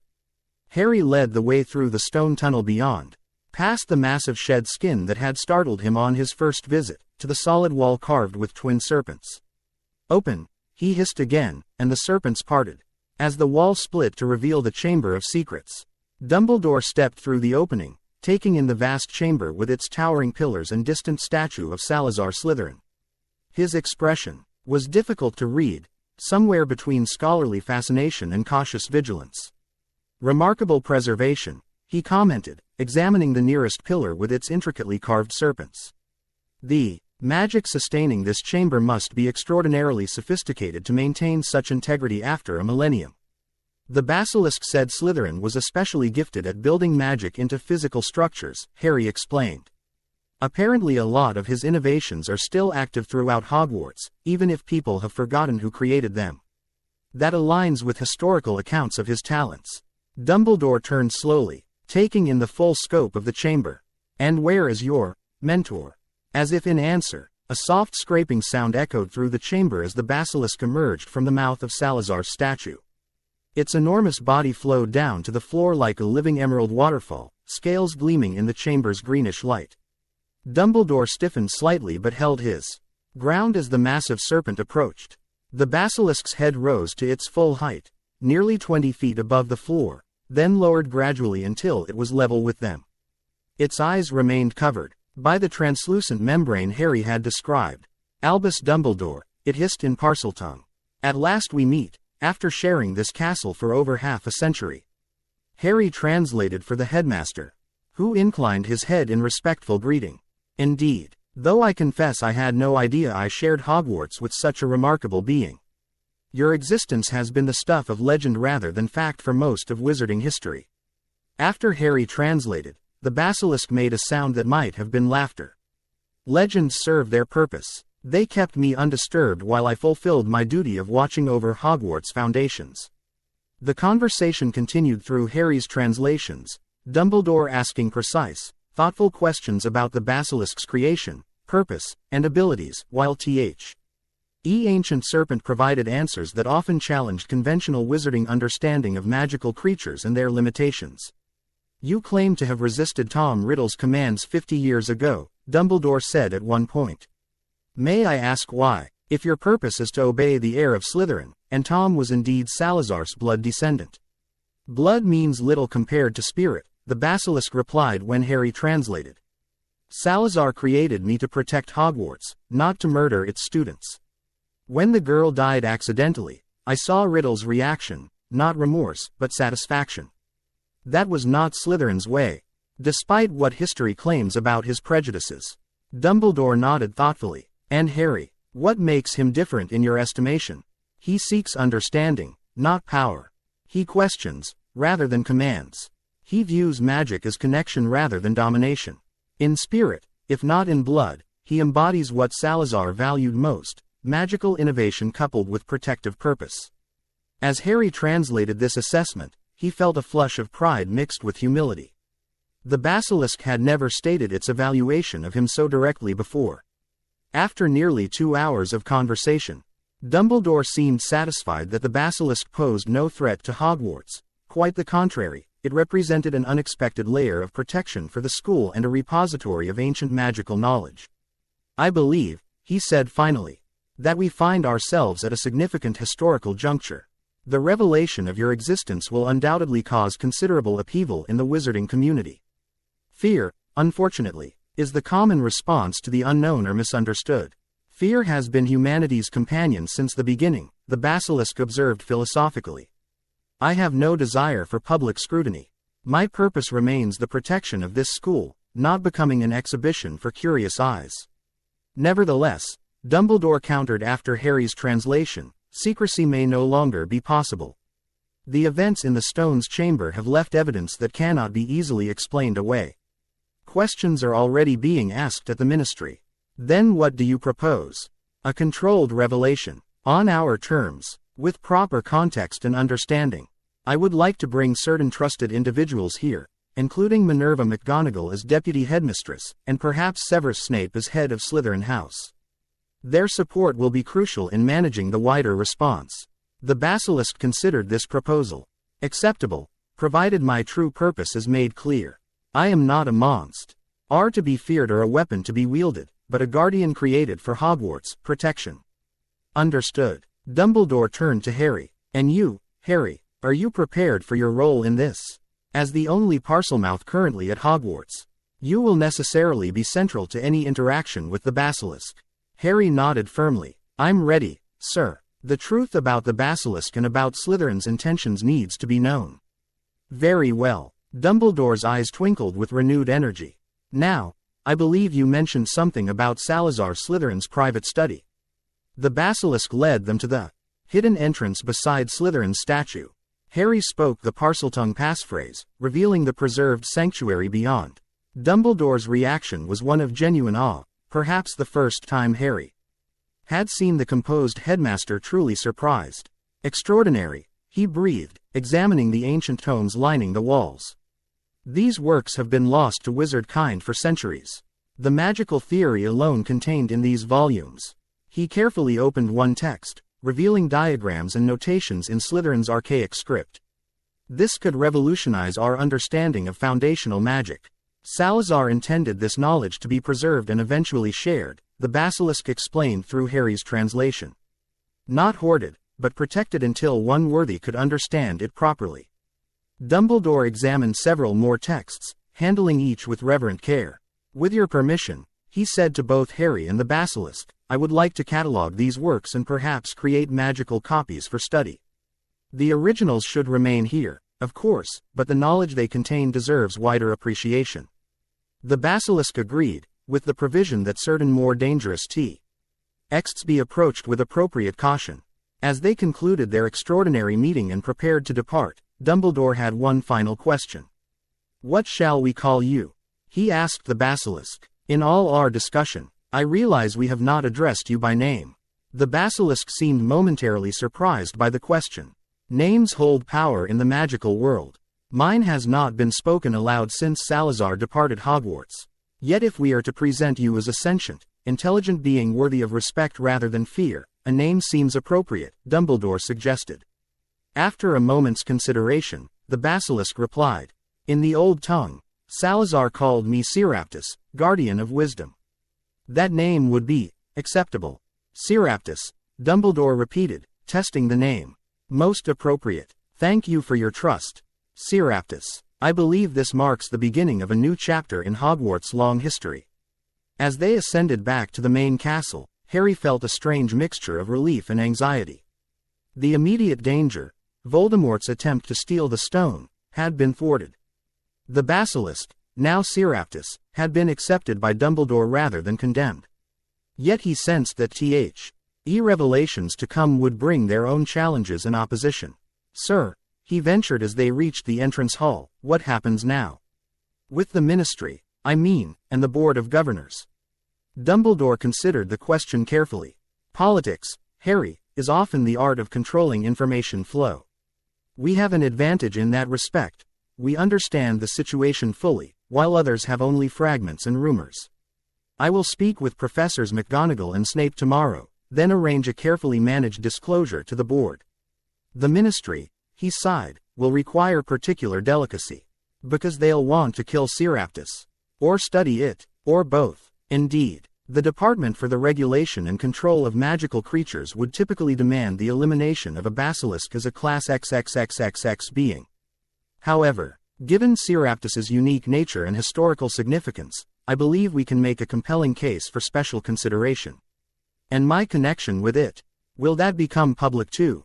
Dumbledore glanced down at Harry, his expression softening slightly.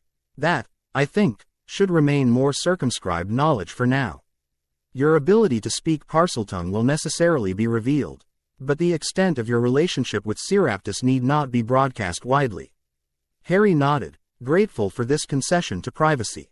"Thank you, sir." "No, Harry, it is I who should thank you. You have not only prevented Voldemort from returning to power but have potentially uncovered one of the most significant magical and historical discoveries of the century." Dumbledore's eyes twinkled. "Not bad for a first-year student, I must say." With that gentle humor, they parted ways, Dumbledore to his office to begin the complex process of managing the coming revelation. Harry to Gryffindor Tower where Ron and Hermione anxiously awaited news of the meeting. The following morning brought the first tangible sign of the changes to come. Professor McGonagall approached Harry at breakfast, her usual stern expression tempered with something that might have been amazement. "Mr. Potter," she said quietly, "the headmaster has requested your presence in his office immediately after breakfast. The password is, Acid Pops." Harry nodded, aware of curious stares from students nearby. "Yes, Professor. Is it about?" "Yes," she confirmed, lips pressed into a thin line. Quote, "He has shared certain information with me that, quite frankly, I'm still attempting to process. We will discuss it further shortly." As she walked away, Ron leaned in. "She knows about Seraptus now." "Looks like it," Harry murmured. "Dumbledore said he'd tell her and Snape today." "How'd she take it?" Ron asked. "Hard to tell with McGonagall," Harry replied. "But she didn't look angry, just stunned."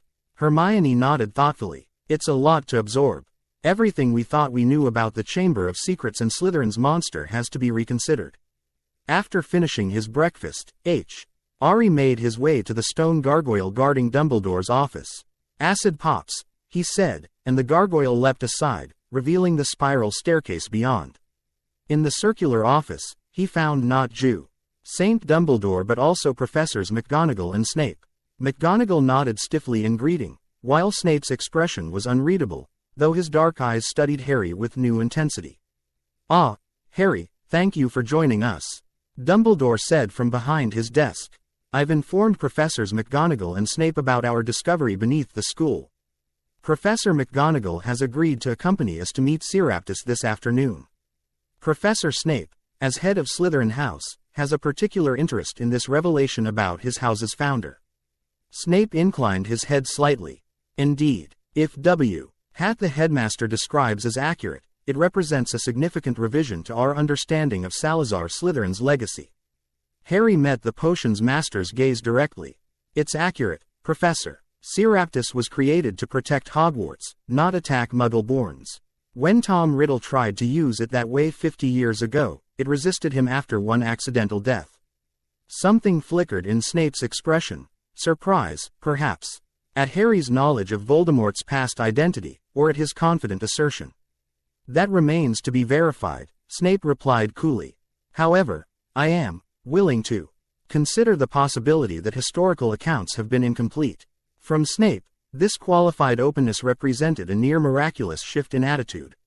Harry nodded, accepting the tentative olive branch for what it was. Beyond our immediate circle, Dumbledore continued, I have scheduled a meeting with the Board of Governors for tomorrow. Augusta Longbottom and Amelia Bones from the Ministry will also attend, as trusted individuals whose influence will be valuable in managing the wider response. What about the students, Albus? McGonagall asked. Rumors are already spreading wildly. We will make an announcement at the feast tonight. Controlled information that acknowledges the presence of Salazar's basilisk but emphasizes its protective role and the safeguards in place. The full details will be reserved for those with direct administrative responsibility. The meeting continued with discussion of logistics, security considerations, and the potential historical significance of Slytherin's preserved study. Throughout, Harry noted that Dumbledore consistently presented him as a key participant rather than a student who had stumbled into an adult's situation, a subtle but meany NGFUL acknowledgement of his central role in the unfolding events. As the meeting concluded, Snape lingered behind the others, signaling his desire to speak with Harry privately. Dumbledore noticed and excused himself tactfully. Followed by McGonagall. Potter, Snape began once they were alone, his voice carefully neutral. The headmaster informs me that you have been receiving instruction from this basilisk throughout the school year. Yes, sir. Magical theory mostly, and some practical applications. And this instruction has influenced your performance in your classes. The question held no accusation, merely precise inquiry. To some extent, Harry admitted. Especially in understanding the principles behind spells, not just the mechanics. Snape nodded slowly. I had observed certain inconsistencies in your approach. Techniques that suggested knowledge beyond standard first-year curriculum. His black eyes studied Harry intently. Your mother had a similar intuitive grasp of magical theory. The unexpected reference to Lily Potter caught Harry off guard. You knew my mother well, sir. We were childhood friends, before Hogwarts and during our early years here. Snape's expression remained carefully controlled, but something in his voice softened fractionally. She had a gift for understanding magic's underlying principles rather than simply following instructions. A rare quality. Before Harry could process this surprising revelation, Snape continued more briskly, I would be interested to review some of the magical theory this basilisk has shared with you. For academic purposes, naturally. Quote, Of course, Professor, Harry agreed, recognizing the request as Snape's way of extending professional interest without personal warmth. Seraptus has explained some approaches to potion making that differ from current methods, more intuitive, based on magical resonance between ingredients rather than just chemical interactions. A flicker of genuine interest crossed Snape's face. Indeed, that aligns with certain experimental approaches I've explored myself. He seemed about to say more, then checked himself. We will discuss this further after your meeting with the board. That will be all, Potter. As Harry descended the spiral staircase, he reflected on the subtle shift in Snape's demeanor. Not friendship or even particular warmth, but a new quality of professional respect that had been entirely absent before. The revelation of Harry's connection with Salazar Slytherin's basilisk and his access to lost magical knowledge had apparently prompted the potions master to reassess his preconceptions. The remainder of the day passed in a blur of preparation. Professor McGonagall's visit to the chamber that afternoon went surprisingly well, with tea. He deputy headmistress, moving from initial trepidation to scholarly fascination as Seraptis explained, through Harry's translation, aspects of Hogwarts' magical architecture that had been forgotten over the centuries. The moving staircases, McGonagall marveled after one such revelation. We've always maintained them as a charming eccentricity of the castle, but you're saying they were intentionally designed as a defensive measure? Yes, Seraptis confirmed. In times of attack, the stairs could be commanded to reconfigure, trapping invaders in endless loops while allowing defenders familiar with the pattern to move freely. As they explored Slytherin's study, McGonagall's academic interest overcame even her Gryffindor reservations about Slytherin's legacy. These pedagogical approaches, she murmured, examining one ancient text, they're remarkably progressive even by modern standards. Salazar believed in adaptive instruction based on magical affinity rather than standardized curriculum. He did, Seraptis confirmed. Each of the founders had different educational philosophies. Their compromise created Hogwarts' house system, allowing for some specialization while maintaining a common core of instruction. By the time they returned to the main castle, McGonagall had filled several pages of notes and was already discussing with Dumbledore how certain historical insights might be incorporated into current Hogwarts practices. The end-of-term feast that evening began normally enough, with the hall decorated in Slytherin colors to celebrate their 7th consecutive House Cup victory. Harry, still viewed with some suspicion by many Gryffindors for the massive point loss before the holiday, kept his focus on his plate until Dumbledore rose for the closing announcements. A.F. Chair awarding last-minute points that dramatically reversed the House Cup standing, giving Gryffindor the victory based on Harry, Ron, and Hermione's actions in protecting the Philosopher's Stone. The Headmaster's tone shifted to something more serious. Now, before we conclude this evening's festivities, I must address certain rumors that have been circulating throughout the school these past few days. Rumors concerning unusual events in the restricted third-floor corridor, and evidence of something large having breached the stone walls. The great hall fell absolutely silent. Hundreds of faces turned expectantly toward the headmaster. It is true that an ancient magical being intervened during Professor Quirrell's attempt to steal a valuable magical artifact from Hogwarts. This being was, in fact, a basilisk created by Salazar Slytherin himself and housed within the legendary Chamber of Secrets. Gasps and exclamations erupted throughout the hall. At the Slytherin table, expressions ranged from shock to vindication to disbelief. Draco Malfoy's pale face had gone even whiter, his eyes fixed on Dumbledore with undisguised amazement. However, Dumbledore continued, raising his hands for silence. I must correct a historical misconception that has persisted for centuries. Salazar Slytherin's basilisk was not created to purge Muggle-born students from Hogwarts, as legend has claimed. It was created as a final line of defense for the school itself, to be awakened in times of greatest danger. More murmuring swept the hall. Harry could see skepticism on many faces, particularly at the Gryffindor and Hufflepuff tables. This basilisk, which has chosen the name Seraptis, has existed beneath Hogwarts for a millennium, emerging only rarely when the school faced existential threats. Its recent intervention prevented Professor Quirrell, who was acting under the influence of dark magic, from obtaining an object that would have posed grave danger to our community. Dumbledore paused, allowing this information to sink in before continuing. I understand this revelation may cause concern. Rest assured that comprehensive safety measures are in place. Seraptis poses no threat to students or staff. It possesses the ability to control its legendary killing gaze and has demonstrated a clear commitment to Hogwarts, protection rather than aggression. The headmaster's gaze swept the hall.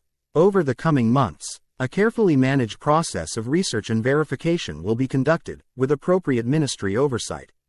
This represents an extraordinary opportunity to correct historical misconceptions and recover lost magical knowledge from Hogwarts' founding era. With that, Dumbledore shifted to more standard closing remarks, but the damage was done. The great hall buzzed with excited and fearful conversations, students turning to each other in disbelief or leaning across tables to debate this extraordinary revelation. Harry kept his expression neutral, despite hundreds of eyes darting toward him throughout Dumbledore's announcement. The headmaster had carefully avoided mentioning Harry's role in communicating with Seraptis or his ability to speak Parseltongue. But connections would inevitably be drawn given his known involvement in the third-floor incident. As the feast concluded and students began filing out toward their dormitories, Harry found himself approached by an unexpected figure, Draco Malfoy, momentarily separated from his usual cronies Crabbe and Goyle. "Potter," Malfoy said quietly, his typical sneering tone replaced by something more complex. "Is it true? About Slytherin's basilisk?" "Yes," Harry replied simply. "Everything Dumbledore said is accurate. And you've seen it." A hint of envy crept into Malfoy's voice. "I have. How did you find the chamber when generations of Slytherins couldn't?" There was frustration there, but also genuine curiosity. Harry hesitated, weighing his response. "I had guidance," he said finally. "And the chamber reveals itself to those who understand Slytherin's true purpose, not just those who share his bloodline." Malfoy's eyes narrowed slightly, processing this cryptic answer. "This changes everything, you know. About Slytherin's legacy. He stopped himself, glancing around at nearby students. "We'll speak again, Potter." As Malfoy rejoined the stream of Slytherins heading toward the dungeons, Harry felt a prickle of unease. The blonde boy's interest seemed more than casual curiosity. There was a calculated quality to his questions, as if he were piecing together a puzzle. That night in Gryffindor Tower, the common room remained crowded well past normal hours as students dissected Dumbledore's announcement and debated its implications.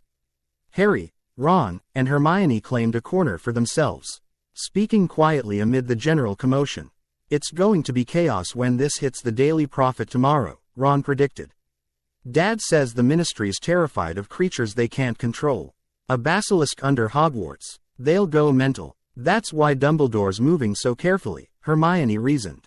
Getting Madame Bones and Augusta Longbottom involved RST was clever. They're both respected and have influence in different ministry departments.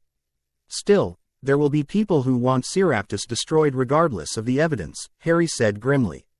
"A 1,000 years of basilisk mythology won't be undone overnight. Not to mention," Ron added in a lower voice, "if you know whoever returns properly, he'll be furious that his former weapon turned against him. He might try to destroy Seraptus himself, or turn others against it." This sobering thought hung between them as the conversation shifted to their imminent departure for summer holidays. Harry faced the prospect of 2 months with the Dursleys, cut off from the magical world and from his basilisk mentor. "I've arranged with Seraptus to maintain our dream connection over the summer," he told his friends. "It won't be the same as visiting the chamber physically, but at least we can communicate.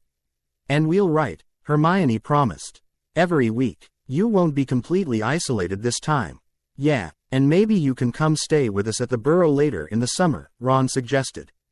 "Dad would love to hear about the basilisk firsthand. He's always been fascinated by magical creatures, drives Mum mad sometimes." As they eventually headed up to their dormitories, Harry reflected on the extraordinary year that was concluding. He had arrived at Hogwarts already unusually prepared thanks to Seraptus's dream guidance. Discovered the physical Chamber of Secrets, learned magic beyond the standard curriculum, thwarted Voldemort's attempt to return, and helped reveal one of Wizarding history's most significant misconceptions about Salazar Slytherin's legacy. Not bad for a first year, as Dumbledore had understated. Yet as he drifted toward sleep, Harry's thoughts turned to the challenges ahead. The political fallout of Seraptus's revelation was just beginning. Somewhere out there, Voldemort was regrouping, perhaps already planning his next attempt at resurrection. And closer at hand, Draco Malfoy's calculating interest suggested the Slytherin students would have their own response to the revelation about their house's founder and his basilisk. The chamber's secrets had begun to emerge, but their full impact on the wizarding world remained to be seen. The morning of departure brought chaos to Hogwarts. Overnight, the Daily Prophet had published a front-page story about the basilisk beneath the school, somehow obtaining information beyond what Dumbledore had officially released. The headline screamed, "Slytherin's monster real. Ancient basilisk beneath Hogwarts confirmed." The article that followed mixed factual reporting with sensationalism, acknowledging the basilisk's protective intervention against Quirrell but emphasizing its classification as a known wizard killer and questioning the wisdom of allowing such a creature to remain within a school. A sidebar article titled, "The Chamber of Secrets, Myth No More," recounted various historical theories about the chamber's location and purpose. most perpetuating the misconception that Slytherin had intended his monster to purge Muggle-borns. They've got it all wrong, Hermione fumed over breakfast, stabbin' her fork into her eggs with unnecessary force. They're completely ignoring Dumbledore's statement about Seraptus being created to protect Hogwarts. What did you expect? Ron asked, scanning his own copy of the paper. Dad says the prophet always goes for the scarier version of any story. Ancient Guardian fulfills protective purpose, doesn't sell as many papers as deadly monster lurks beneath school. Harry glanced toward the staff table, where Dumbledore was reading the article with apparent calm, though Professor McGonagall beside him looked livid. Further down, Snape's expression was coldly furious as he scanned the paper. This is just the beginning, Harry sighed. Wait until the Ministry gets fully involved. As if confirming his prediction, a barn owl swooped down at that moment, delivering a thick envelope bearing the Ministry of Magic seal. Harry opened it to find a formal letter from the Department for the Regulation and Control of Magical Creatures, requesting his pre-sense for an informational interview regarding his reported interaction with the basilisk specimen discovered at Hogwarts School of Witchcraft and Wizardry. Already, Hermione peered over his shoulder at the letter. They're not wasting any time. It says the interview will be conducted at my place of residence during the summer holiday, Harry read with growing concern. They're planning to come to the Dursleys. That'll go over well, Ron grimaced. Excuse me, Mr. and Mrs. Muggle, we're from the wizard government and want to ask your nephew about his giant snake friend. This is serious, Hermione insisted. They're clearly trying to work around Dumbledore by approaching you directly during the summer. Harry folded the letter and tucked it into his pocket. I'll show this to Dumbledore before we leave. Maybe he can intervene somehow. The remainder of the morning passed in the usual end-of-term rush, packing trunks, exchanging addresses, receiving their exam results. Harry had scored particularly well in defense against the dark arts and charms, with respectable marks in his other subjects. Amid the commotion, Harry managed to slip away for one final visit to the Chamber of Secrets before departure. Seraptus was waiting in the main chamber, seemingly anticipating his arrival. The news has spread, I presume, the Basilisk observed as Harry approached.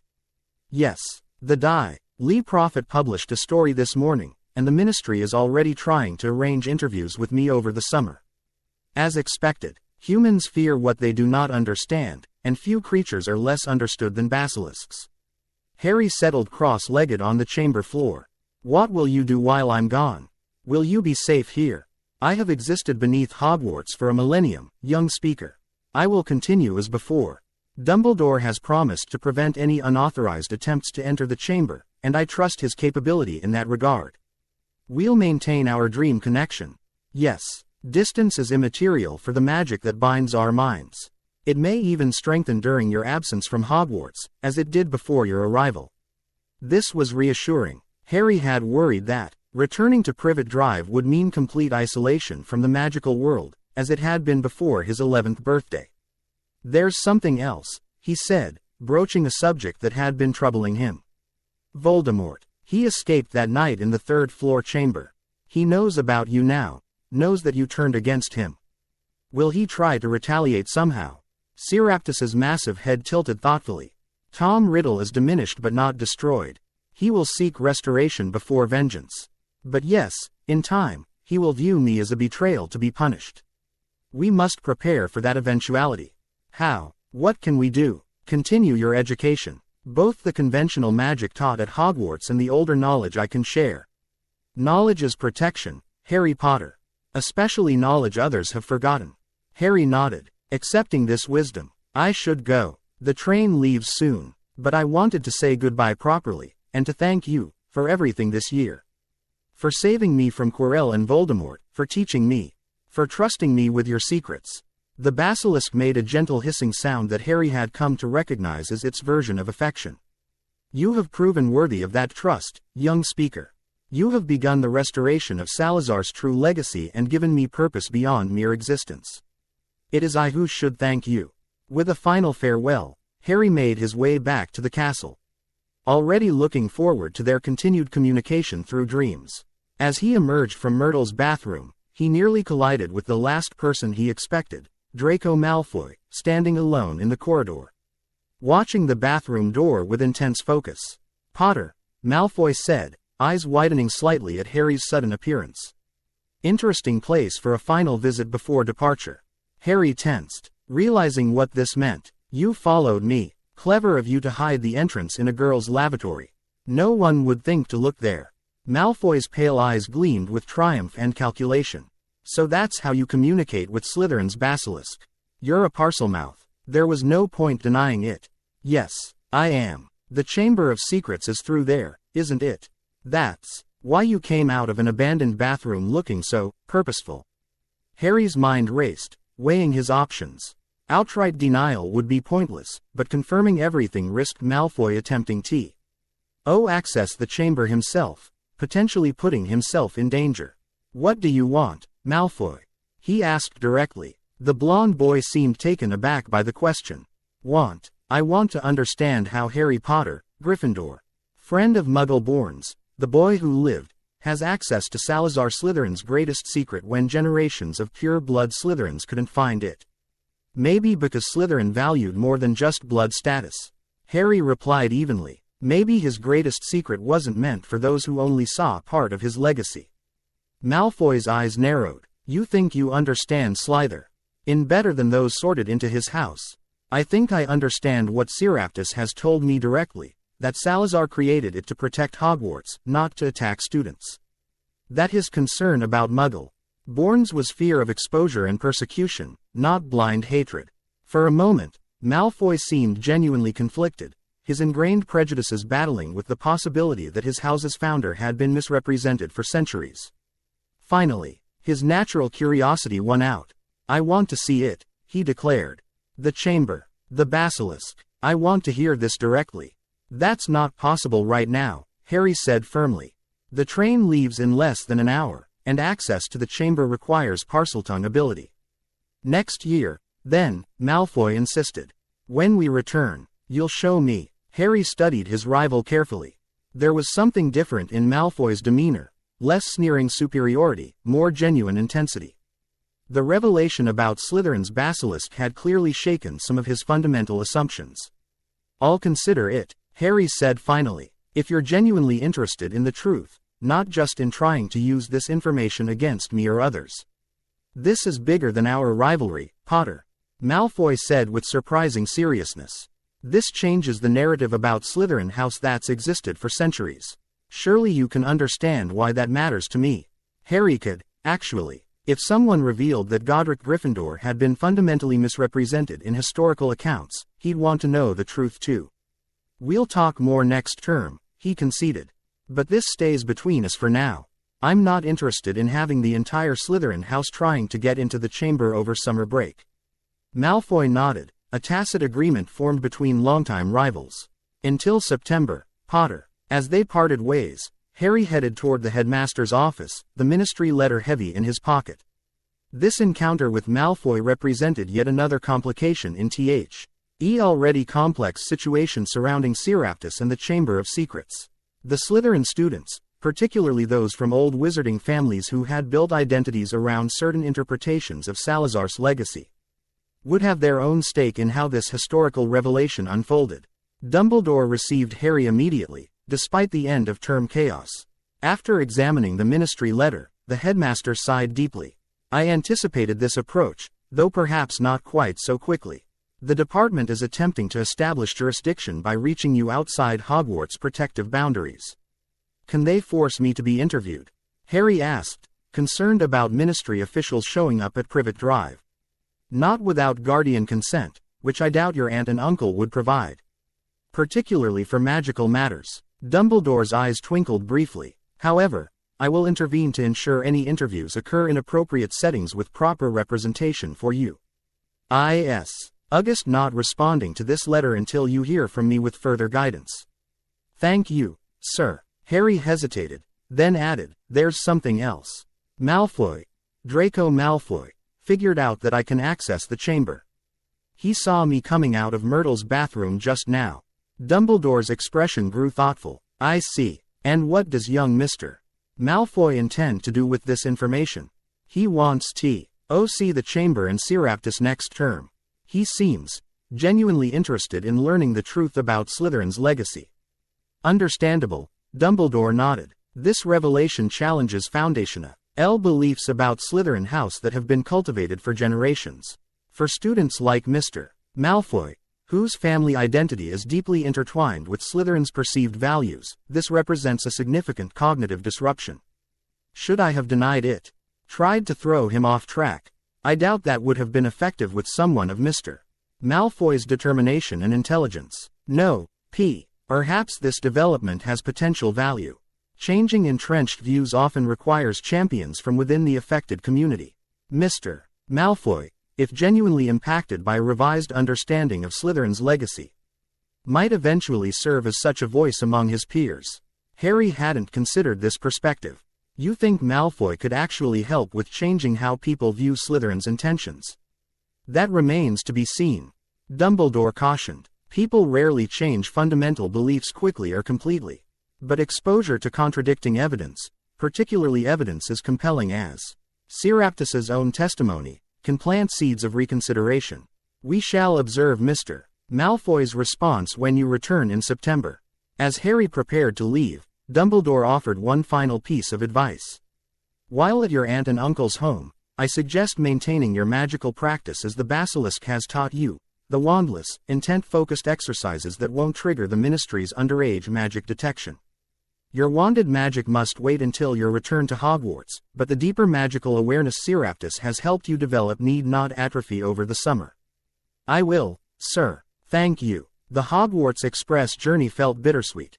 Harry, Ron, and Hermione shared a compartment with Neville, discussing their plans for the summer and speculating about what changes next year might be with Seraptus's existence now public knowledge. Gran was owling Dumbledore about it this morning, Neville mentioned. She's on the board of governors, you know. Says it's the biggest discovery at Hogwarts in centuries. What does she think should happen? Harry asked cautiously. With Seraptus, I mean. She's taking Dumbledore's word that it's not dangerous and actually serves as protection, Neville said. But she says the Ministry's in an uproar. Some departments want to study it, others want to relocate it, and a few are pushing to have it destroyed regardless of what Dumbledore says. This confirmed Harry's worst fears about the political battle ahead. But they can't just kill it. It's ancient, intelligent, historically significant. And technically the property of Hogwarts, Hermione added thoughtfully. The Basilisk was created by one of the founders as part of the school's defensive architecture. That should give Dumbledore legal standing to prevent Ministry interference. When has legal standing ever stopped the Ministry from doing what it wants? Ron countered skeptically. Dad says they're experts at creating new regulations when existing ones don't give them the power they want. The conversation eventually shifted to lighter topics as they approached London, but Harry's concern remained. The summer ahead promised to be complicated, navigating the Dursleys' hostility, maintaining his connection with Seraptus through dreams, dealing with potential Ministry interference, and continuing his magical education despite being away from Hogwarts. As the train pulled into platform 9 3/4, Harry spotted the Weasleys, bright red hair among the waiting families. Nearby stood Hermione's parents, looking slightly overwhelmed by the magical platform. And further back, scowling impatiently, were Uncle Vernon, Aunt Petunia, and Dudley, clearly uncomfortable in the wizarding environment. Right to me, Harry reminded his friends as they prepared to disembark. Both of you. I'll need to know what's happening in the magical world, especially regarding Seraptus. Every week, Hermione promised again. And if the Ministry tries to interview you, I'll contact Dumbledore immediately, Harry assured her. They exchanged final goodbyes on the platform. Mrs. Weasley gave Harry a warm hug, while Hermione's parents greeted him politely, clearly having heard about him from their daughter's letters. As Harry approached the Dursleys, he steeled himself for the transition back to Privet Drive. Ready to go, boy. Uncle Vernon growled. Haven't got all day. Yes, Uncle Vernon, Harry replied, maintaining an outward calm that masked his internal confidence. The Dursleys might control his physical environment for the next 2 months, but they couldn't touch what mattered most, his connection to magic. To Seraptus, to the world where he truly belonged. As they left the station, Harry felt a familiar presence at the edge of his awareness, the warm current of his magic. Stronger now after a year of development, and beyond that, the faint, reassuring sense of his connection to the ancient basilisk far beneath Hogwarts Castle. "I'll return," he promised silently, both to Hogwarts and to Seraptus. "And next year will be even more extraordinary than this one." Little did he know how prophetic that promise would prove to be, or how the revelation of the chamber's truth would reshape not only his second year at Hogwarts but the entire wizarding world's understanding of Salazar Slytherin's legacy. Chapter 4 End. Chapter 5. Slytherin's Legacy. Summer at Privet Drive had never been pleasant for Harry Potter. But this year proved particularly stifling. The Dursleys, terrified by Dudley's pigtail incident the previous summer, had locked Harry's school trunk in the CUP board under the stairs and established draconian rules about freakishness in their home. Though they stopped short of returning Harry to the cupboard, they made it abundantly clear that the smallest hint of magic would result in severe consequences. What they didn't realize, what they couldn't possibly understand, was that Harry no longer needed his wand or spell books to connect with his magic. Thanks to Seraptus's teachings, magic had become an internal awareness, a constant presence flowing through him like an underground river. He couldn't perform complex spells without his wand, but the fundamental exercises in magical sensing, energy manipulation, and mental discipline continued undetected in the privacy of his small bedroom. On the third night of summer holiday, as moonlight filtered through his window bars, another of Uncle Vernon's precautions, Harry lay in bed with his eyes closed, focusing on the now familiar process of dream connection with the basilisk. The transition felt smoother than before. One moment he was lying in his bed at Privet Drive, the next he stood in the Chamber of Secrets, the vast space illuminated by its eternal greenish glow. Seraptus was waiting, massive coils arranged comfortably on the stone floor. "Young speaker," the basilisk greeted him. "Your return to the Muggle world has been challenging." "That's one way to put it," Harry replied, settling cross-legged before the enormous serpent. "They've locked away all my magical possessions and barred my window to keep owls out. Uncle Vernon's trying to ensure I'm completely cut off from the wizarding world. Yet here you stand, your magic undiminished." There was something like pride in Seraptus's tone. "The connection between us remains strong, perhaps stronger than before." "It feels that way," Harry agreed. "More immediate somehow, like the distance doesn't matter. Distance is irrelevant to magical bonds of sufficient depth. Our minds have established pathways that transcend physical limitations." The basilisk's massive head lowered closer to Harry's level. "What news from the world above before your departure?" Harry shared everything: the Daily Prophet's sensationalized coverage, the Ministry's attempt to arrange an interview, his conversation with Dumbledore, and even his encounter with Draco Malfoy outside Myrtle's bathroom. "The Malfoy heir's interest is significant," Seraptus observed. "His family has long claimed special connection to Salazar's legacy. This revelation challenges their interpretation of that heritage." Dumbledore suggested Malfoy might eventually help change perspectives from within Slytherin House, though he didn't seem entirely convinced. People rarely relinquish cherished beliefs easily, even when confronted with contradicting evidence. "The boy must reconcile my existence and purpose with generations of family doctrine about Salazar's intentions toward Muggle-borns." Harry nodded, understanding the conflict. "What about the Ministry? Will they try to take action against you while I'm away from Hogwarts?"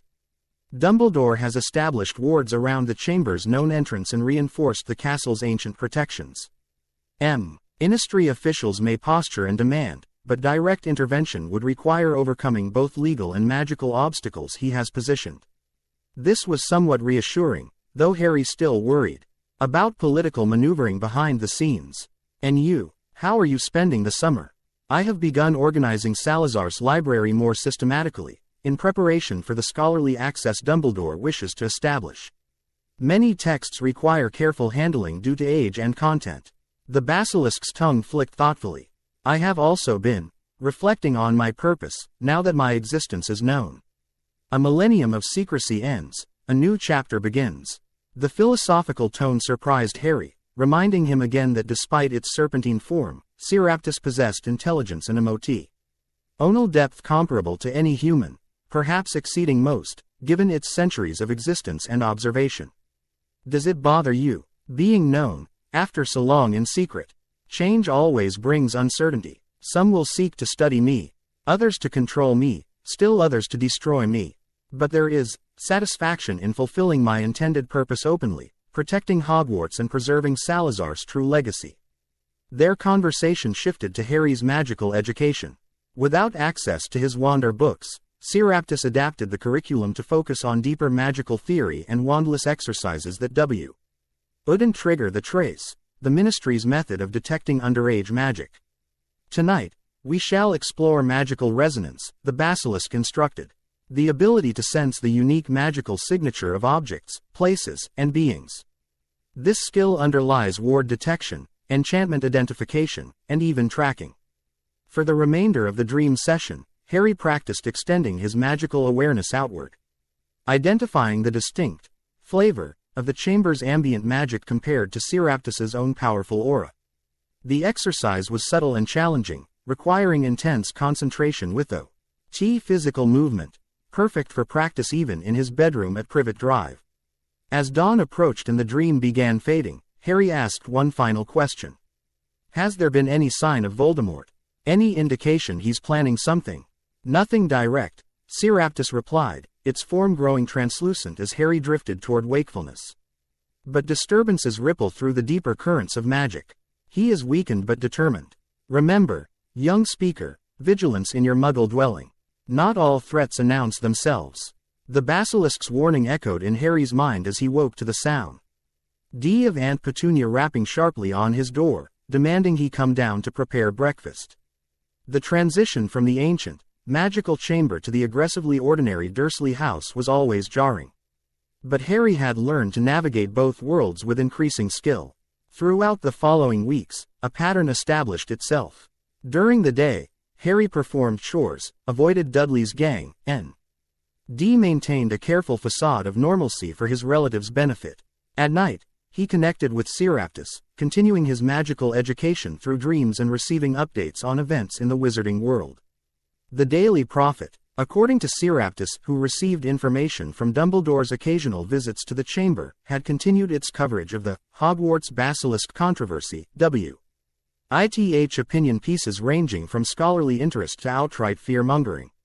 The Ministry had formed a special committee to evaluate the situation, though their jurisdiction remained contested. WITH Hogwarts Board of Governors asserting independence from government interference in school matters.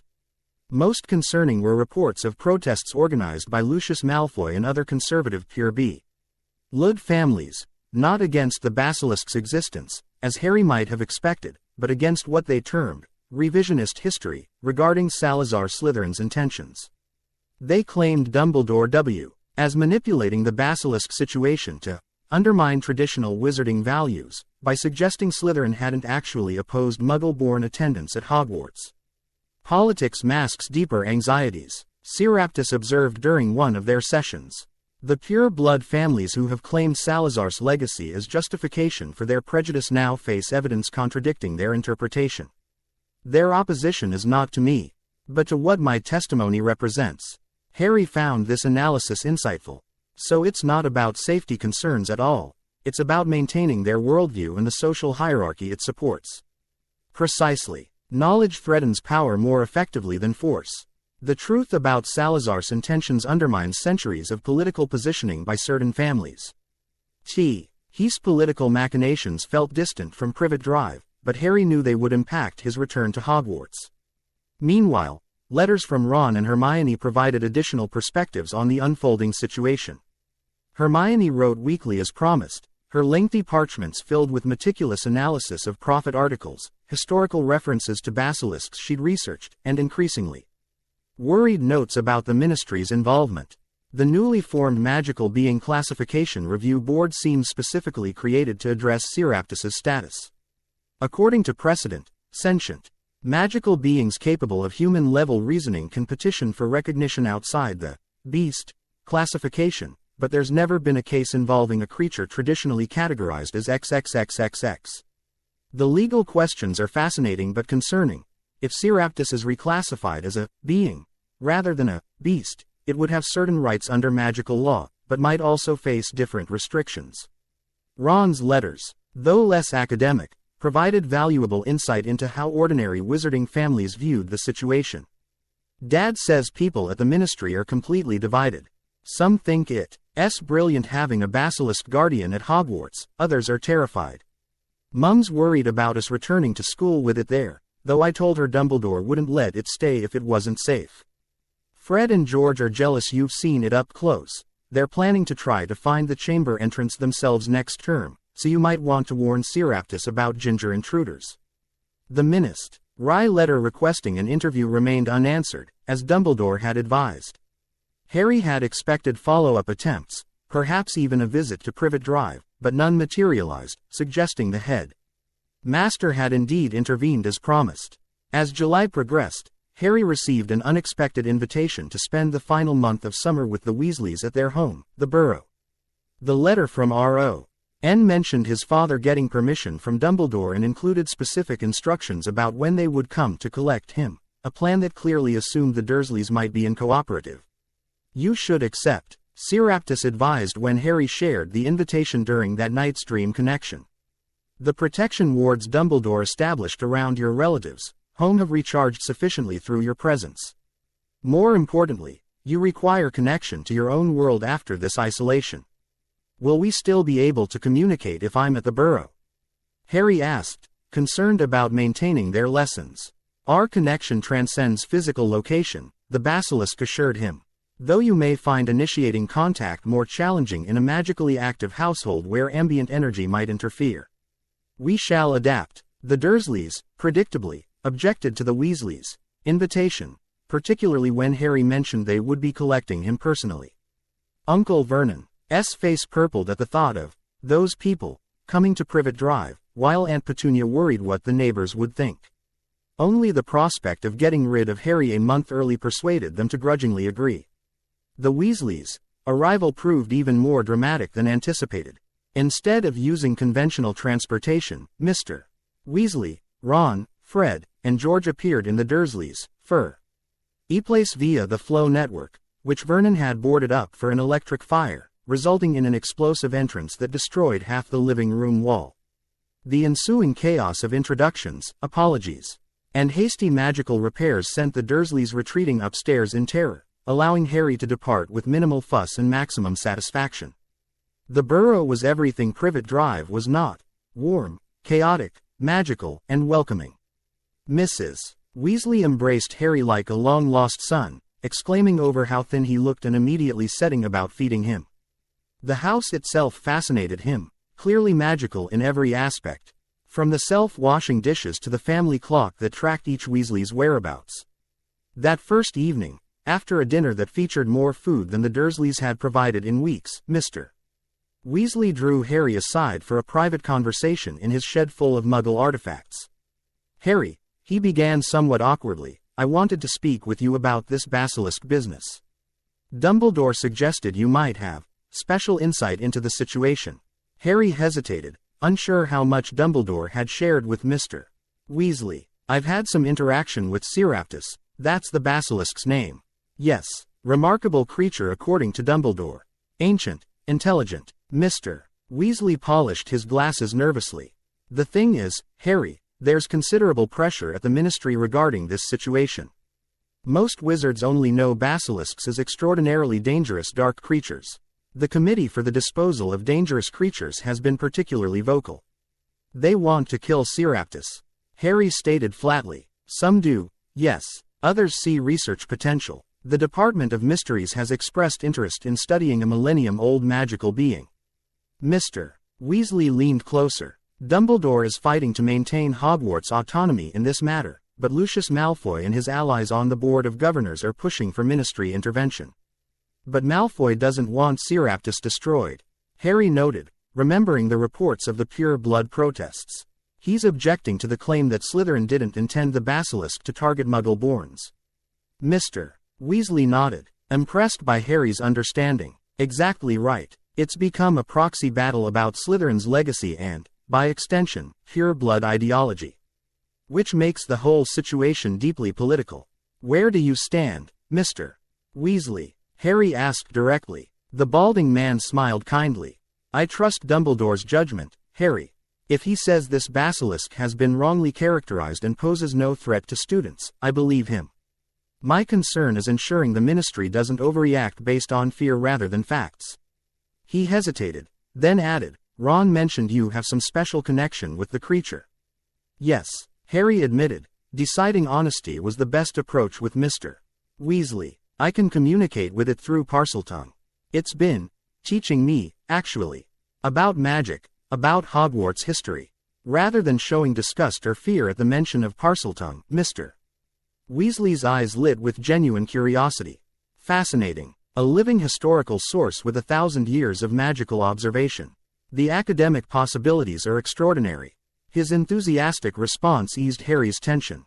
Here was an adult wizard who saw Seraptus as worthy of study and protection rather than fear and destruction.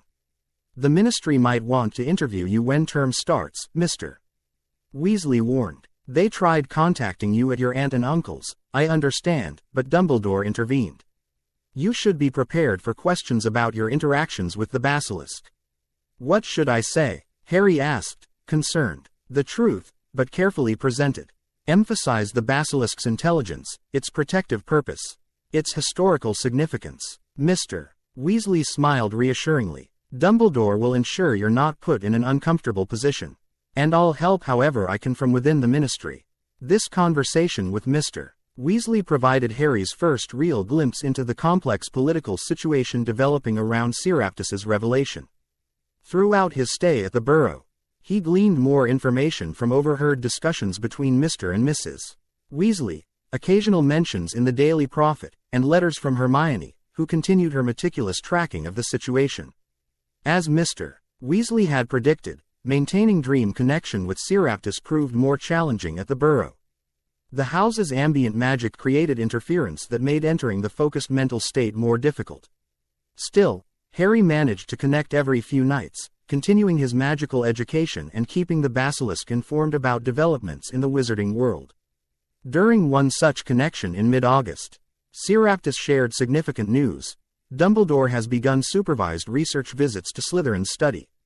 Selected scholars from the Department of Magical History and the Unspeakables have examined portions of the library under strict conditions. Their preliminary findings have caused considerable academic excitement. What kind of findings? Harry asked eagerly. Salazar's personal journals reveal collaborative magical projects with Godric Gryffindor that contradict the narrative of complete ideological opposition. They developed protective ward systems together, combining Salazar's serpentine Parseltongue-based magic with Godric's more direct approach. This information fascinated Harry, so they weren't always enemies. Their disagreements were real but complex, philosophical differences between colleagues who respected each other's magical brilliance while disputing applications. The simplified rivalry portrayed in modern times disservices both founders. Have they found anything specifically about you? About why Salazar created you? Yes. Entries describing my creation specify my purpose explicitly, to serve as Hogwarts' final defense against external threats that might overwhelm conventional protections.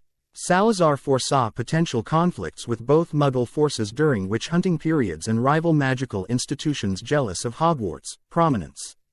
That should help convince people you weren't created to hunt Muggle-borns, Harry noted hopefully.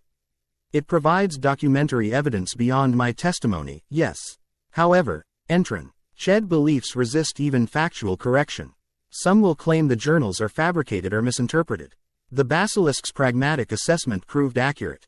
Days later, the Daily Prophet published a front-page article about the journal discoveries, followed immediately by a statement from Lucius Malfoy questioning their authenticity and accusing Dumbledore of orchestrating historical revisionism to serve his progressive agenda.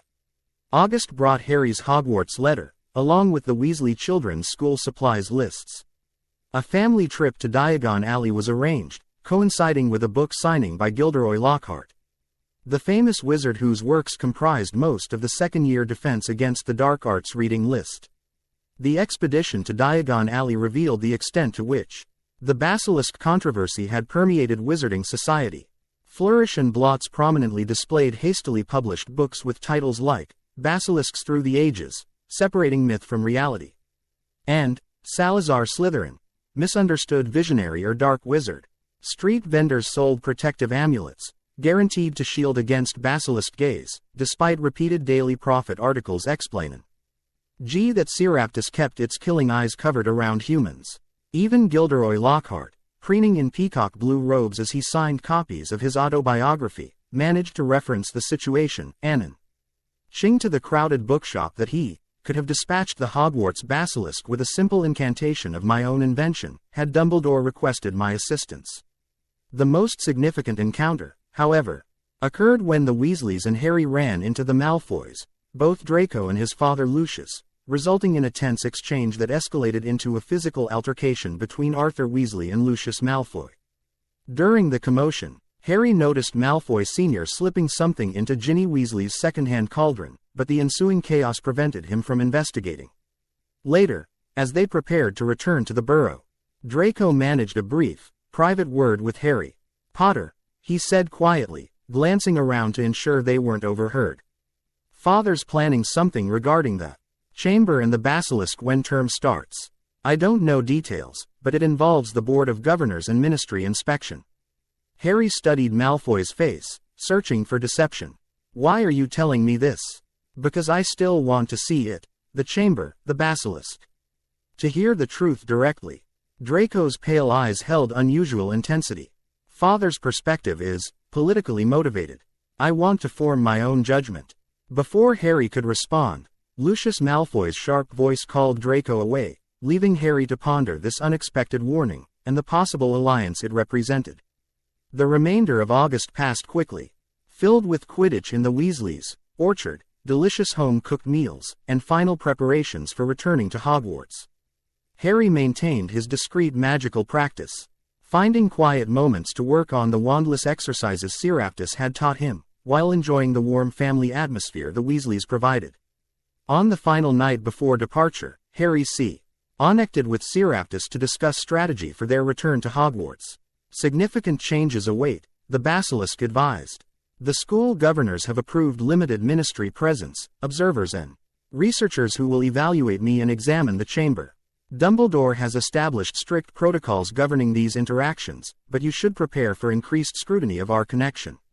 Malfoy warned me his father is planning something. Should we be concerned? Lucius Malfoy seeks to control the narrative around Slytherin's legacy. My existence and testimony threaten that control.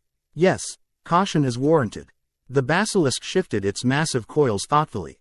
"There may also be other forces at work. I sense disturbances in the castle's magic, subtle interventions in the ward structure that feel familiar." "Familiar how?" Harry asked, instantly alert. "They carry echoes of Tom Riddle's magical signature. Not his direct presence, but something connected to him. An object, perhaps, infused with his essence." This warning sent a chill through Harry. Voldemort's found a way to get something into Hogwarts.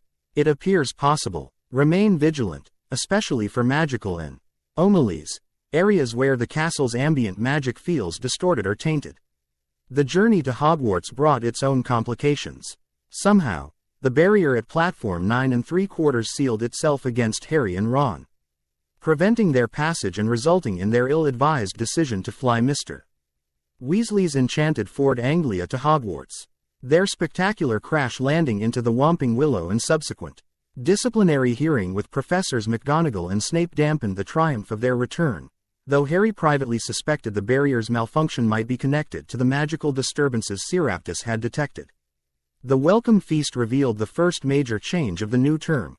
Gilderoy Lockhart, resplendent in robes of aquamarine, had been appointed the new Defense Against the Dark Arts teacher.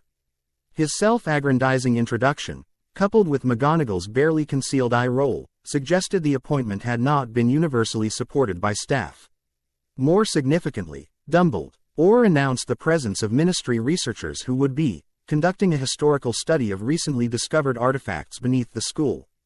Though the headmaster avoided directly mentioning Seraptus, the student body erupted in whispers, everyone understanding the reference to the now famous basilisk. After the feast, as Gryffindors headed toward their tower, Harry felt a subtle magical disturbance exactly as Seraptus had described, a wrongness in the castle's ambient energy near a first-floor corridor. He paused, extending his magical senses as he'd practiced all summer, and detected Something dark and unnatural emanating from a small, concentrated source. Before he could investigate further, Percy Weasley ushered him along with the other students, leaving Harry troubled by the confirmation of Seraptus's warning. Classes began the next day with herbology, where Professor Sprout introduced them to mandrakes, plants whose cry could be fatal to humans. Harry couldn't help drawing a parallel to Seraptus's killing gaze. Both natural defenses that required careful management rather than inherent evil. This perspective, he realized, represented how his thinking had evolved through his connection with the Basilisk. Lockhart's first defense lesson proved as disastrous as Seraptus had predicted based on Dumbledore's reluctant description of the new professor. After releasing a CA.G.E. of Cornish pixies that wreaked havoc in the classroom, Lockhart fled, leaving Harry, Ron, and Hermione to recapture the mischievous creatures. Harry's wandless magic, discreetly applied to slow several pixies in mid-flight, drew a curious look from Hermione but thankfully went unnoticed by others. That evening, Harry made his first physical visit to the Chamber of Secrets since returning to Hogwarts. Using his invisibility cloak to avoid detection, he slipped into Moaning Myrtle's bathroom, confirmed it was empty, and opened the hidden entrance with a whispered command in Parseltongue. The chamber remained as he remembered, vast, echoing, suffused with that strange greenish light. But now signs of the recent research visits were evident, magical measuring devices positioned throughout the space, specimen collection vials labeled with ministry seals, and a temporary workstation set up near the entrance to Slytherin's study. Seraptus emerged from the statue's mouth, its massive form moving with familiar fluid grace despite the research equipment it carefully navigated around. "Young speaker," it greeted him. "You return at last in physical form. It's good to see you properly," Harry replied. Approaching the enormous serpent, "These ministry researchers haven't been bothering you too much. They maintain respectful distance, though their curiosity is boundless." Dumbledore ends. "Yours they treat me as sentient being rather than specimen." The basilisk's tongue flicked, tasting the air around Harry. "Your magic has strengthened over the summer. Your practice continued despite challenging circumstances. I followed your guidance as best I could. The wandless exercises were particularly useful at the Dursleys." Harry hesitated, then shared his earlier experience. "I felt nothing wrong in the castle today, exactly the kind of magical disturbance you described." Near the first-floor corridor, Seraptus's posture shifted, becoming more alert. "The taint spreads. I have said it growing stronger since your departure in June, a dark presence, dormant but awakening. Could it be connected to whatever Lucius Malfoy slipped into Ginny Weasley's cauldron at Diagon Alley? I saw him do something suspicious during our shopping trip. Possible. The Malfoy patriarch has historical connections to Tom Riddle's adult identity. He may serve as unwitting, or willing, vector for Riddle's influence." Harry considered this troubling possibility. Should we tell Dumbledore? Yes, though with care. Without identifying the specific object or its location, intervention risks alerting whoever orchestrated its placement. The basilisk moved closer, lowering its massive head to Harry's level. "For now, continue monitoring these disturbances. Map their locations and intensity. Patterns may reveal purpose." They spent the remainder of the evening reviewing more advanced magical theory, specifically, detection and analysis of magical signatures, building on the resonance exercises Harry had practiced over summer. By understanding the unique fingerprint of different types of magic, he could potentially identify the nature of the disturbance affecting the castle.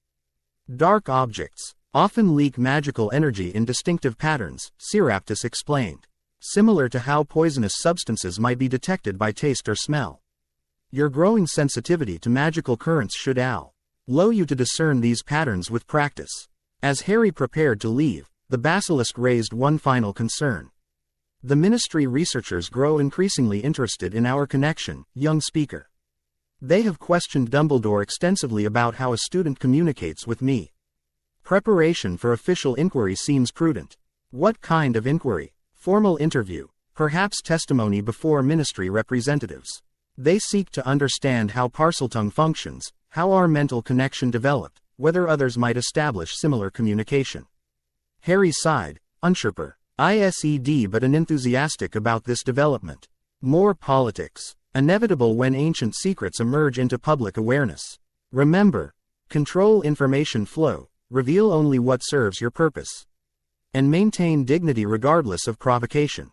You represent not only yourself but our alliance and, by extension, Salazar's true legacy. The Basilisk's advice proved prescient. 2 days later, Professor McGonagall informed Harry that representatives from the Department for the Regulation and Control of Magical Creatures wished to interview him regarding his unique communication abilities with the Basilisk specimen. The meeting would take place that weekend, with Dumbledore present as Harry's advocate. When Saturday arrived, Harry found himself in Dumbledore's office facing 3 ministry officials: Walden McNair, a committee executioner with a pronounced scar and suspicious demeanor; Dirk Cresswell, a more reasonable-seeming wizard from the Being Division; and Madame Amelia Bones, W.H.O. apparently represented broader ministry oversight of the investigation. "Mr. Potter," Madame Bones began after introductions, "we appreciate your willingness to answer questions about your interactions with the basilisk known as Seraptus. Please understand this is merely an information-gathering exercise, not an accusation of wrongdoing." Dumbledore, seated beside Harry, smiled encouragingly. RRY has been remarkably forthcoming about his connection with Seraptus from the beginning. I'm sure he'll continue that transparency today. The questioning began straightforwardly enough. When had Harry first communicated with the Basilisk?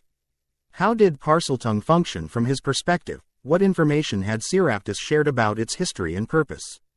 Harry answered carefully, following Aptus's guidance about controlling information flow while maintaining fundamental honesty. As the interview progressed, however, McNair's questions grew increasingly pointed. "You expect us to believe," he said with barely concealed skepticism, "that Salazar Slytherin, known historical advocate for pure blood supremacy, created a basilisk merely for the school's protection rather than to eliminate Muggle-born students?" "That's what historical evidence shows," Harry replied calmly. "Both Seraptus's direct testimony and Slytherin's recently discovered journals confirm its protective purpose. C'est convenient that these journals appeared just when needed to support this narrative," McNair sneered. "And that the creature's testimony aligns so perfectly with Dumbledore's progressive views." M. Bones intervened before Harry could respond. "Mr. McNair, the authenticity of Slytherin's journals has been verified by independent experts from Gringotts, Antiquities Division. Your insinuation is inappropriate. With respect, Madame Bones," McNair pressed, "we should consider the possibility that Potter's Parseltongue ability allows him to command the basilisk, perhaps even directing its testimony. After all, the only known Parselmouths in recent history have been dark wizards, including he who must not be named." The accusation hung in the air like poison. Harry felt a surge of anger but controlled it, remembering Seraptus's advice about maintaining dignity. "I don't command Seraptus," he said firmly. "We communicate as equals. As for Parseltongue being associated with dark wizards, that's precisely the kind of prejudice that led to misunderstanding Slytherin's intentions in the first place. Abilities aren't inherently light or dark, it's how they're used that matters." Dumbledore's eyes twinkled with approval at this response. Madame Bones looked thoughtful, while Dirk Cresswell nodded appreciatively. Only McNair remained unmoved, his suspicion evident.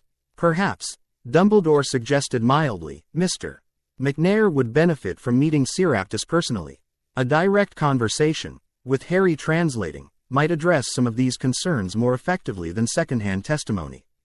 The suggestion clearly caught McNair off guard. That won't be necessary.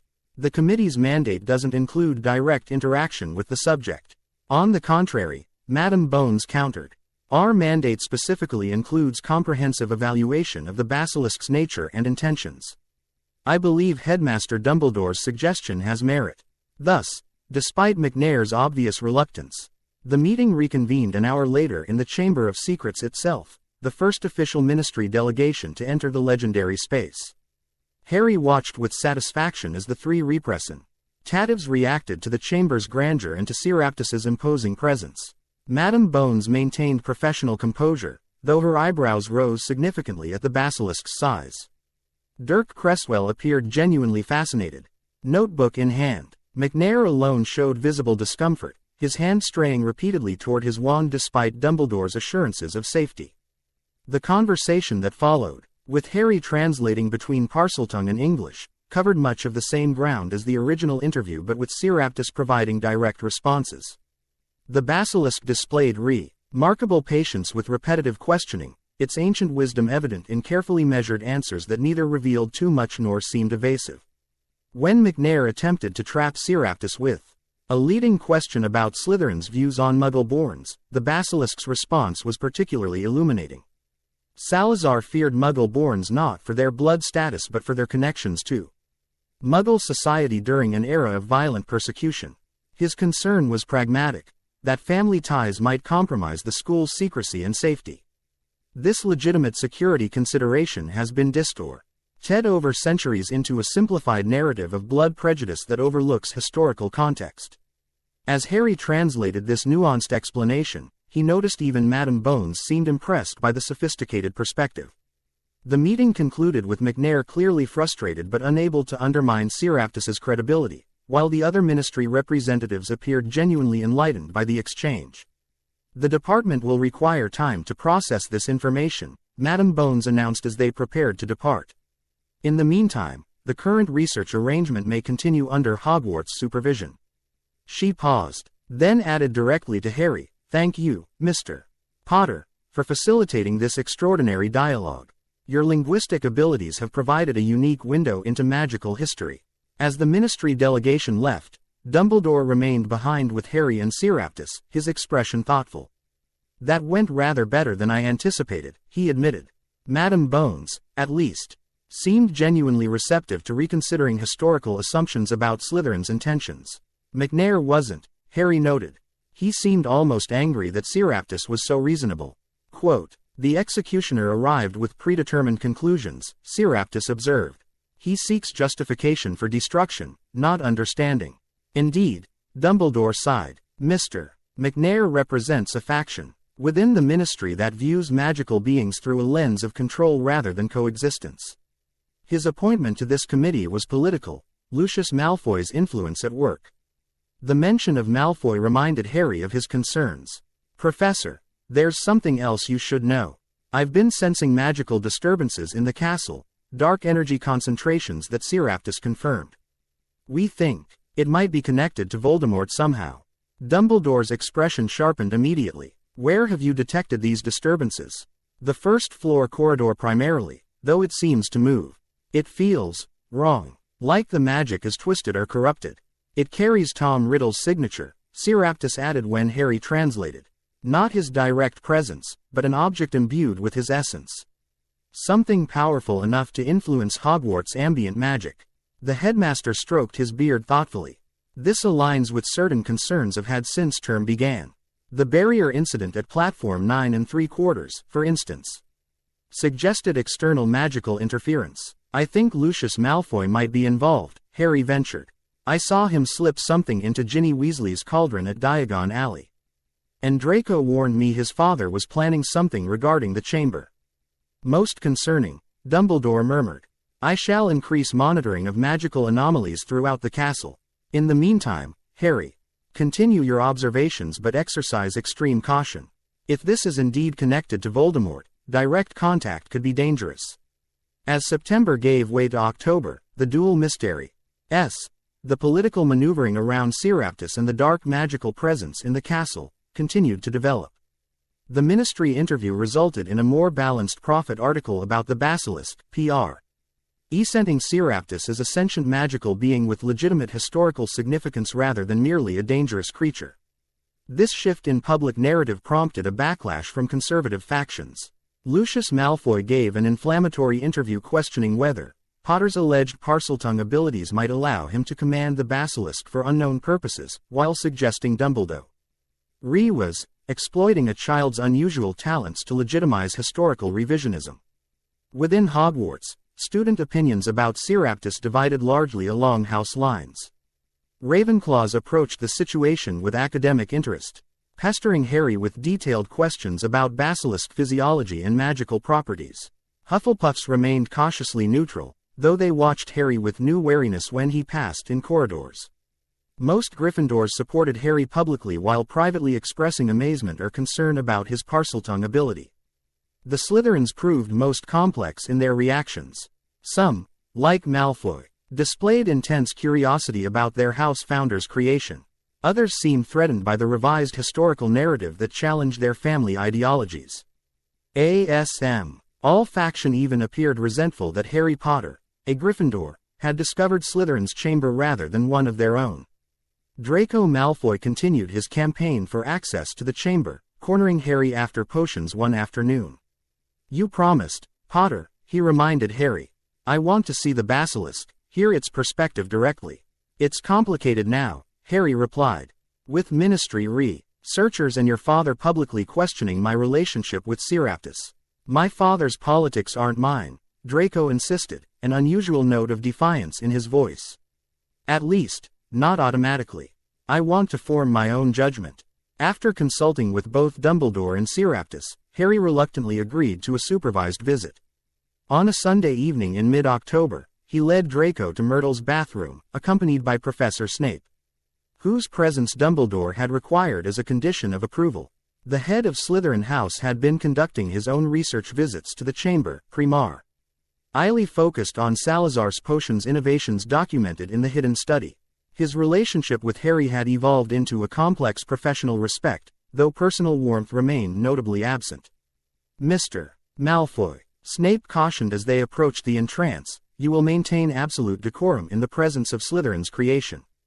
Any disrespect or attempt to manipulate this experienced foe. Our political advantage will result in severe consequences." "I understand, Professor," Draco replied, his usual swagger tempered by genuine anticipation. Harry opened the entrance with Parseltongue, "No." Ting Draco's barely concealed excitement at witnessing this ability firsthand. As they descended to the chamber proper, Malfoy's expression shifted from nervous anticipation to outright awe at the vast, cathedral-like space with its serpent-entwined pillars and towering statue. When Seraptus emerged from Slytherin's statue, massive and gleaming in the chamber's greenish light, Draco actually gasped, momentarily dropping his carefully maintained poise. "Welcome, heir of Malfoy," the basilisk greeted, with Harry translating. "Your ancestor Armand visited this chamber once, 5 centuries past, Uated by a Parselmouth of the Gaunt family. He sought knowledge, as you do now." This revelation visibly affected Draco. "My ancestor was here before. Father never mentioned this. Perhaps he does not know." The Gaunt who guided Armand swore him to secrecy, as the chamber's location was closely guarded even among those sympathetic to Salazar's philosophy. What followed was a remarkable conversation, with Harry translating between Seraptus and Draco while Snape observed with uncharacteristic silence. The basilisk answered Draco's increasingly thoughtful questions about Slytherin's true intentions, the historical context of the Founder's era, and how pure blood philosophy had evolved, or devolved, over centuries. Salazar valued magical heritage and tradition, Seraptus explained in response to one particularly perceptive question about blood status. But his concern regarding Muggle-borns was specific to his historical moment, a time when witch hunting threatened magical communities with extinction. The absolutist position attributed to him by modern pure blood ideology represents political adaptation rather than historical accuracy. As the conversation progressed, Harry noticed Draco struggling with concepts that clearly contradicted his family's long-held beliefs. Yet the Slytherin boy didn't reject the information outright, instead asking increasingly probing follow-up questions that suggested genuine intellectual engagement. Even Snape seemed impressed by his student's thoughtful approach, occasionally adding contextual information about how certain historical events had been interpreted differently by various wizarding factions. When they eventually returned to the main castle, Draco was uncharacteristically quiet, his usual smug expression replaced by deep contemplation. At the entrance hall where they would part ways, he finally spoke directly to Harry. "This changes things, Potter." His voice held none of its usual antagonism. "Not everything, not immediately. But it gives me much to consider." Harry nodded, understanding the significance of this admission from someone raised with such rigid ideological certainty. "That's all anyone could ask, Malfoy. To consider new information honestly." As October continued, Harry maintained his vigilance regarding the dark magical presence he'd detected. The disturbance seemed to move throughout the castle, sometimes times concentrated in the first-floor corridor, other times appearing near the library or even the 7th floor. More troublingly, it seemed to be growing stronger, its magical signature becoming more defined. During one of their regular chamber sessions, Harry shared his observations with Seraptis. The pattern suggests purposeful activity rather than static contamination, the Basilisk concluded after considering Harry's report. Something, or someone, carrying Riddle's essence is moving through Hogwarts with specific intent. Could it be possessing a student?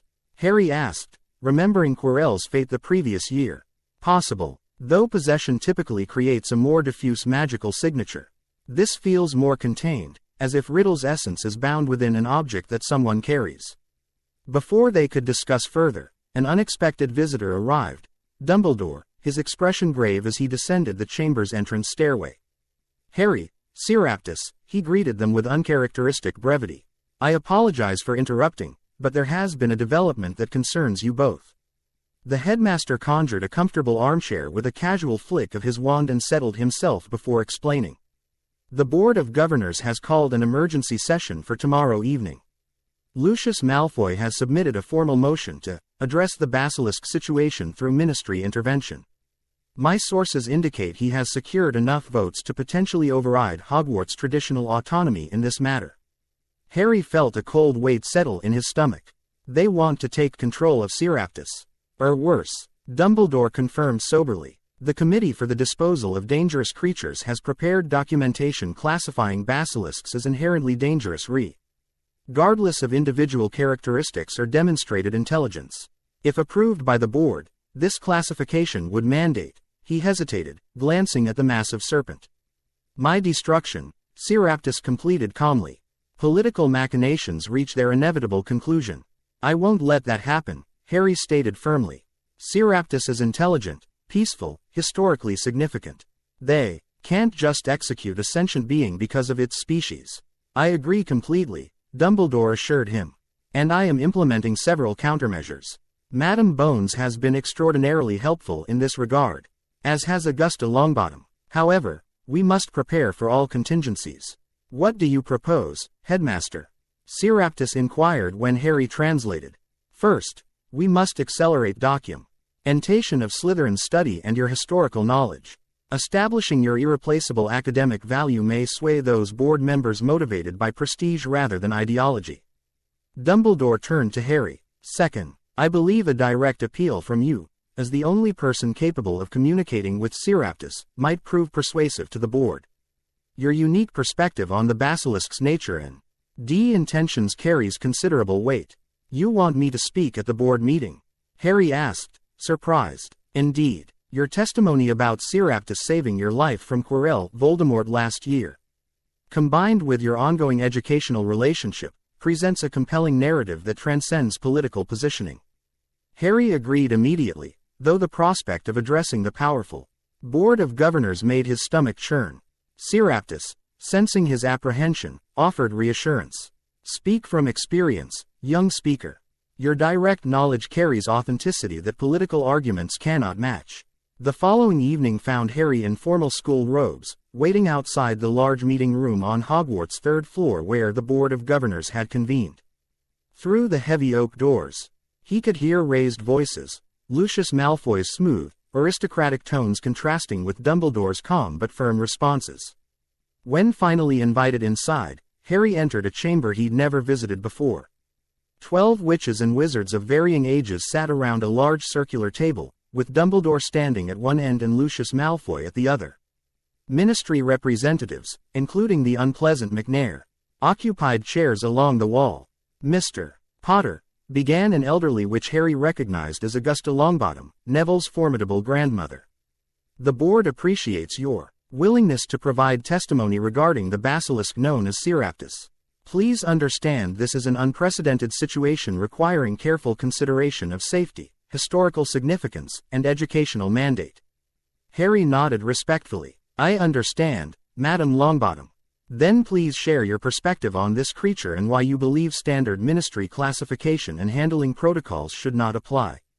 Drawing a deep breath, Harry began the speech he'd prepared with Hermione's help, describing his first contact with Seraptus through dreams, their developing communication, and the Basilisk's protection of both him and the Philosopher's Stone from Voldemort the previous year.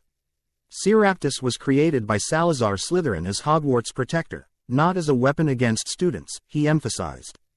It has existed beneath this castle for 1,000 years, harming no one except when Tom Riddle, who later became Voldemort, forced it to through magical compulsion. Even then, it resisted after a single accidental death. Several board members flinched at Voldemort's name, but Harry continued undeterred. The basilisk represents not just a living historical artifact but a repository of knowledge spanning Hogwarts' entire existence. It observed the founders directly, understands magic we've forgotten, and maintains perspectives lost to modern wizard kind. Destroying such a being would be an irreplaceable cultural and educational loss. Lucius Malfoy's cold voice interrupted. Most moving, Mr. Potter. But sentimentality cannot override public safety. Basilisks are class. Sci-fied XXXXX for valid reasons. Their gaze kills instantly, their venom has no antidote. No matter how attached you may have become to this specimen, its fundamental nature remains dangerous. With respect, Mr. Malfoy, Harry countered. Classifications should reflect individual assessment, not just species generalization. Seraptus maintains control of its killing gaze through a secondary eyelid it keeps closed around humans. Its venom remains safely within unless it chooses to bite, which it hasn't done to any human in centuries.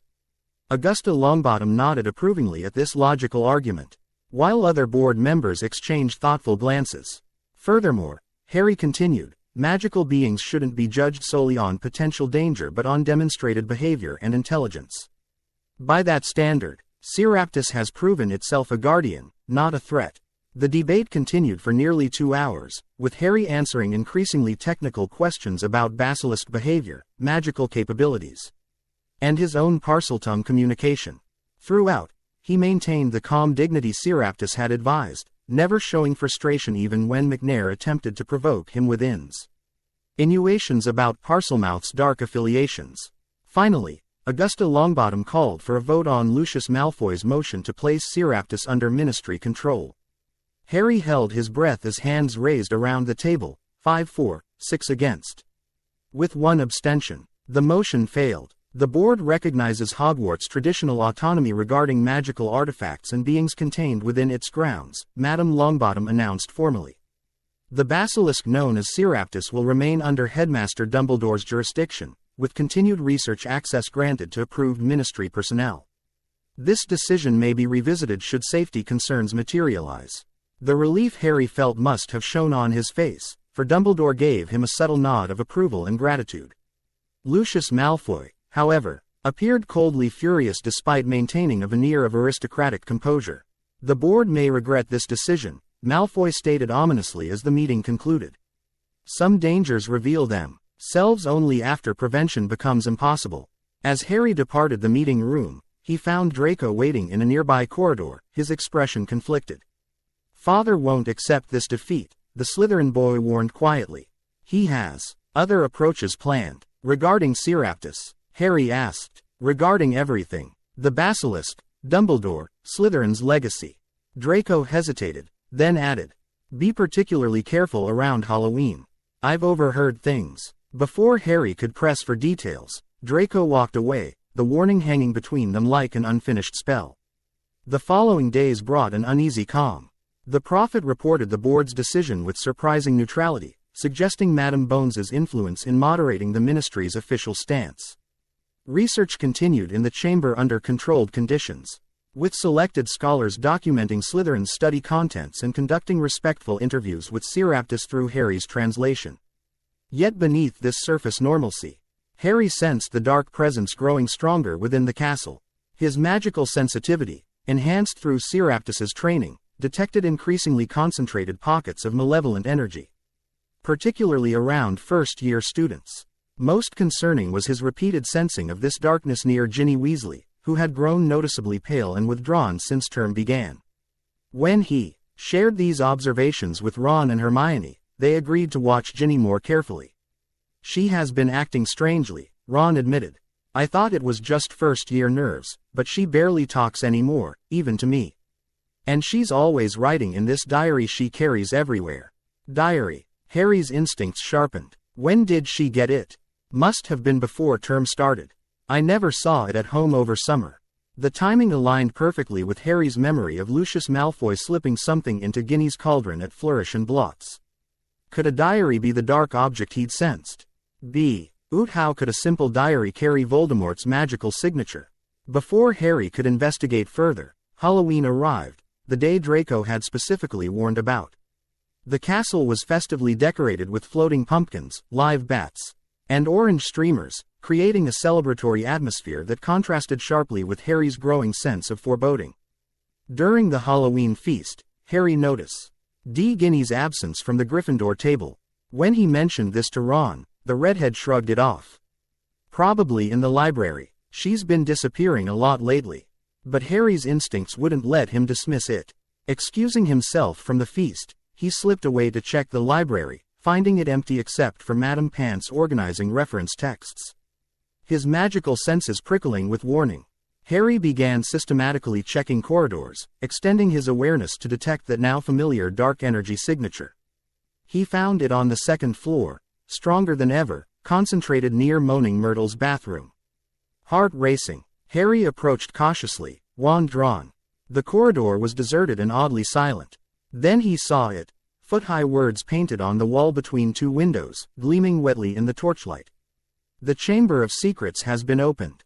Enemies of the air, beware. Beneath these ominous words hung Mrs. Norris, Filch's cat, rigidly suspended from a torch bracket, apparently dead or petrified. And slumped against the wall nearby was Ginny Weasley, unconscious, a small black diary clutched in her pale hand.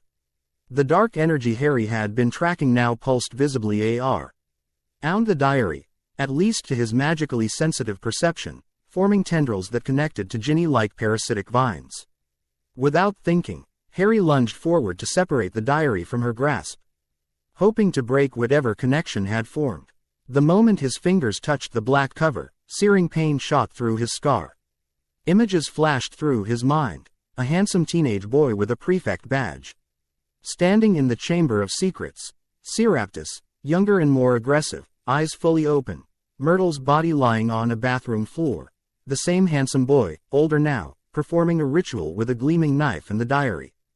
Tom Riddle, Voldemort. Somehow, impossibly, the diary contained a piece of Voldemort himself. Harry forced himself to maintain his grip on the diary despite the pain, pulling it away from Ginny's limp fingers. The moment the connection broke, she gasped and stirred, color returning to her cheeks as the dark energy receded. Harry, she murmured weakly. Where am I? What happened? Before he could respond, the sound of hundreds of feet and cheerful chatter announced the feast's end. Moments later, students poured into the corridor from both directions, conversation dying as they spotted the grisly scene, the threatening message, the suspended cat, Harry kneeling beside a disoriented Ginny with the diary in his hand. Enemies of the air, beware! Shouted Draco Malfoy, who had pushed to the front of the crowd. Then, seeing Harry's position and Ginny's state, his triumphant expression faltered into confusion. Filch arrived moments later, his scream of rage at finding Mrs. Norris cutting through the shocked silence. You've murdered my cat. I'll kill you. Argus. Dumbledore had arrived, followed by several teachers. With remarkable efficiency, he detached Mrs. Norris from the torch bracket, instructed Filch, Harry, and Ginny to follow him, and dispersed the crowd of students. As they moved away, Harry noticed Dumbledore eyeing the diary in his hand with sudden intensity. In Lockhart's nearby office, offered with theatrical magnanimity, Dumbledore examined Mrs. Norris carefully before pronouncing her petrified, not dead, with restoratio. Possible once Professor Sprout's mandrakes matured. Filch's accusations against Harry were firmly dismissed, but the headmaster's attention quickly focused on the diary and Ginny's condition. Miss Weasley, how did you come to possess this diary? He asked gently. Ginny, still pale but more alert now, looked confused. I found it among my school books after Diagon Alley. I thought Mum had bought it for me. Though she never mentioned it. And what happened when you wrote in it? It wrote back, Ginny whispered, fear creeping into her voice. Tom was so understanding, so kind. But then, there are blanks. Hours missing from my memory. And I'd find rooster feathers on my robes, or paint on my hands, with no idea how they got there. Tom, Dumbledore asked sharply. Tom Riddle. Ginny nodded, tears welling in her eyes. He said he was my friend. But sometimes, after writing to him, I'd wake up in strange places with no memory of how I got there. It was possessing her through the diary, Harry explained, handing the book to Dumbledore while describing his vision upon touching it. I think it's what was creating those magical disturbances I've been sensing. It feels like Voldemort, but contained, like a piece of him is trapped inside. Dumbledore examined the diary with extraordinary caution, not opening it but casting several detection spells that caused it to emit a faint black smoke. You were right to separate Miss Weasley from this object, Harry. It is indeed heavily enchanted with very dark magic. I believe it may be what is known as a Horcrux. An object in which a wizard has hidden a fragment of their soul through the darkest of arts. Voldemort split his soul, Harry asked, horrified by the concept. It would appear so. And this fragment, she was attempting to possess Miss Weasley, perhaps to regain corporal form. Dumbledore turned to Ginny with compassionate seriousness. You have been very lucky, Miss Weasley. Few witches your age LD have resisted such powerful dark magic for so long. You show remarkable strength. Ginny's parents were summoned, explanations given, with certain details about Horcruxes omitted for security and the diary secured in Dumbledore's office for further investigation. Mrs. Norris was taken to the hospital wing to await the Mandrake restorative draft, while Harry was asked to remain behind for a private word with the headmaster. The message on the wall, Dumbledore said once they were alone. It duplicates exactly the warnings that appeared during the chamber incident 50 years ago when M. Riddle was orchestrating attacks through the Basilisk. He was trying to frame Seraptus again, Harry realized. The diary was controlling Ginny, making her write the message to create panic about the chamber being reopened. Precisely. A particularly clever strategy given the recent public revelation of the Basilisk's existence. Had petrifications begun occurring throughout the school, the circumstantial evidence would have pointed directly to Seraptus, regardless of its actual innocence. But how could the diary cause petrifications? Only a basilisk's indirect gaze can do that. Dumbledore sighed heavily. Tom Riddle was remarkably gifted even as a student. The diary appears to contain not just a soul fragment but specific magical knowledge and abilities he possessed when creating it. It likely enabled Miss Weasley to perform complex dark magic while under its influence, including petrification curses designed to mimic basilisk attacks. Harry considered the implications. Lucius Malfoy must have given Ginny the diary deliberately, knowing what it could do. This was his other approach, after failing to convince the board to remove Seraptus. I believe so. A particularly vicious strategy. Using an innocent child as a weapon while simultaneously discrediting both the basilisk and, by extension, me. Dumbledore's expression grew troubled. What concerns me most is that volume. Demort would not have created such a powerful dark object casually, nor would he have entrusted it to Lucius Malfoy without significant purpose. You think there might be other objects like this? Other Horcruxes? It is a possibility we must consider. The headmaster rose, suddenly appearing every day of his considerable age. For tonight, however, I suggest rest. You have prevented what could have been a terrible series of events through your vigilance and courage. Before Harry left, he asked about visiting Seraptus to explain what had happened. Dumbledore agreed this was appropriate, adding, the Basilisk may have insights about Tom Riddle's activities during his time at Hogwarts that could prove valuable in understanding the diary's creation. That night, Harry descended to the chamber alone, finding Seraptus seemingly awaiting his arrival. I sensed dark magic activating above, the Basilisk explained. Then abrupt severance. You have discovered the source. Harry explained about the diary, Ginny's possession, and Dumbledore's identification of the object as a Horcrux. Seraptus listened with growing concern, its massive body shifting restlessly as the explanation continued. Soul fragmentation. The Basilisk hissed when Harry finished. The darkest of arts, known even in Salazar's time but considered abominable by all four founders. It explains much about Tom Riddle's Transformation into the being you call Voldemort, the physical changes, the diminished humanity. Did you know Riddle was creating a Horcrux when he was at Hogwarts? Did you sense it happening? Not specifically, but after the girl's death, when he returned to the chamber, his magic had changed, felt fractured, unstable. He performed complex rituals here, using the chamber's ambient magic to our workings I could sense but not fully comprehend. The basilisk's head lowered thoughtfully. The diary must have been his first Horcrux, created using the energy released by his first killing. This aligned with Harry's vision of Riddle performing a ritual with the diary. Dumbledore thinks there might be others, more Horcruxes. Likely. Such magic becomes addictive, the soul increasingly unstable with each division. It would explain Riddle's continued existence despite the destruction of his physical body, his consciousness anchored to the mortal realm through these soul fragments. The implications were staggering. If Voldemort had created multiple Horcruxes, he couldn't truly be defeated until all were destroyed. And based on the diary's formidable power, each Horcrux would be dangerous in its own right. How do you destroy a Horcrux? Harry asked. Few methods exist. The container must be damaged beyond magical repair. Fiendfire. Certain rare magical substances. The basilisk paused meaningfully. Basilisk venom is one such substance, perhaps the most effective. Your venom could destroy the diary. Yes. The magic within me was designed by Salazar to counteract the darkest arts. My venom dissolves magical bonds at their fundamental level, including those binding soul fragments to physical vessels. This revelation presented a clear course of action. With Seraptus's agreement, Harry returned to Dumbledore's office the following morning, explaining the basilisk's knowledge about Horcruxes and offering its venom as a means of destroying the diary. The headmaster considered the proposal carefully. Basilisk venom is indeed one of the few substances capable of destroying a Horcrux. However, the process should be undertaken with extreme caution. Soul fragments often fight back when threatened. Under Dumbledore's supervision, a controlled destruction was arranged.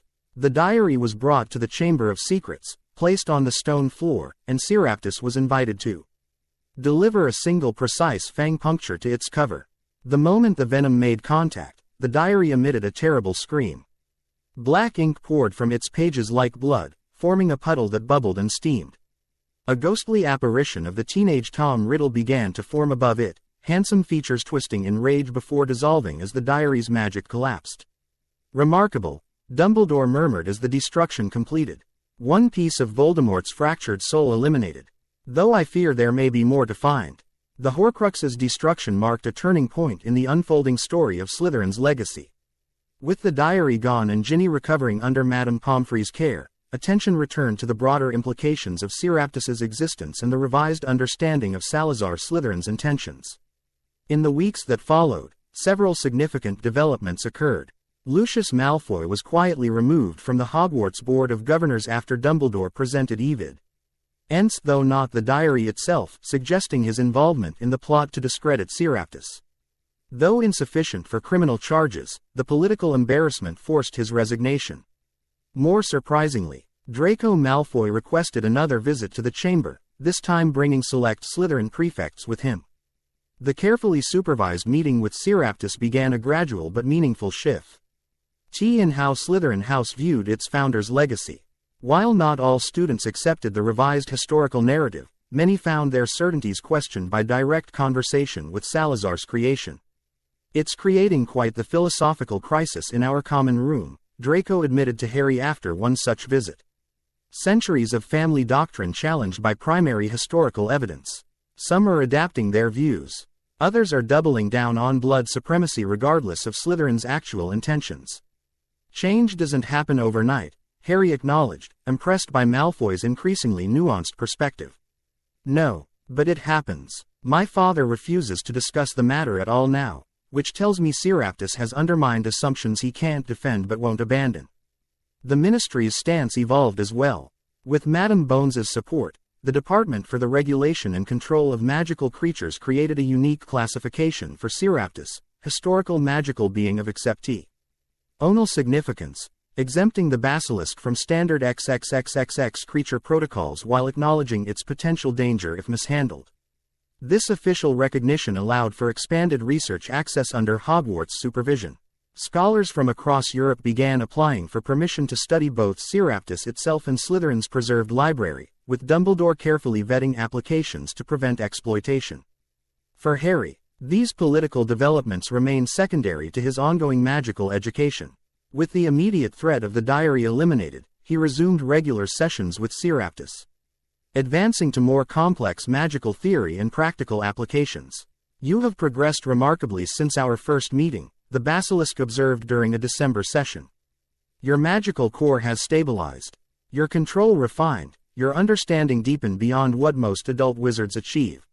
Harry appreciated the praise but recognized how much further he had to go. "There's still so much I don't understand. Especially about Horcruxes and how to find them if Voldemort created more.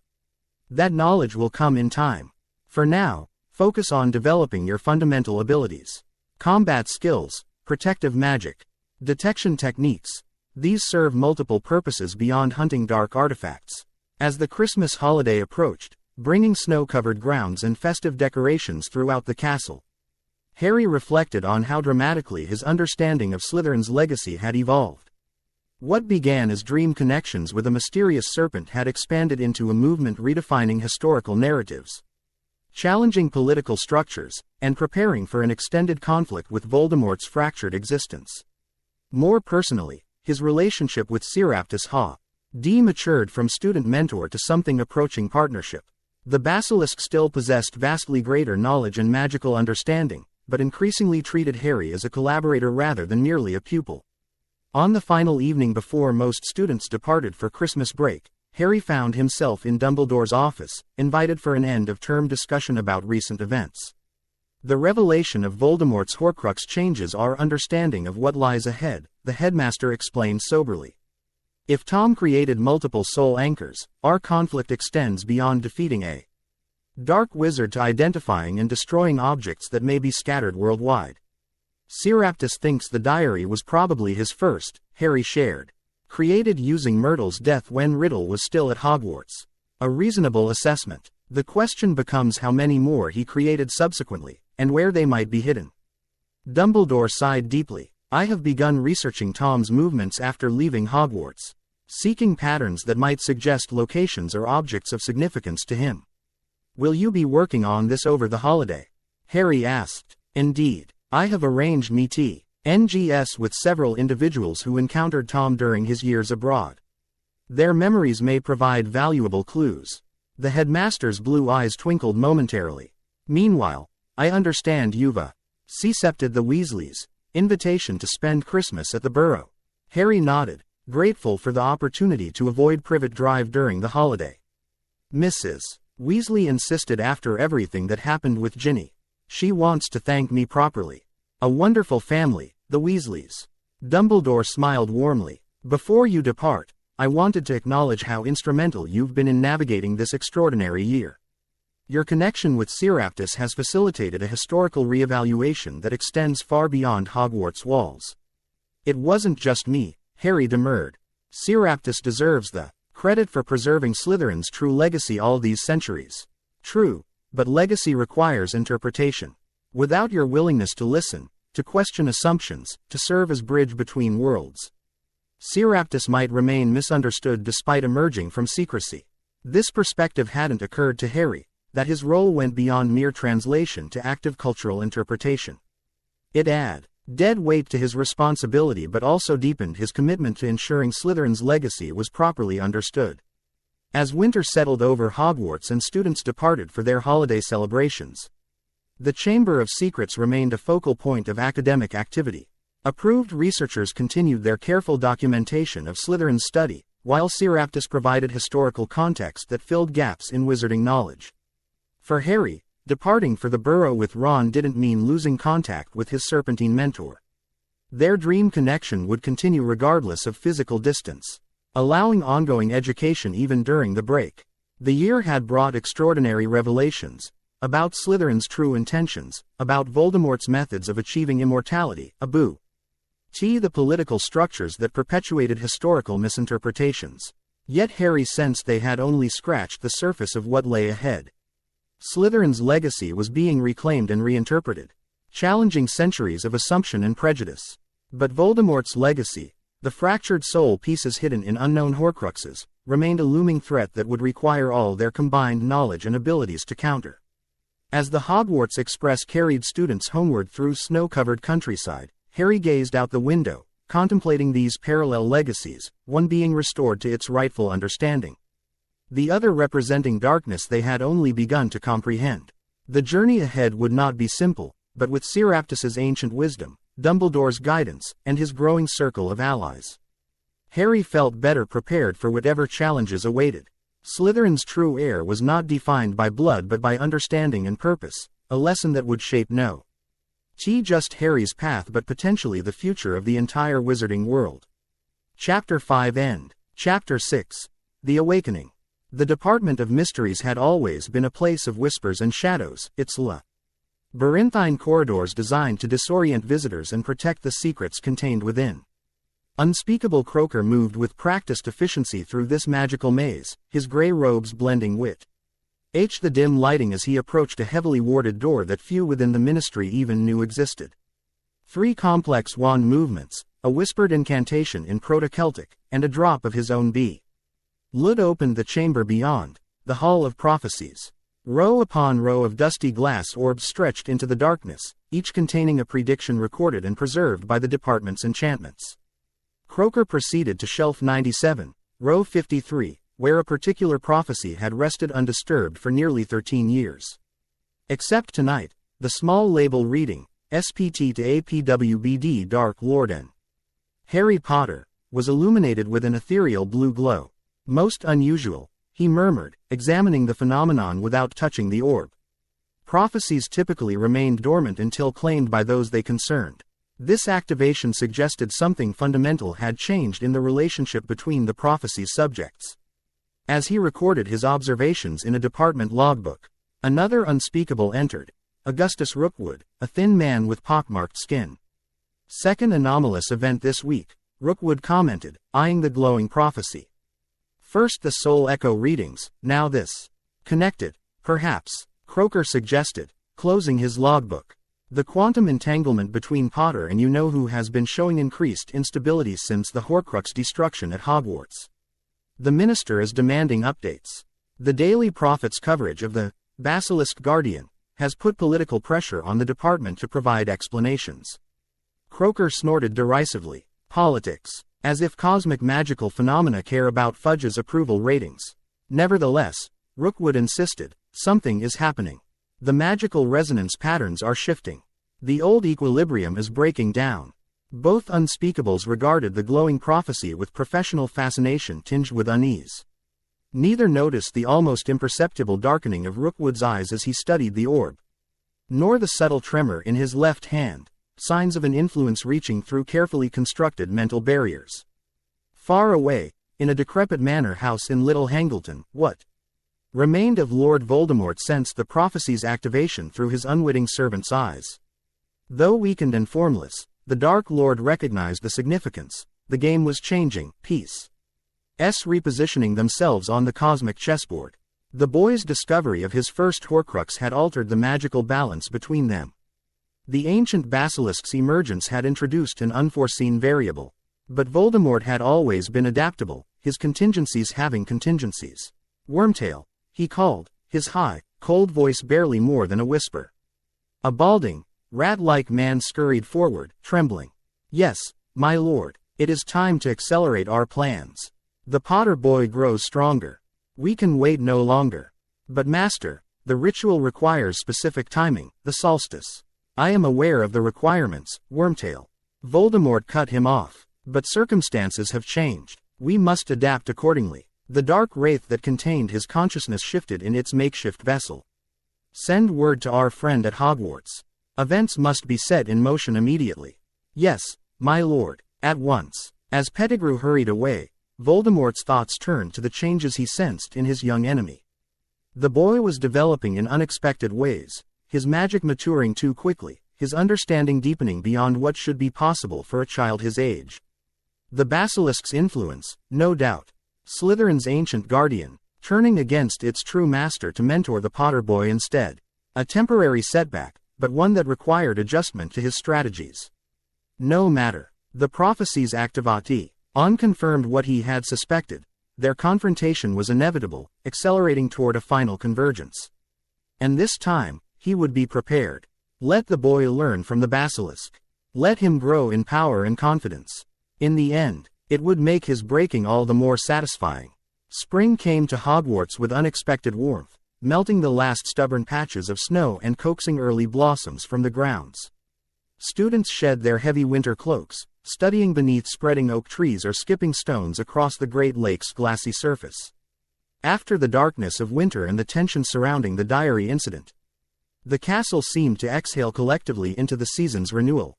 Harry found himself in the unusual position of public recognition that wasn't solely related to his scar or his parents' deaths.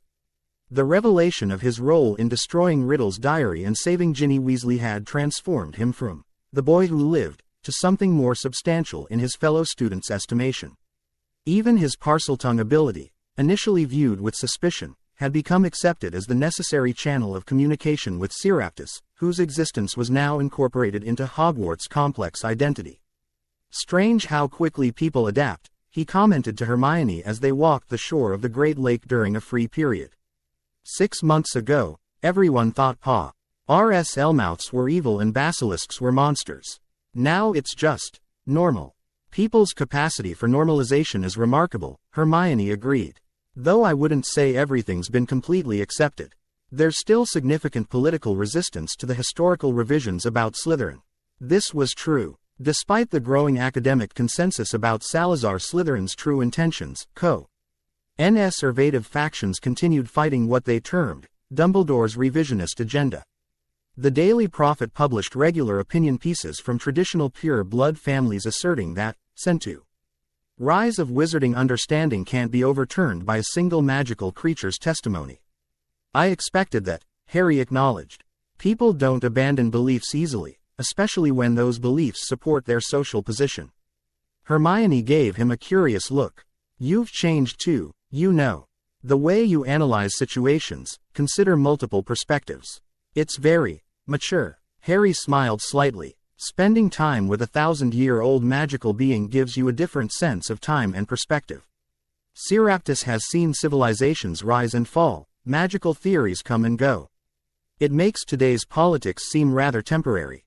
Quote, speaking of Seraptis, how are your lessons progressing? You haven't shared much lately. This was deliberately vague on Harry's part. While Ron and Hermione knew about his communication with the Basilisk, he had been selective about revealing the extent of his magical training. Dumbledore had advised discretion, particularly regarding the more advanced techniques that went beyond Hogwarts' standard curriculum. It's going well, Harry said carefully. We've been focusing on magical theory mostly, understanding how different branches of magic interconnect. Before Hermione could press for details, they were interrupted by the arrival of Hagrid, striding along the shoreline with Fang lolloping at his heels. Harry, Hermione, the gamekeeper called cheerfully. Beautiful day, isn't it? I've been checking on some new arrivals in the Forbidden Forest, unicorn foals, 3 of them born last week. Hagrid's enthusiasm for magical creatures had extended to Seraptis once his initial fear subsided. The revelation that the Basilisk had been framed by Tom Riddle, the same person responsible for Hagrid's expulsion, created an unexpected bond of mutual victimization by the same dark wizard. Have you visited the chamber again recently? Harry asked, knowing Hagrid had been granted supervised access as part of his ongoing magical education. Dumbledore had quietly arranged for Hagrid to acquire a new wand and complete his wizarding training, though this remained unofficial given the Ministry's reluctance to formally overturn his expulsion. Yesterday afternoon, Hagrid beamed. Incredible experience, conversing with a being that remembers the founders directly. Seraptis told me about Helga Hufflepuff's work with magical creature sanctuaries, information that's been lost for centuries. As Hagrid enthusiastically recounted his visit, Harry reflected on how the Basilisk's emergence had created unexpected ripple effects throughout the wizarding community. Scholars were re-evaluating historical assumptions, magical theorists were studying Slytherin's preserved techniques, and even the curriculum at Hogwarts was gradually incorporating insights from Seraptis's vast knowledge base. Not everyone embraced these changes, of course. Certain ministry departments, particularly those influenced by pure-blood traditionalists, continued pushing for restrictions on the Basilisk's interactions. Cornelius Fudge, ever sensitive to political winds, vacillated between acknowledging Seraptus's historical significance and expressing appropriate concern abo. Oot, an apex predator residing beneath the school. After chatting with Hagrid, Harry and Hermione continued their walk around the lake, eventually meeting up with Ron, who had been at Quidditch practice. The trio settled under a beech tree, enjoying the spring sunshine while discussing upcoming exams. McGonagall's been hinting our Transfiguration final will involve cross-species switches, Hermione fretted, flipping through her meticulously organized notes. I'm still having trouble with the theoretical framework for mammal-to-reptile transformations. At least defense will be easy, Ron snorted. Lockhart's so worried about looking incompetent after that pixie disaster that he's basically told us he'll only test on his books. Pure memorization, no practical components. Harry nodded absently, his attention caught by a familiar magical signature approaching from the castle. After months of practice with Seraptus, his sensitivity to magical resonance had developed to the point where he identify specific individuals by their magical fingerprint, without seeing them. Dumbledore's coming, he said quietly, moments before the headmaster appeared around a bend in the shoreline path. Ron and Hermione looked up in surprise, then turned to see Dumbledore approaching, resplendent in robes of deep purple that somehow complemented rather than clashed with the spring greenery. The Headmaster's expression was serene as always, but Harry detected an underlying tension in his magical aura, something urgent beneath the calm exterior. Good afternoon, Professor, Hermione greeted him politely. Miss Granger, Mr. Weasley, Mr. Potter. Dumbledore nodded to each in turn. I apologize for interrupting your well-deserved relaxation, but I wonder if I might borrow Harry for a brief discussion. A matter has arisen that requires his particular insight.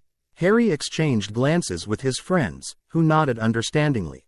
Rising to his feet, he fell into step beside Dumbledore as they walked along the lake's edge. Moving away from potential eavesdroppers. I received an interesting communication from the Department of Mysteries this morning, Dumbledore began once they were alone. It seems a prophecy concerning you and Voldemort has shown unusual activity.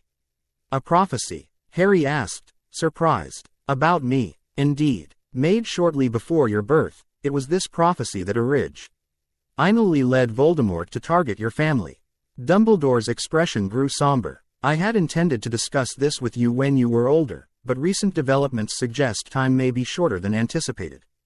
The headmaster explained the prophecy's contents, how it spoke of one with the power to vanquish the Dark Lord, born to parents who had thrice defied him, born as the seventh month died. How Voldemort had marked Harry as his equal, unknowingly transferring powers and creating a connection between them. How neither could live while the other survived.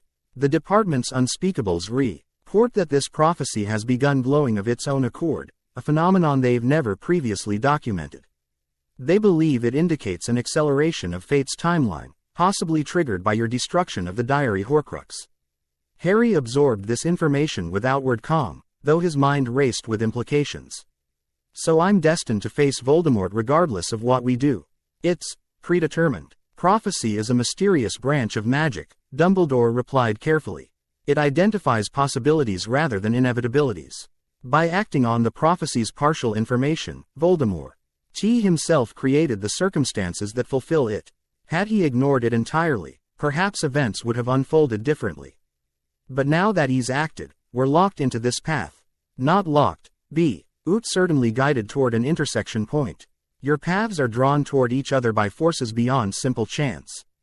Dumbledore studied Harry thoughtfully. The prophecy's activation suggests this convergence is accelerating. Harry considered the implications, drawing on Seraptus's teachings about magical causality and fate-driven enchantments. You think Voldemort is planning something? Making a move toward returning? I believe it likely. My sources report increased activity among former Death Eaters, subtle movements suggesting preparation rather than random association. Dumbledore's blue eyes fixed on Harry with unusual intensity. There is also the matter of your scar. Have you experienced any unusual sensations recently? Pain, visions, emotional fluctuations? Harry hesitated, then nodded. Sometimes I feel echoes, emotions that don't seem like mine. Anger, mostly, frustration, and occasionally flashes of places I've never been. This admission clearly concerned Dumbledore, though he maintained his composed exterior. The connection between you and Voldemort appears to be strengthening. This may be both danger and opportunity, allowing insight into his activities but also potentially exposing your mind to his influence. Seraptus has been teaching me occlumency, Harry said. Basic mental shielding techniques to compartmentalize thoughts and emotions. It helps when the foreign feelings intrude. Surprise flickered across Dumbledore's face. Impressive. Occlumency is typically considered too advanced for wizards your age. Another example of how your education has diverged from standard progression. Quote, they walked in silence for a moment, the lake's surface rippling gently beside them as the giant squid lazily extended a tentacle into the spring sunshine. What should I do? Harry finally asked. About the prophecy. About Voldemort planning something. Continue your preparations, Dumbledore advised.